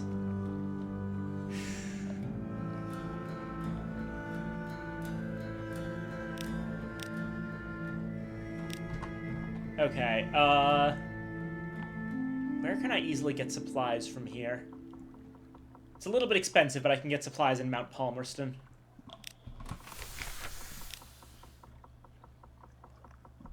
I'll take tea at the dock to get 1 extra. A plucky researcher recognizes it. I know it well. I can show you, but the way isn't easy. I'll not take anyone frail. You'll need ropes, crampons, skins, tents, and I'll want paying, of course. My bursary is wearing rather thin. He didn't exaggerate. The ice is slick as an oiled mirror. You need pythons and spiked boots to navigate the slopes, and a misplaced foot will send great chunks of it thundering into the thirsty sea. The air bites like a bound shark. Your face is numb, your fingers stiff, your throat raw. The climb takes you around a sheer white cliff, the waters below swimming with shards of razored ice. At last, a frozen ledge, a vertical sheet of ice rises before you, reflective as a conjurer's glass. Engraved upon it, 20 feet high, is the navigator's sigil. Impressive, isn't it? The researcher says, dropping his pack. It's one of the old accords between Wither and Irem. It means, almost never remembered. Your navigator approaches it warily. The sigil on his temple sparks with blue fire. He reaches out, his fingers touching those of his reflection in the ice, and his reflection lunges forward, whispering something in his ear. Oh. The navigator crumples into the snow. Oh, the plucky researcher says. Damn. We're going to have a devil of a time getting him back to the ship. You do, but you manage it. Back in your cozy cabin, you imbibe mulled rum. Will you ever be warm again? Speak to your sigil-ridden navigator to learn what he saw at Frostfound. And, oof, we have 2 wounds. We're gonna need to deal with those wounds, huh?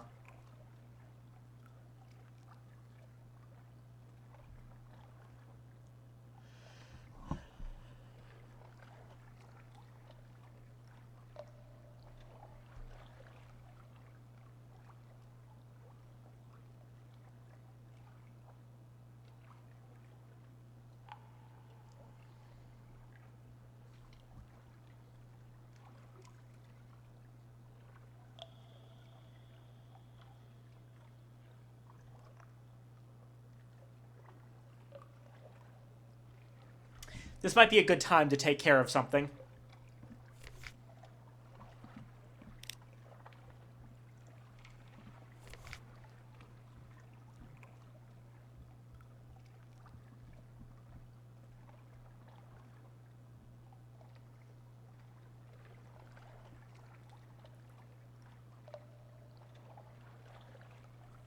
Find Frostfound in the north and retrieve the mechanic's secret from the penultimate chamber.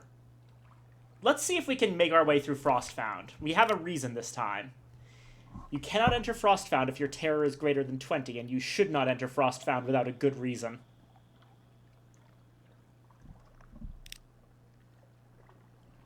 Face the wall. You probably shouldn't do that, one of the squatters advises. Ignore her. Face the wall. Examine your cloudy reflection. Close your eyes. Step forward. Shiver. Frostfound radiates both cold and a subtler chill of the heart. Did you move at all? Or is it your reflection that moved? You are inside Frostfound.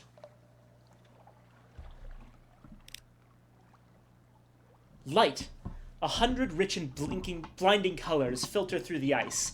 It's like drinking a kaleidoscope. It's like being kidnapped by rainbows. The colors shift with every step you take, revealing shining corridors. In each and every corridor, your reflection waits. Enter the Sapphire Chamber. This corridor shimmers with a blue as rich as the sky of the surface. It fills your ears, but the air is still.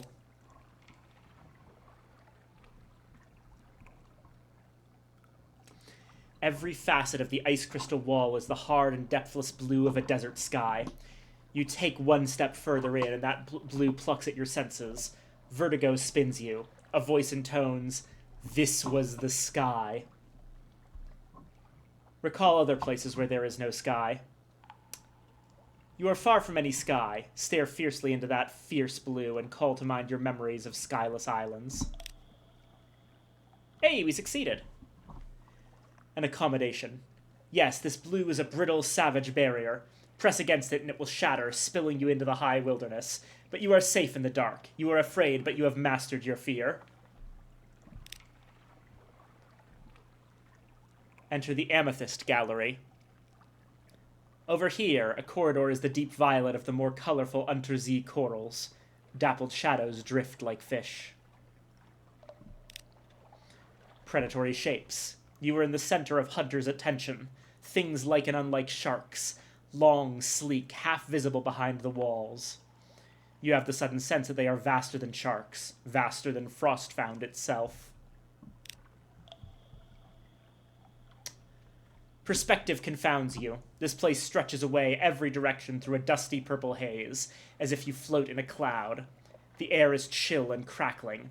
Vast and shadowy shapes hang lifeless in the distant cloud, fluids staining their hides. Whale things and beast things, bigger than dirigibles, bigger than cities. You are a speck in the cloud. Are you still inside Frostfound? Once again there is a voice, lifeless as leaden type. There were casualties. These things are giants, but you have faced something greater. An old, familiar fear. Great, sad, dead eyes like stagnant crater lakes. Mouths which could drink rivers. Your entire ship would be a glint on a speck and a pockmark on the least limb of these things. But you are a Z-captain. Your enemy, your companion, is the Untersee, against which even the eldest of these beasts is nothing.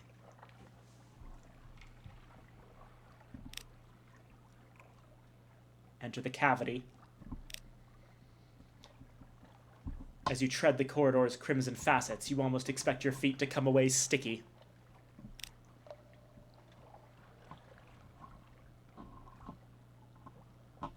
You are bathed in crimson light, thick as cream. It warms your skin and fills your mouth with the taste of iron. This is only a memory of a memory, a voice intones. The crime is forgotten. Its shadow remains. Find the similarities, but keep a safe distance. Understand the fear that haunts this place without surrendering to it.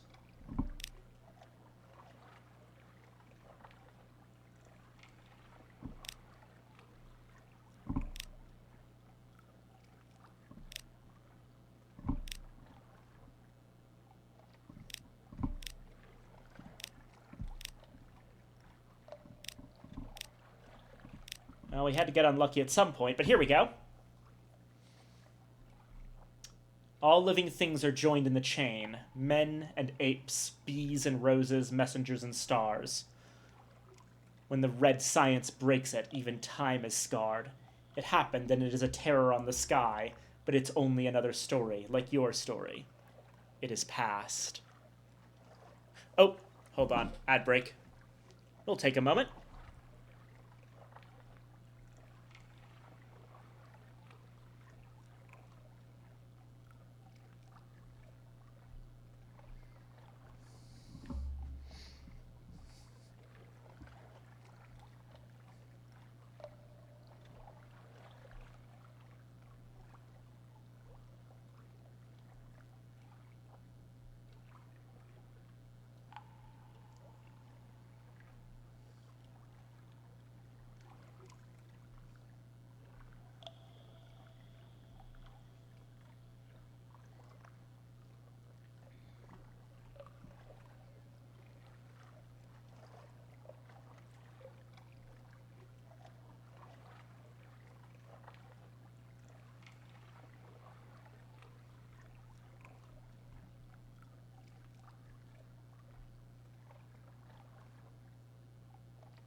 All right. There we go.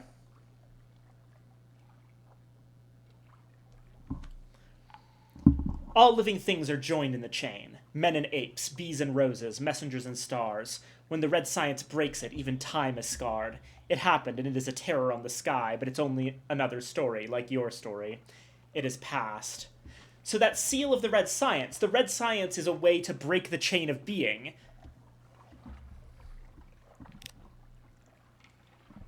Unfortunately, we lost too much. We're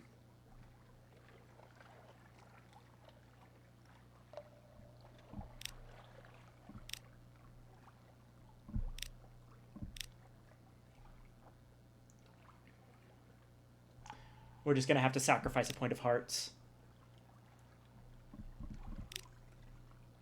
Enter the Emerald Vista, the green of forests of poison, of leaves haloed by arc light. Chilly air, the scent of pine.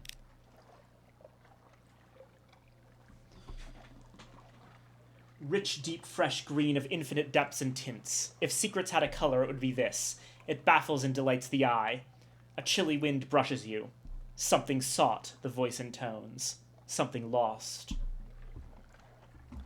Make use of little secrets. You could wander in this color forever. Seek little fragments of understanding to steer by.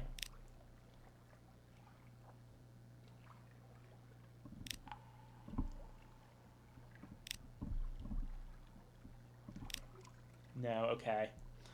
Sacrifice a point of mirrors. There are changes which will wash away all that you were and all that you are. Nothing is familiar. Everything is new as morning. Your sight is dazzled, your perceptions confounded. Cross the diamond bridge. Here the light is brightest, lightning bright, migraine bright, bright as humiliation.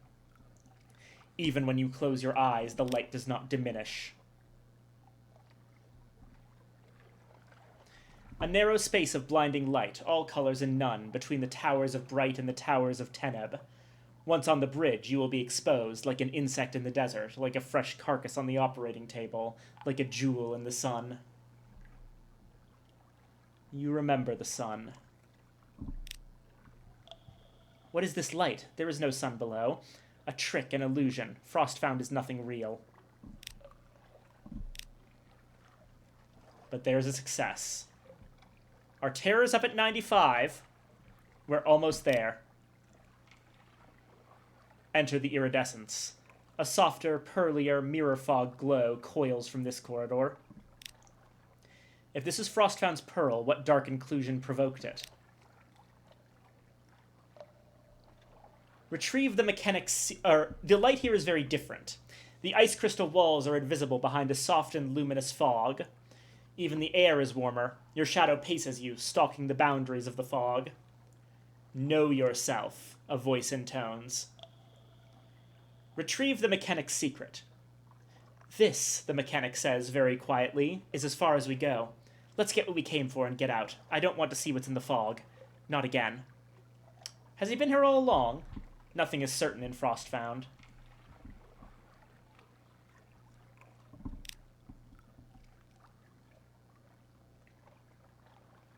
The mechanic fumbles into the drifting mist on the floor. His shadow does the same. From within the fog, as it scrapes away in imitation, there is a dull grating noise as of claws on rock. He comes up with a stone piglet, small enough to lie comfortably on the palm of his hand. Its eyes are bright pearls. I'm sorry, the mechanic confesses. My imagination is rather literal. He stows the pig away, out of sight. Now please, can we go? I can feel my teeth chattering. Out there.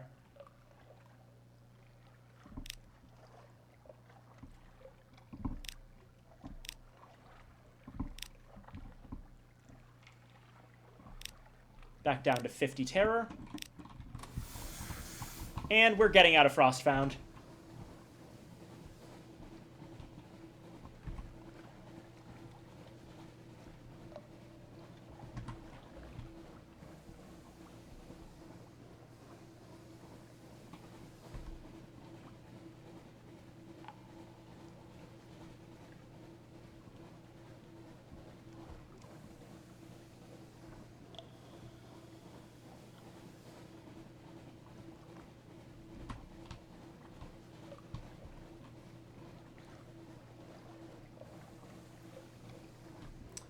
Currently at 18 fuel, which means that I can actually probably get away with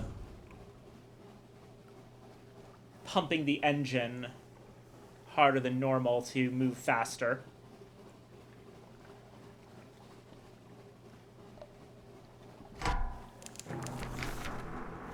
Oh, good lord, the engine exploded. You've pushed your engines too far, too fast. Zailers scream, flames rage. Michael Corazay, the sentient moldy trenchcoat. Whom?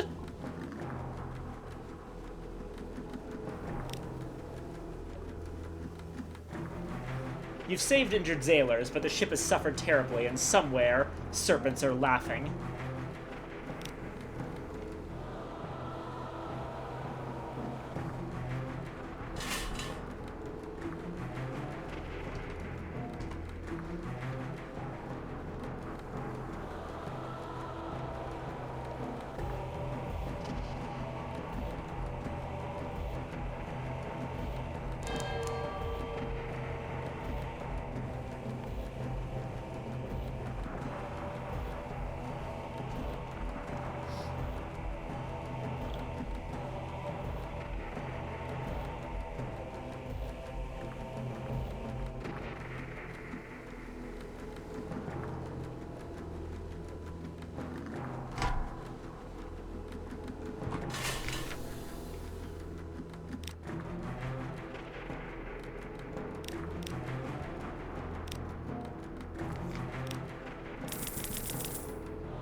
Right.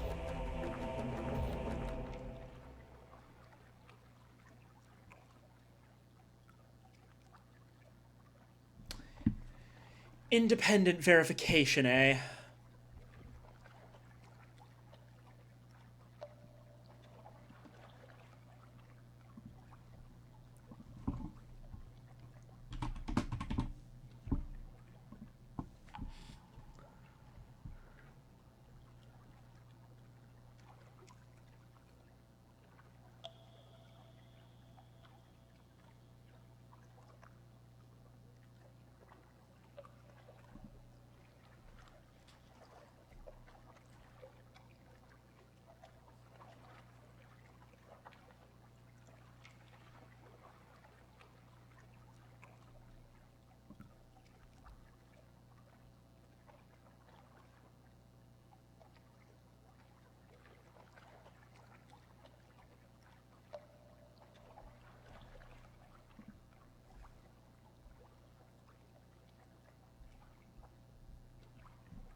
Hmm.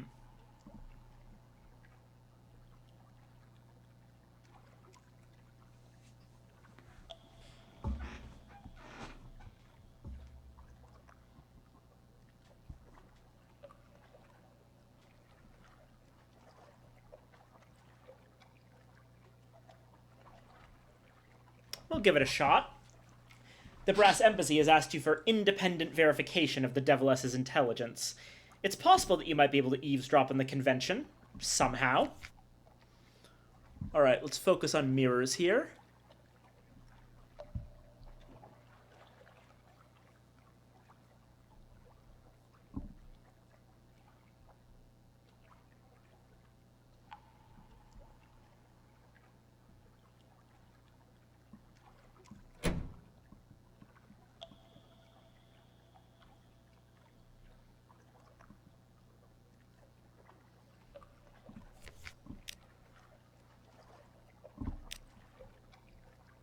Yeah! Up the gritty slopes. You scramble up the stones. The ground is warm. You grow tired. Before you are more than halfway up, your mouth is full of ashes. There is a sound in the earth, a profound, complex, overwhelming drone like the buzzing of a billion bees. You bend your head closer, closer. You feel the sounds tingling in your teeth and bones now. You can make out words: judgments, dream, Zult, alliance, ecstasy. The sound overcomes you and your vision blurs to red and gray. When you wake, you're in the Deviless's cottage. Your head is in her lap. I found you on the slopes, she says. I thought I'd better bring you in before you heard anything you shouldn't. She smiles. Strictly speaking, I should burn your ears off, but it's so nice to see you. So, if you're wondering about why devils sound like bees, here's a secret. I once killed a devil back in London. Or I thought I did. I stabbed it in the back just fine. It was a papier-mâché suit. Full of bees. Devils are actually just bees. They're pretending to be standard, like, fire and brimstone devils, taking people's souls,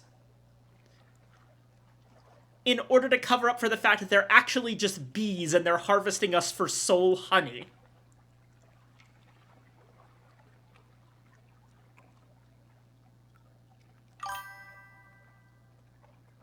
Barry B. Benson's in a trench coat. Yeah. Every single devil is just a fucking papier-mâché suit full of bees.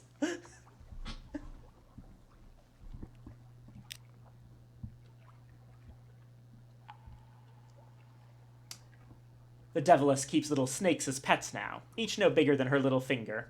She scratches their heads, she calls them by name, and once, when she thinks you aren't looking, she pops one in her mouth to chew it like a licorice treat.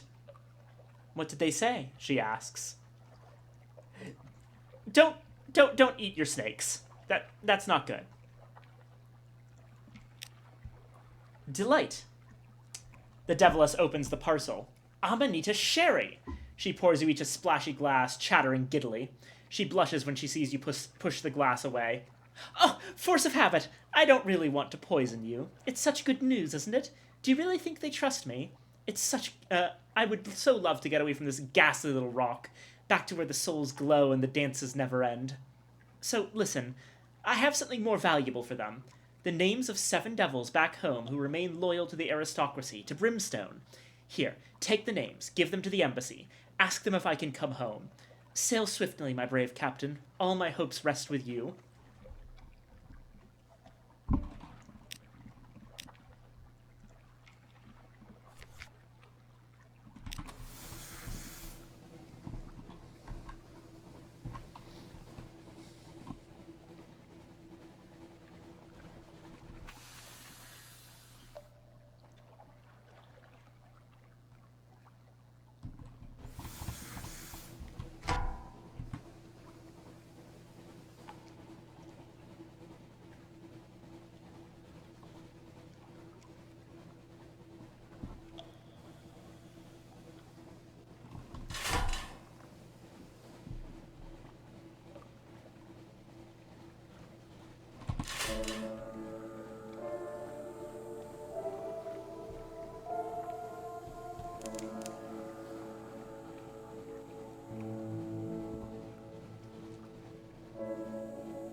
There we go.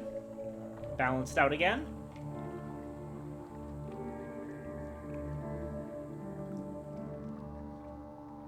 We could also... Let me actually just, real quick. That's about 2,000 for a...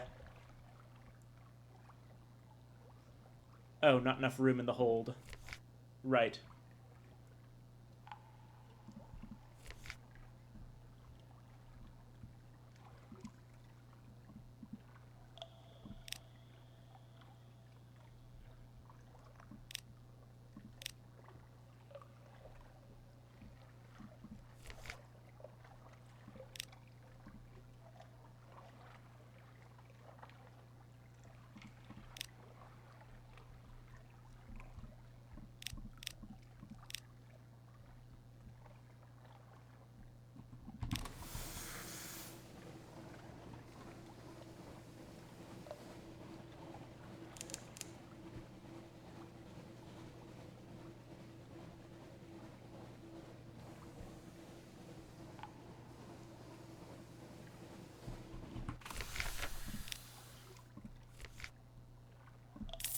Sooth and Cooper.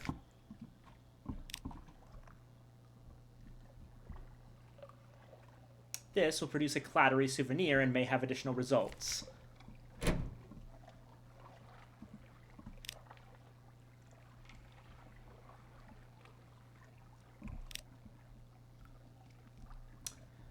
She refuses to let you watch while she works on the contents of the box. But afterwards, she is in a dark mood and complains in generalities. People are fools. No one dares face up what is wrong with them. Hiding a secret from yourself does not make it go away. Pretending anger doesn't exist is not the same thing as patience. Whatever operation she's just done, she's kept a souvenir from it, but she won't show anyone what it is. She wraps it in cotton wool and keeps it in a little lacquered box left over from the sale of tea.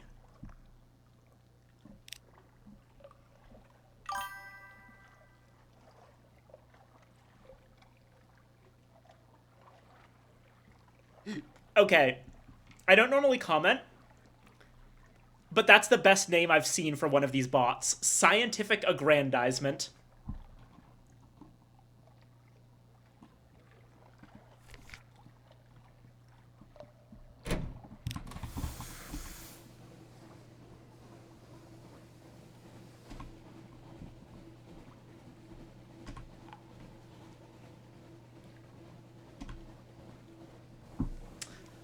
I'm going to do a couple of things on the way back. Specifically, I'm going to take another shot at Dahut.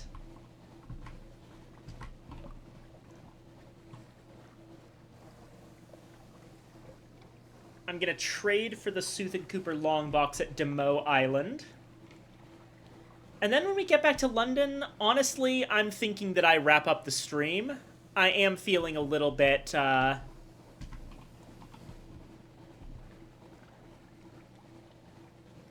tired earlier. Didn't even see them. Thanks, Sari. Yeah, Saribot's great. I've been very happy with them.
He asked you to bury your gift of Skintillac to fulfill a right they hold in Rack.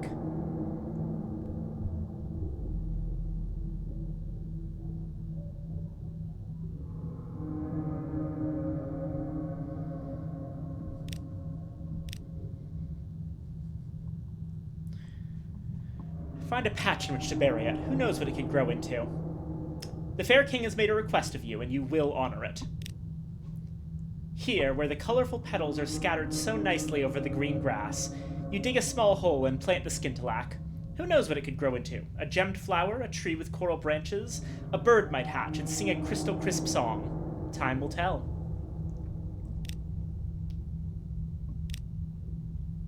By the way, the name of Dahut as a port... Dahut is actually the name of the daughter of Ker Is that was responsible for its sinking in the first place. She's a huge part of that legend.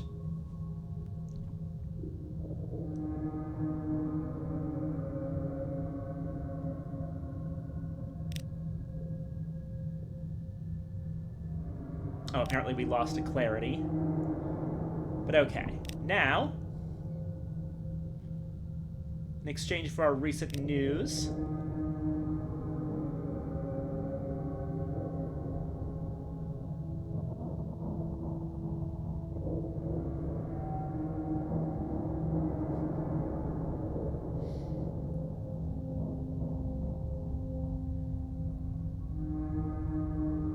investigate the calendar. No, damn it. The Drowny in the Vicar's collar peers at you. You have been here since Janupril, he says, as though to a young child. It will soon be the Feast of All Shrieks, and then St. Egidius' day.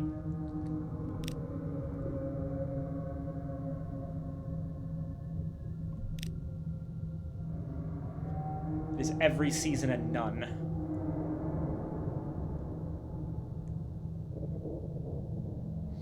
Your crewmates have different ideas from yours. One says it is October, another that you are just coming up on spring.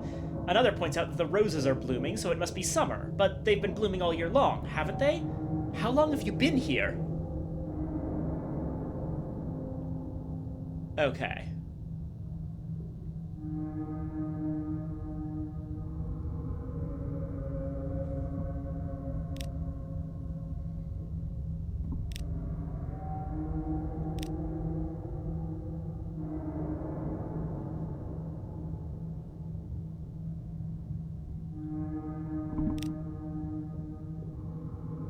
Before you can investigate, you have to remember that you're underwater because the illusion is so strong that it is tempting to always walk on the ground. But you can swim up to the clock face on the cathedral, close enough to see the tertiary dial. You should bring a good lamp, because even when there is sunlight elsewhere in Dahut, it never illuminates this part of the clock. If you do that, you can see dials that indicate today's dates. One hand points to December, one to June, and a stubby shorter hand pointing to the last of October. That hand is growing longer.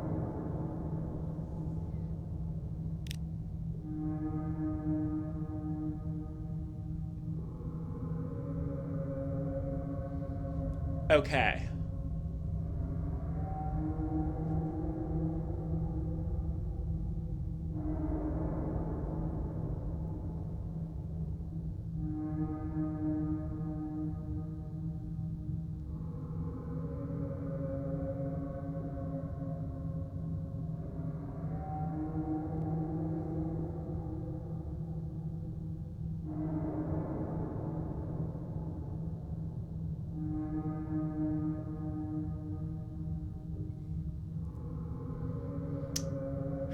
Okay.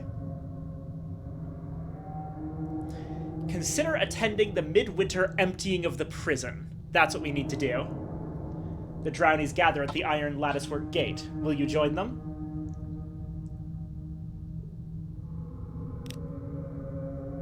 At midwinter, the inhabitants of Dahut go below to see which prisoners are ready to leave the breathable water. They sing songs of failure and disgrace, and then the Drownies accept applications for escape.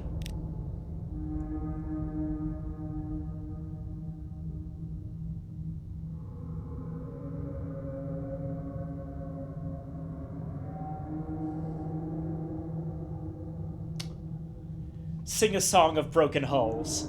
crack the prison walls here, where a primly dressed lady sits bolt upright.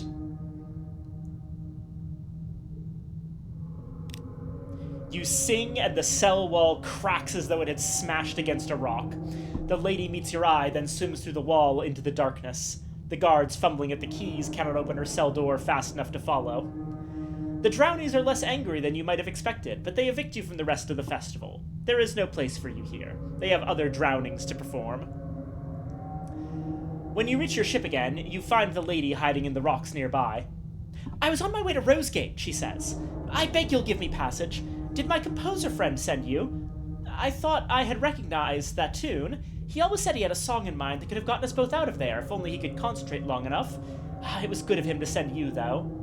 "Oh dear, I'm not in love with him. Do you think that's what he was after? I just want to finish the voyage I was on. Forgive me, I don't usually talk so much, but it has been a long silence in that prison."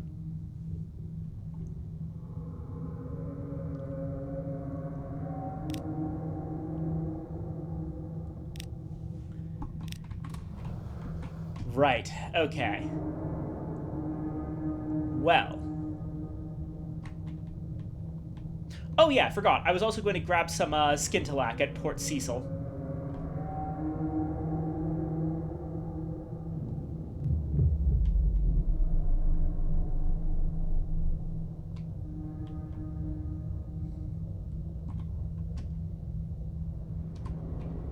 That's easy enough. That's just to the south of here.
Oh, hey! Free strange catch. It comes dripping from the sea, sleek as a seal, but its eyes are faceted. One sailor covers his ears. "I swear," he says afterwards, "I heard it scream like a woman."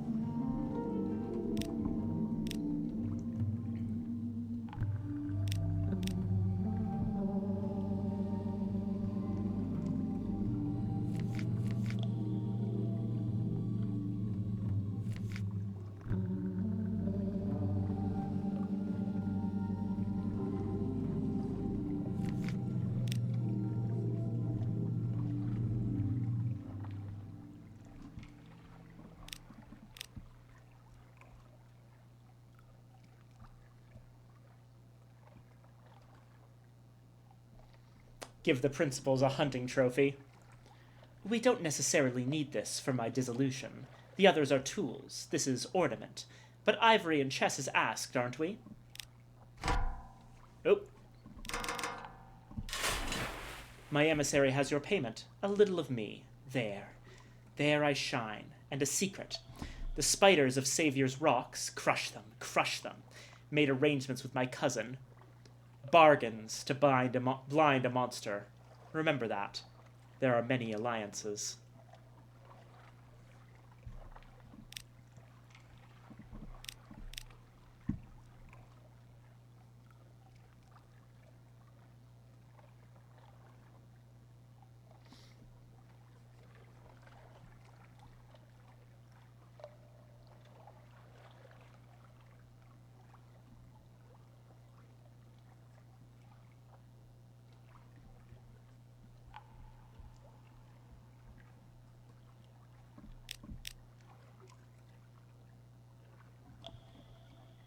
We're on an ad break.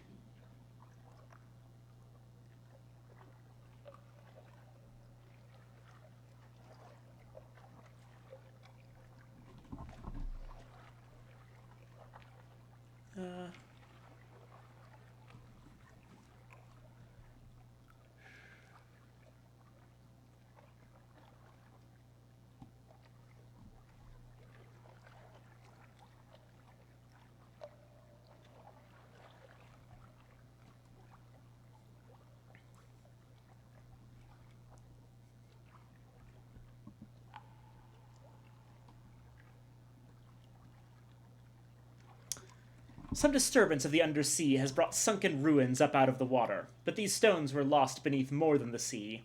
They are half encased in a smooth, translucent orange substance like amber.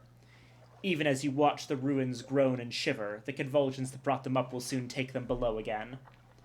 The amber encasing the ancient stones is cracked under the grinding pressures of the earth. You could scramble in and examine them. You squeeze through the fissures in the amber shell to explore the ruins within. The dwellings are low and windowless, thick-walled, flat-roofed, like those in desert countries, nothing like anything underneath. You find shattered pots, glass beads, and bones, all mired in amber.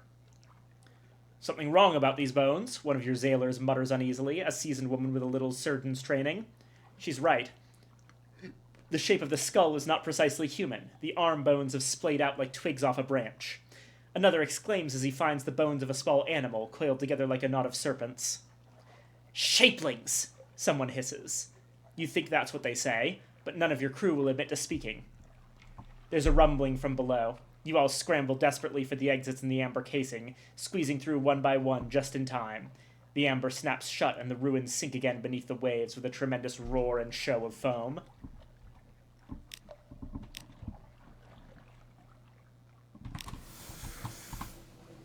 All right.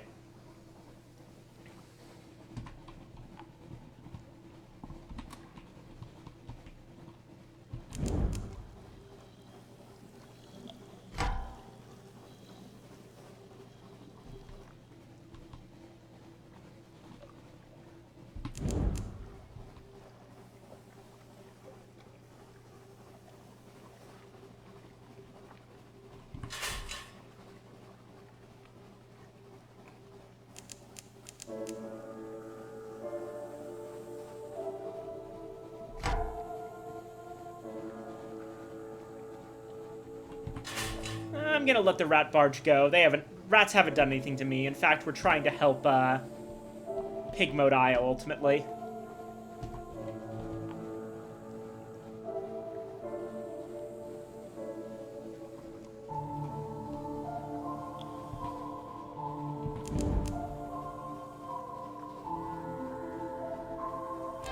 Oh. Heal a wound, thank you.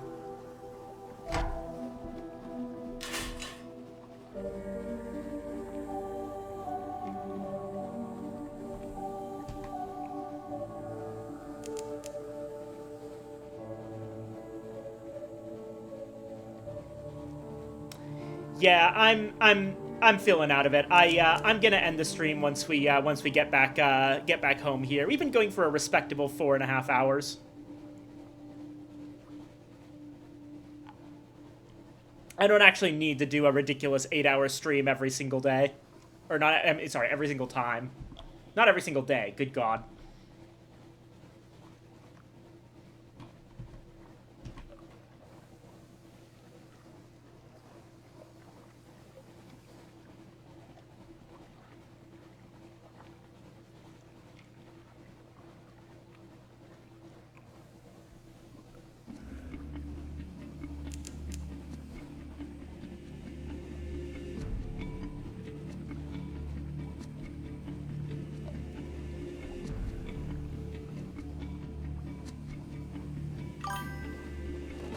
I enjoyed. It was fun to listen to while I got angry over random things. Good for me, too. I'm really glad. I know I keep saying it, but I'm just always glad that people like listening to me read stuff. Because that's, like, one of the things that I genuinely do feel that I'm quite good at. And it's nice hearing that... It's nice hearing that people get something out of it.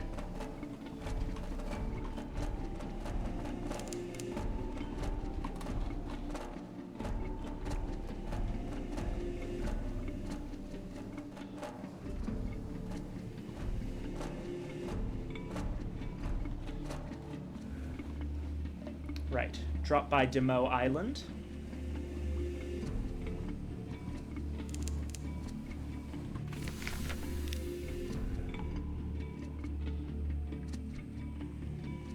Provide a respite from mushrooms. Here it's mushrooms for every meal. A sign on the dock, blotched by mildew, promises a reward for anyone who provides an alternative. The affable factor covers his mouth as he peers into the crate. He turns and stumbles, sobbing into your arms. Meat? Oh, bless you, please and thanks. He waves in two sturdy, bulbous fellers bearing a coffin. Part of a misdelivered consignment. I'm sure you'll find some use for it. And if not, well, there are always buyers. That gives us another long box, which we can then give to the Clattery Heir.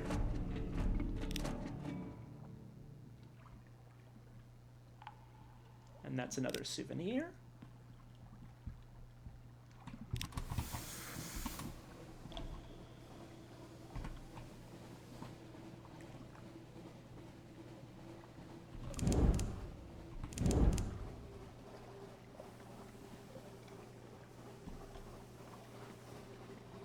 But yeah. I'm gonna see if we can successfully raid Cineswirls. Normally, I'm off too late, but this presents an opportunity.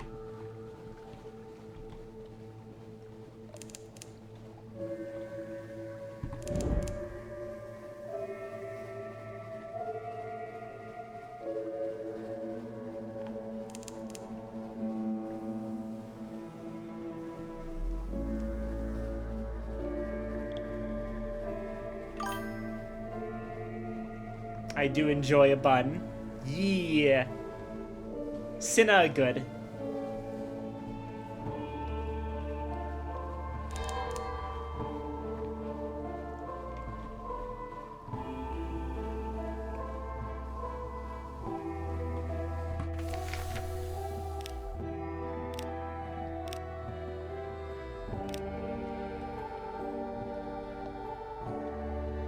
Alrighty. Couple of things. The venturer wants his skintillac. Thank you. Where I'm going, there will be light enough eventually, but we'll need something we can manage ourselves. But now I have further need of your services.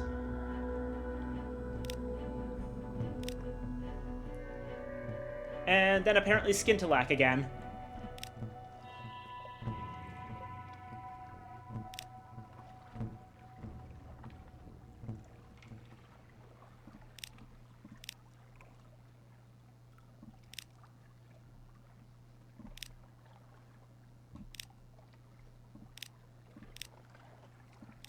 Heck. Lodgings. Time with family.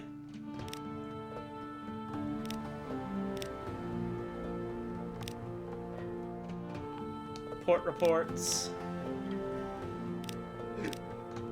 Palmerston, Cecil, Chapel of Lights, Frostfound, Irem, King Eaters, Eigel, Hideaway, Dahut, Nook, the Undercrow, Rack, Anthe, and Quaker's Haven.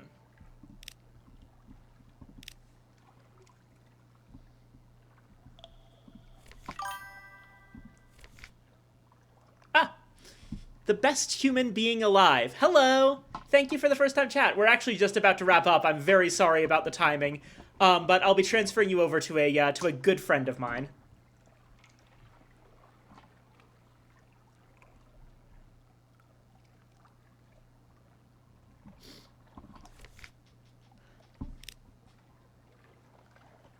All right.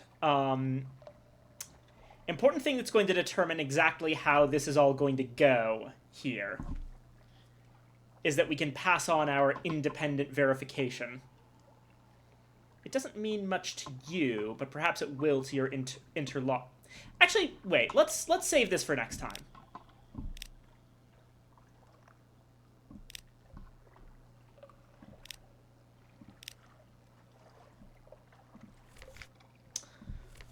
Alrighty. Here we go. Manual save. Ananta Shesha. Backup. 4. And there we have it. Alrighty. Thank you all so much for coming and making this a wonderful stream. Even if it went shorter than I usually do, I do apologize. It's just been a weird day for me. And you yourself, thank you so much for coming along, and I hope that I stream every Wednesday, so if you end up catching me another day, then we'd be happy to have you. It'd be lovely to have you here. Alrighty. Raid. Cineswirls.